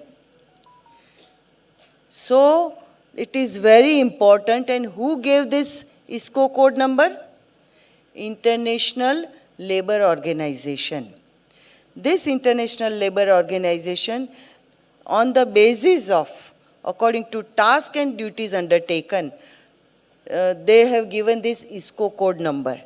So it is very, very important to quote this ISCO code. If you refer this NCHP Act schedule, the professions, whatever the profession name is, immediately beside that there is a ISCO code number of that profession. So it is very important to know about ISCO code.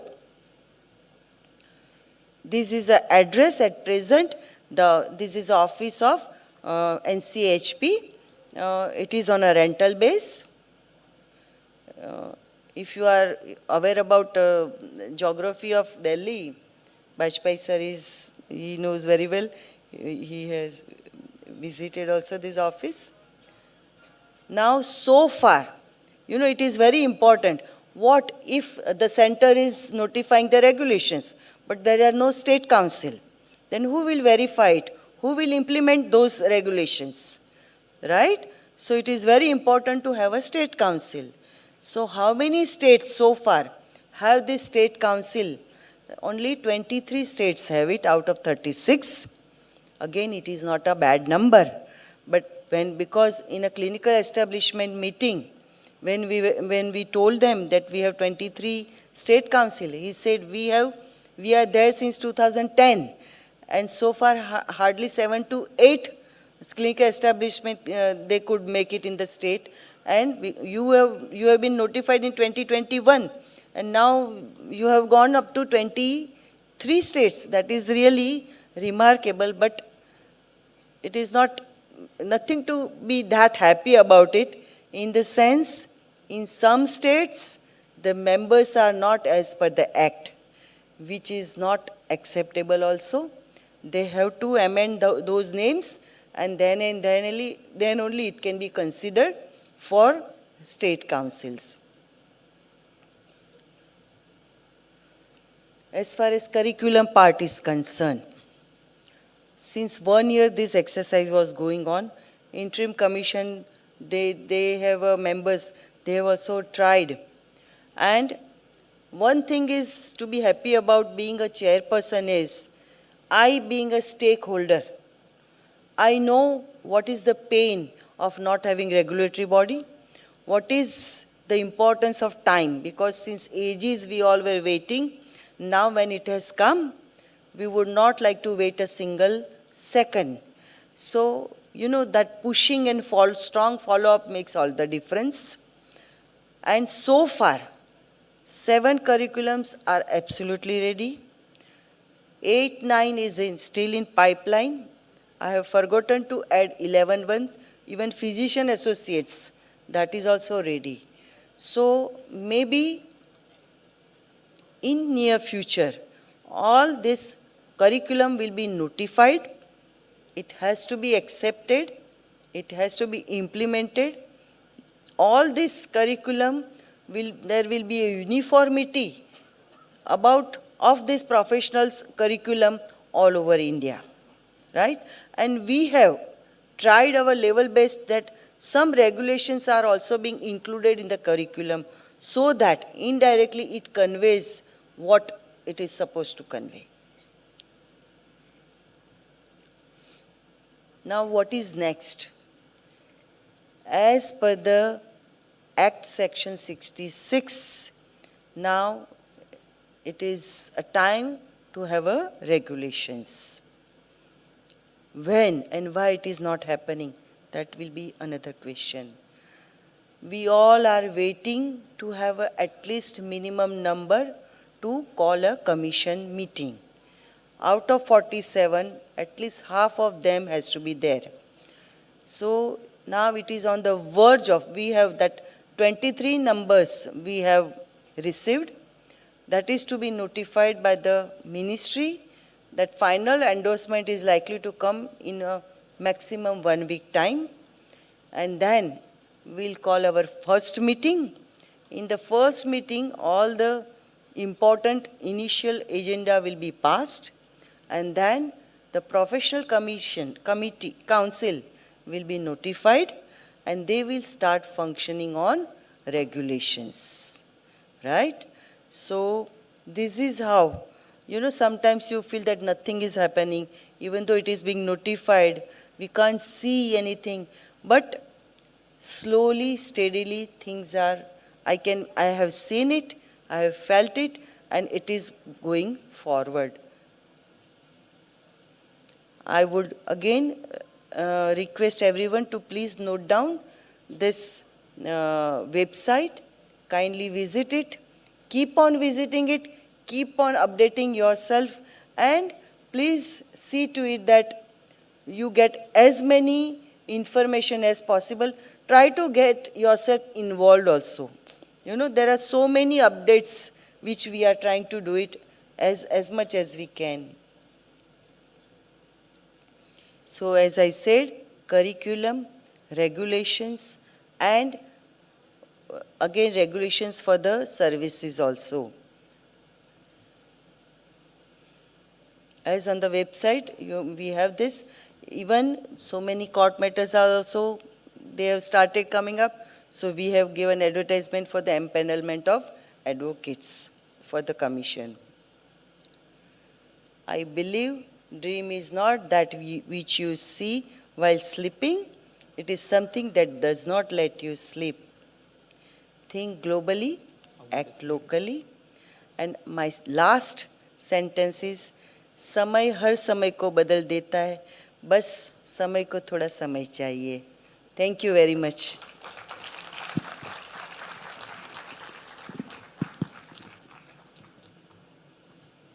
Thank you, ma'am. It is truly a great honor for us to have you here. We deeply appreciate your valuable time, expertise. I hope I have given justice to this, because, it's been taken that way, that those who are on the front 4-5 lines, they know they have gone through a lot. They know the importance of it, and that is why they know that what I am speaking, they are able to appreciate and understand it better. Those who are on the back side, they think that they have done it. Let us see. But it should not be so. As I said, it was disturbing figure for enrollment. Again, I insist, please see to it that get yourself enrolled, right? Show your existence. And one more thing I would like to, that madam, in the, implementation of research into practice, one thing is, if you are doing research, if you are publishing it, and if medical practitioners come to know that yes, this is more effective, they will start referring and they will appreciate your importance, right? That is how you can show your existence and importance, and they will appreciate it.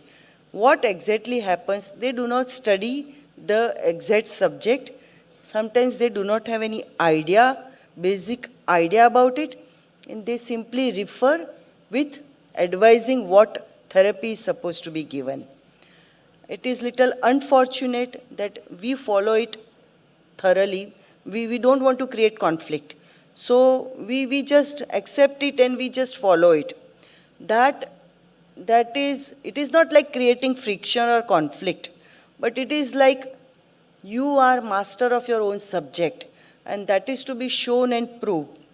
So I think it is high time that you also should show your importance and existence. Thank you. Thank you, ma'am. Thank you for your wonderful presentations, especially sensitizing our professional occupational therapy. Truly commendable, ma'am. Thank you very much. Thank you once again for being with us. And dear delegates, professional, once again, I request you, please give a big applause to our Honorable Dr. Yagna, ma'am. Thank you, ma'am. And I now request our Honorable IOTA President to felicitate our Honorable Dr. Yagna, ma'am National Commissioner Chairperson for Allied Health Care Service.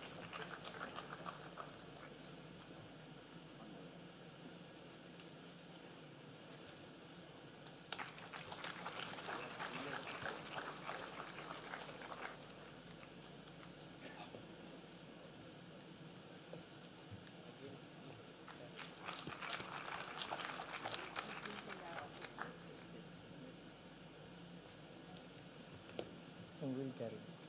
Thank you, ma'am. Yes.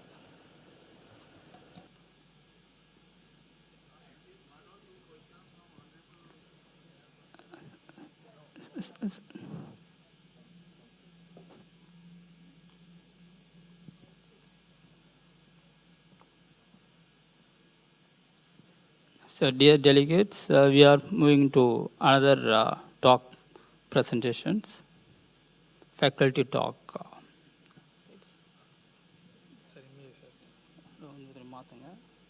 Wait,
Dear delegates, so we are moving to another faculty talk. Today we have with us Dr. Inbodurai Palanisamy sir, a highly accomplished occupational therapist specialized in neuroscience. Dr. Inbodurai sir holds both a bachelor's and master's degrees in occupational therapy from SRM University, Chennai, with a specialization in neuroscience. He has dedicated over 16 years to advancing clinical practice at Rashid Hospital, Dubai, an acute and emergency hospital for known for its excellence in trauma and neurological rehabilitation. Dr. Inbodurai sir has extensive experience in providing evaluation services for driving fitness, return to work programs, and ergonomic consultations for healthcare workers. His expertise spans across conditions such as traumatic brain injuries, spinal cord injuries, orthopedic conditions, and stroke rehabilitation. His remarkable contributions to the field of our OT have been really recognized with the Distinguished Alumni Award from our SRM University in 2024. So he is a speaker at national and international conferences. Dr. Inbodurai sir has conducted webinars, workshops, and seminars to share his knowledge and expertise. Today, he will be presenting on an essential topic, occupational therapy, driving evaluations and recommendations and practical strategies. I welcome you, sir. I request everyone to welcome our Inbodurai sir to present.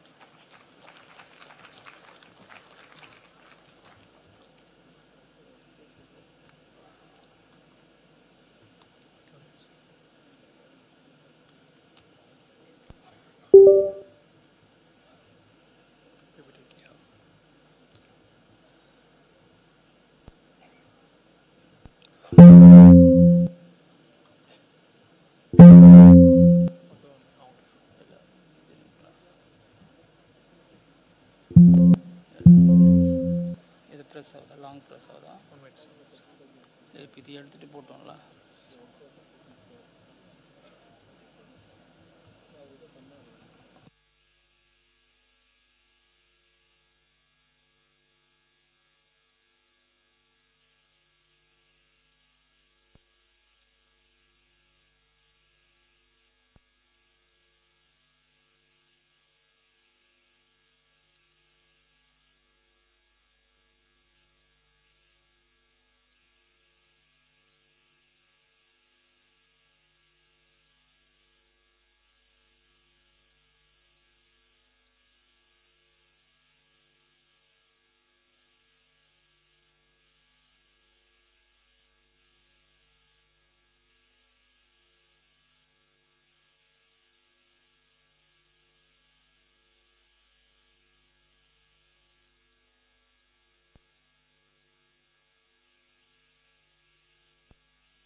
Dear delegates, so small technical issues. Please make sure you are seated. The sessions will be started as early as possible.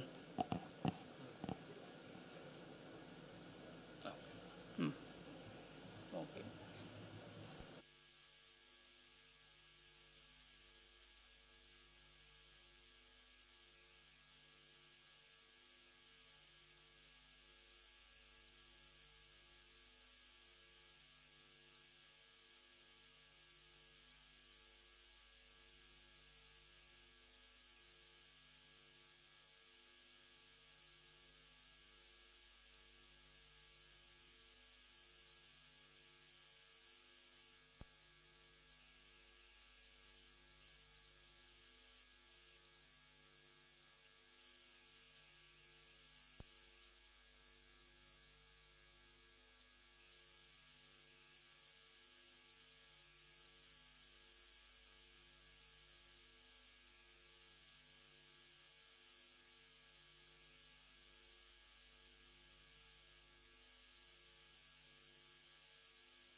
Good afternoon, all. I apologize for the small technical glitch. It's not playing from this laptop. We'll play from the laptop which is down there.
Good afternoon, all.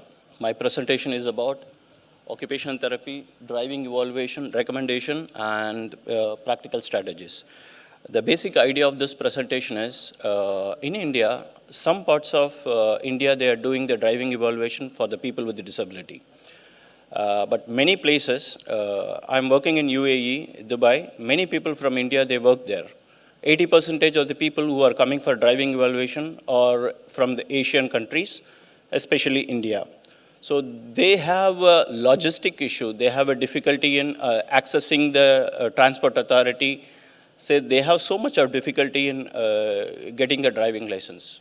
But relatively in UAE, it is easier to get the driving license because of the simple process. So some of you, the future therapists and those who are already working in colleges and other places, they can have some idea to access to the road transport authority, and you can create an opportunity for the people, those who are with the disability, and helping them to drive will change their life entirely. So this is the basic objective of my presentation. Since we have a short time, I'll try to rush my presentation. Only important things I will say. Some slides which is not important, I'll skip. So first thing, why the person should drive, and the common official procedures and steps, and I'll give you some few case examples on positive, negative impacts of the post-driving evaluation, and how it is changing the person's life after gaining the license. This is the, why the occupational therapists should involve in driving evaluation. We know about basic idea of OT is, we know activity analysis. Driving is an activity, we know how to analyze the activity, and we know about the conditions, health condition. So based on the health condition, we will decide whether the person can be capable of working in such situation or not. So we have this basic idea, so we are actively involving in driving evaluation in many countries. My presentations, I have experience of 16 years in UAE. In 13 years, I have worked with the driving evaluation. Every year, we get around 110 cases for driving evaluation. So in the initial stage, we started with people with poliomyelitis, like one leg weakness or one hand weakness. Then, because of the impact of the report, so we started having many conditions involving the neurological conditions. In UAE, the public transport system is much relatively easier for those who are using the wheelchair. But self-drive is one of the important activity that will make them more independent, and that will be make them financially independent also.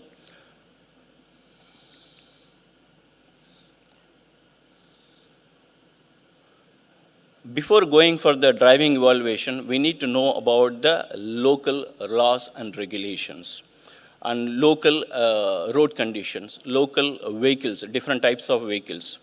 Before understanding the local laws, regulation, and types of the vehicles, we cannot just replicate what is in the Western country. We cannot replicate exactly in the Asian countries. So the personality of drivers also matters. So if somebody who wants to really involve in this, they need to have in-depth knowledge about the local regulation and the types of vehicles and how those vehicles will behave on the road. Universally, this is the basic pattern, basic procedure. And the person with the disability, they will approach the transport authority, and the transport authority will send them to competent authority, like, hospital, the rehab center. And in a rehab center, in our hospital, we are the only one doing for driving. So they come to occupational therapy. So we will do the evaluation in the clinic itself. In our hospital, every evaluation is paid, and it is quite expensive. If they fail in that evaluation, it is furthermore expensive because they will come for another evaluation. So we try to constrain, we try to do evaluation within the 40 minutes. Only important thing we will be considering. So if they are very clear in their physical capabilities and cognitive capabilities, we will give them the report that they can be fit to be trained. If we have a doubt in our clinical setup evaluation, we will take them for the simulated testing and in-vehicle testing. So after that, we will give the report, which will say that they can drive a normal car, or they can drive with the adapted car, or they cannot drive. These are all the commonly seen conditions. The first initial 2 years, we had only poliomyelitis cases, but later we started having wide varieties of cases. In this musculoskeletal condition, like a brachial plexus injury, poliomyelitis, amputation, some orthopedical condition or congenital condition which has the only structural issue, this is straightforward. We will give the specific adaptation and they can easily go for driving training. And the most challenging part is a neuromuscular condition, because that is not only affecting the physical function, that also will affect their cognitive and perceptual ability and judgment and execution. So it relatively takes longer time for evaluation. The competent, the RTA, Road Transport Authority, they want only one word, whether they are fit or not fit. They are not going to do the extensive reading on your report.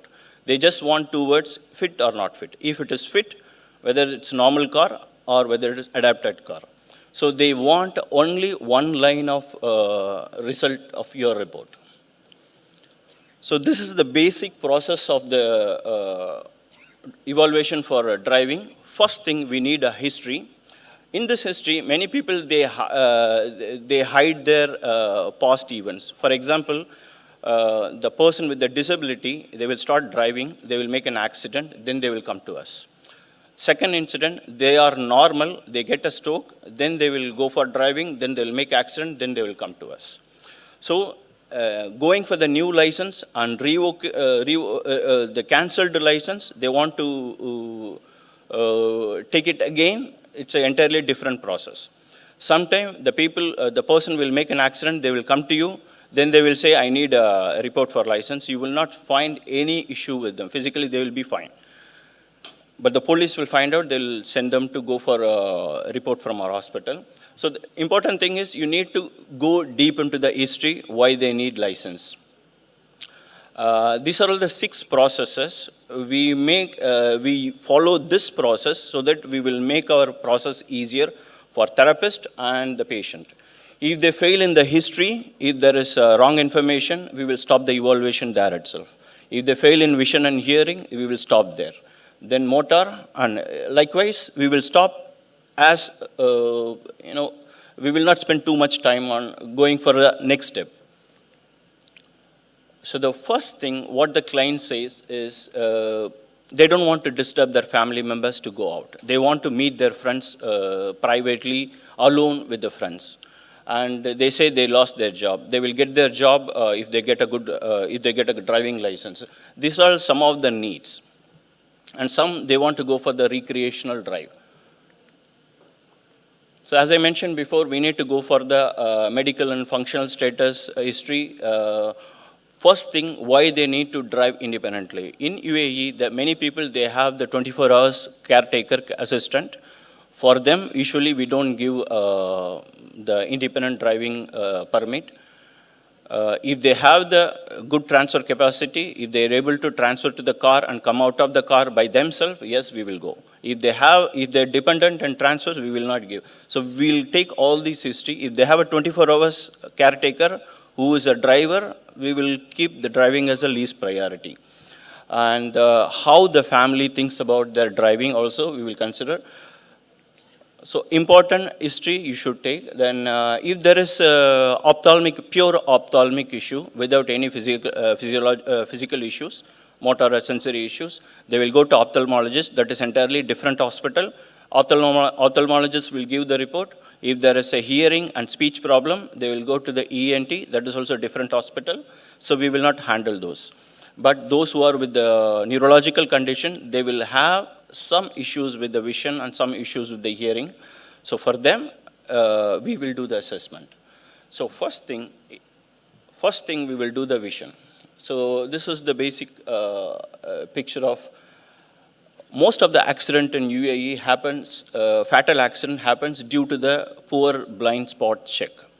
So if they have the unilateral neglect, if they have the issue with the vision, we will not let them drive. And if they have the central vision loss, no driving. If they have one eye, yes, it is possible. So I'll show you this video.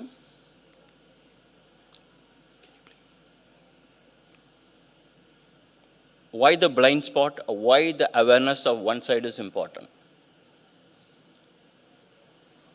If they have poor awareness of one side, this is what will happen.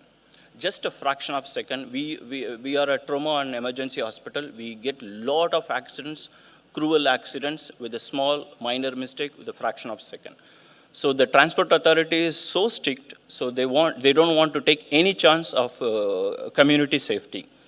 So if they have an issue with the blind check, or if they have the unilateral neglect, or if they have the any visual loss of one side, we will not give them okay for training.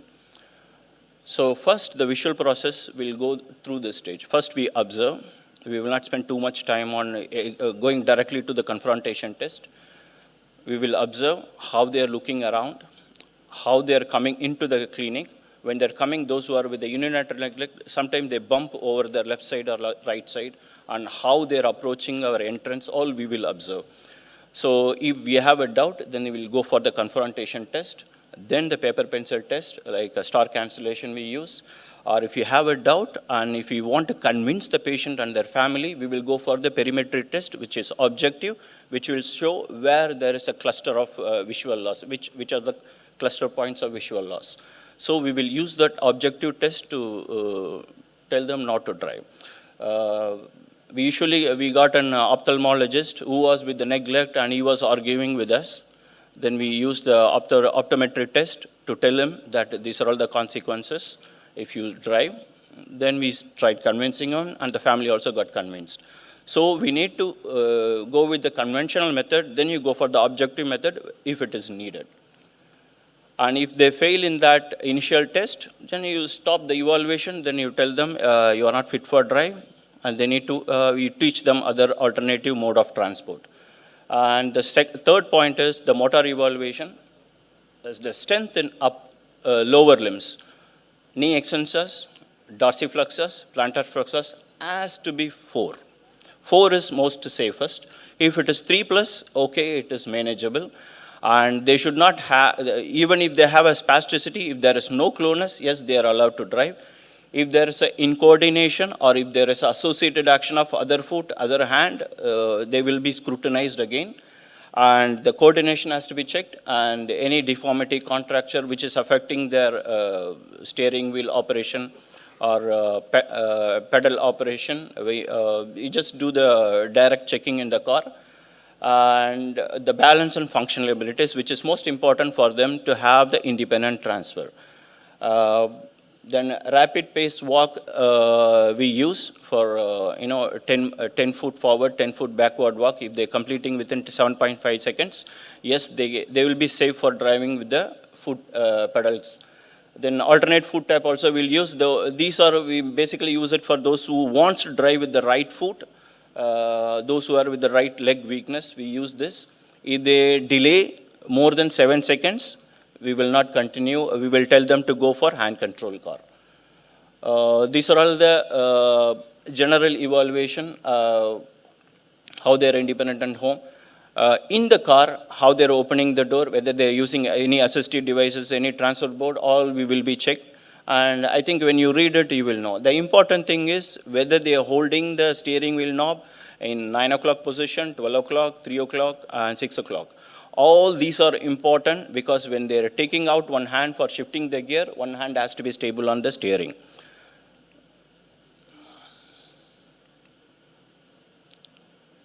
So this is one example of hand control car. See how is managing to learn.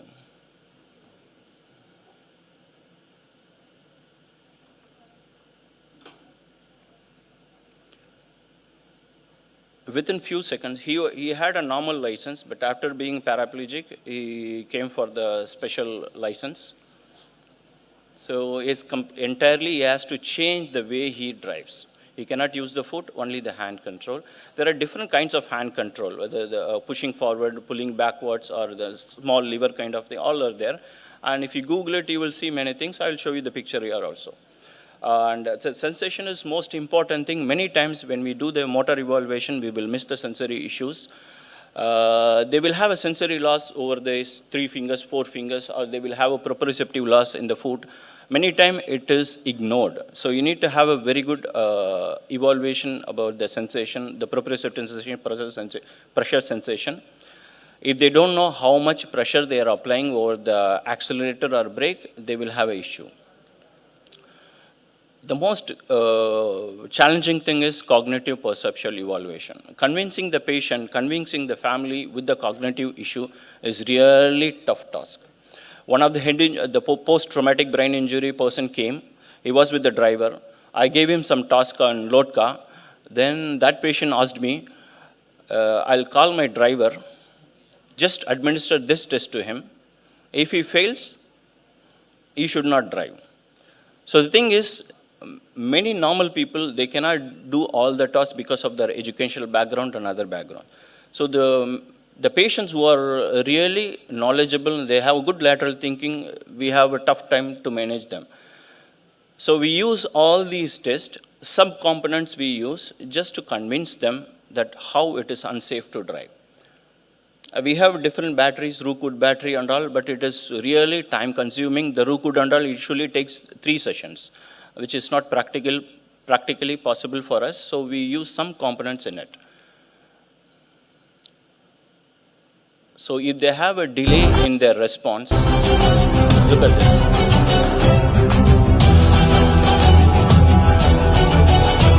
Those who have depth perception issue, those who have a delay in response,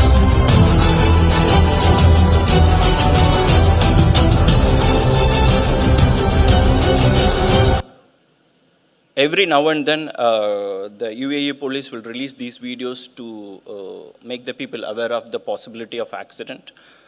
So if the normal person makes accident, that is entirely different. The person who's with a disability makes the accident, he will stop.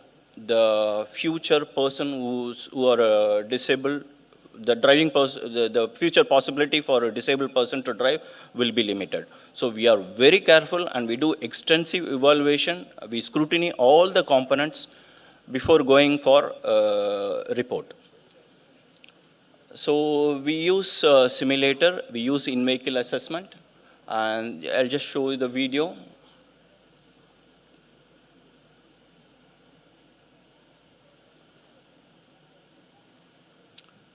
But most of the time, the simulator is not exactly replacing the actual real world. There are many patients, they are given the feedback that it is not it is like a video game.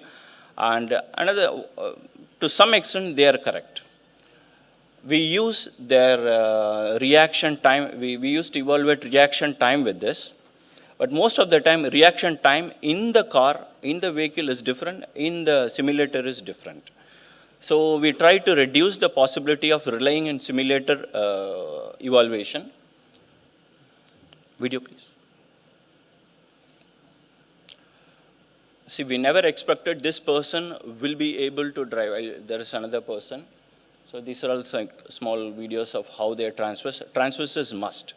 Because in GCC, the hot country, just see this video, we never thought he would be driving. But he had a very good skill of driving.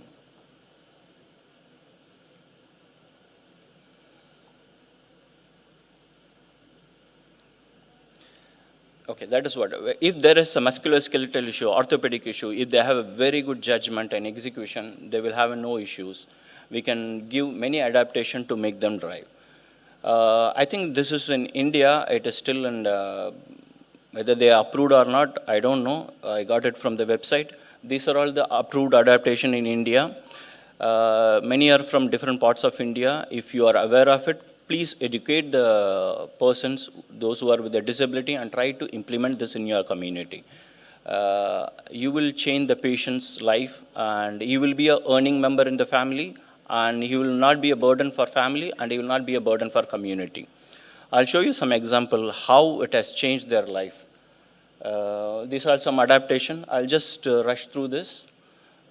Different types of steering wheel knobs are there. And I'll give you a few case examples, unique cases. This is a childhood injury in spinal cord. He lost only the sensory function. He doesn't know how was the injury, and he don't know the history. And the strength was around 4 in all the lower limbs. Only issue is sensory loss. He's with a very good common sense. What he used to have, he cannot understand which position the foot, which position the leg is. So what he used to have back in his home country, he had a light in his pedal area. So always he looks at the pedal. With the light, he can see where the foot is placed. So then he will keep changing between the accelerator and brake and the clutch. So which is not allowed in UAE. So because the seat will go behind, and the blind spot also will change. So the checking the blind spot will have a difficulty, and the reaching steering will be also a bit longer. So according to the rule in UAE, it is not allowed. So he was walking normally. So the authority was asking, why you need to go for hand control car? So we had a meeting and discussion with them. Then we convinced the authority that because of the sensory issue, he cannot have the proper pressure over the pedal and brake. Sometimes when he changes the foot from accelerator brake, the foot will get stuck between the accelerator and brake. That is the huge risk. So we convinced is driving. The good thing is, he always used to praise our department. He comes to our department, he greeted. Because of the driving license, he got a job as a sales executive, and he's keep growing in his profession. So its license has entirely changed the way he make income. So this is one of the diabetic patient. Sorry for the distorted aspect ratio. He has athetioid CP, diabetic, and we started training with the other hand has to be stable while holding the steering. This is a biometrics we use, just a simulator. In the next stage, we will take him to the car, then we will check him in the car. So whatever is the available resources we used to use. We never use this. If it is there, we will use the biometrics. If there is no technology available, whatever is the available resource in your setup, you try to adapt with that. Okay, why the diabetic children, diabetic CP wanted to drive? There are two stories. First person, he was a diabetic CP. Then he turned 18, he wanted to go for driving. He was successful in using the hand control car. He got the license. He started his own company. His friend, his very close friend, is a classmate who also wanted to have the license, but he is with the severe athetioid movement. So it was an emotional moment. Then we had a tough time to convince him. We took him to the simulator, we took him into the car, which is highly impossible for him to drive. So we convinced the family, what are the possibilities that he will make an accident, then we convinced. The thing is, not all the diabetic will be the same. So we need to have the clear evaluation, in-depth evaluation about their possibility and how they're maintaining the safety. So hemiplegia, most of the hemiplegic, with the 3+ strength, yes, they can drive. Many person who got a stroke, they come independently to our clinic for the exercises, for the therapy. They drive and come. Even though they have a depth perception, even though they have a subtle unilateral neglect, they are able to manage. Since they have a license, we cannot cancel, we don't have authority to cancel their license. So they manage it. So we take history from them, how they are managing. They start driving without any traffic. They know the single route, they will come through that route. So that doesn't mean all the stroke patient can drive. So we need to have a good evaluation on unilateral neglect, visuospatial skills. The roads, if you see the road which is on the top right, when they take exit from one lane, they need to connect to the same lane on the opposite left side. So if they have a spatial issue, they will merge with the first lane. That will be the fatal accident. There are many accidents in UAE happens like that. So we need to be very careful. We need to explain all these things to the patient if they have this unilateral neglect and the possible consequences of driving with those neglect. Okay, and the traumatic brain injury also a challenging thing to do a complete evaluation, because many family, those who are with at the age of 18 years, they met with the traumatic brain injury. With the regressive rehabilitation, they will come up. They will be completely independent. They will go to the university. They will continue their academics. The main problem, they want to go for driving. Most of the person with post-traumatic brain injury, they have poor frustration tolerance and unidentified visuospatial relationship issue. So we used to have a small maze task, and the Lotka, we used the three-dimensional puzzle task and three-dimensional construction, all we use. But this takes extensive process. We tell the family that it will take 2 sessions to complete the process. And another problem with the family is, if you are extending the session, they will have an idea that they have the possibility to get fit for drive. So in the initial session itself, we need to make up their mind that it's not sure. So we do a detailed evaluation with the different items. I think I will not go through this. Another example is one of the person who is a software engineer. He has his own software company in UAE. He came to us. We could not see any physical issue in him. All the limbs 4+, good coordination. The only problem is the subtle visuospatial relationship. He has a problem in just fixing this. I think some of you know this Minnesota spatial relationship test, AB. He has the difficulty in understanding the size and shape of the items. So how it will affect the driving is, he will have a difficulty in finding the gap between the cars, difficulty in maintaining the distance in the car in front, and maintaining the distance between the signals. He will have an issue. Finally, we did not give. Then we came to know that somehow he bypassed the system. He went for the training. He made a major crash. Good, we did not give the report that he is safe to drive. And another case is ankylosing spondylosis. It's like, the person who is working with the driving institute, and she barely has 10 degrees of movement in neck extension, flexion, and rotation. And if they have the neck issue, if they're able to manage with the lumbar rotation within the fraction of a second, if they're able to check the blind spot, we give the report. If they have the difficulty, we will not give the report. But this patient was telling us, I have the sensors, I have the cameras on the sides, all these, I have the reverse cameras. Then we told them, all these cameras and sensors will give you a warning. It will not make judgment for you. We gave the practical scenarios. We took the husband, she was a lady. We took husband with us in the car. Then the husband got convinced. So this is how we need to convince the patient, those who cannot drive. If they cannot drive, we need to tell them, or we need to educate about the alternate mode of transports. As I mentioned before, we need to collaborate with the Road and Transport Authority, which will really change their life.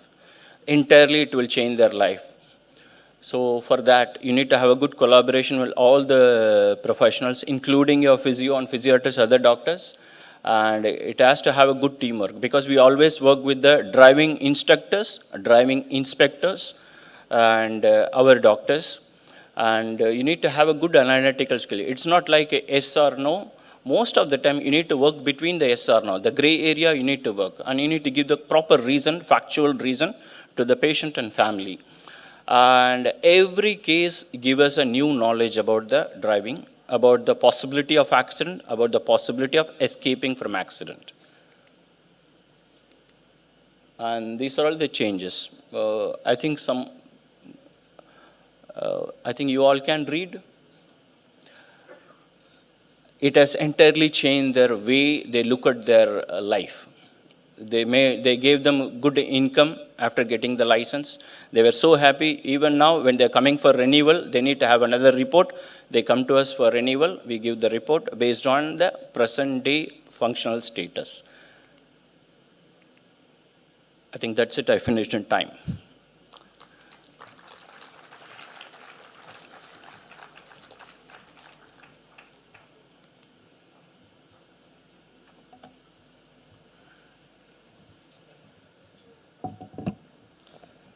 Thank you, sir. Truly an inspiring session, sir, especially on occupational therapy driving evaluations and rehabilitations. And I hope our professionals, our occupational therapy inspired with this, with your amazing videos and truly inspired. So thank you very much. Due to a shortage of time for the inaugurations, the question and answer sessions may be in later. So I now request President, sir. One second. I now request our Dean Accord to felicitate our resource person.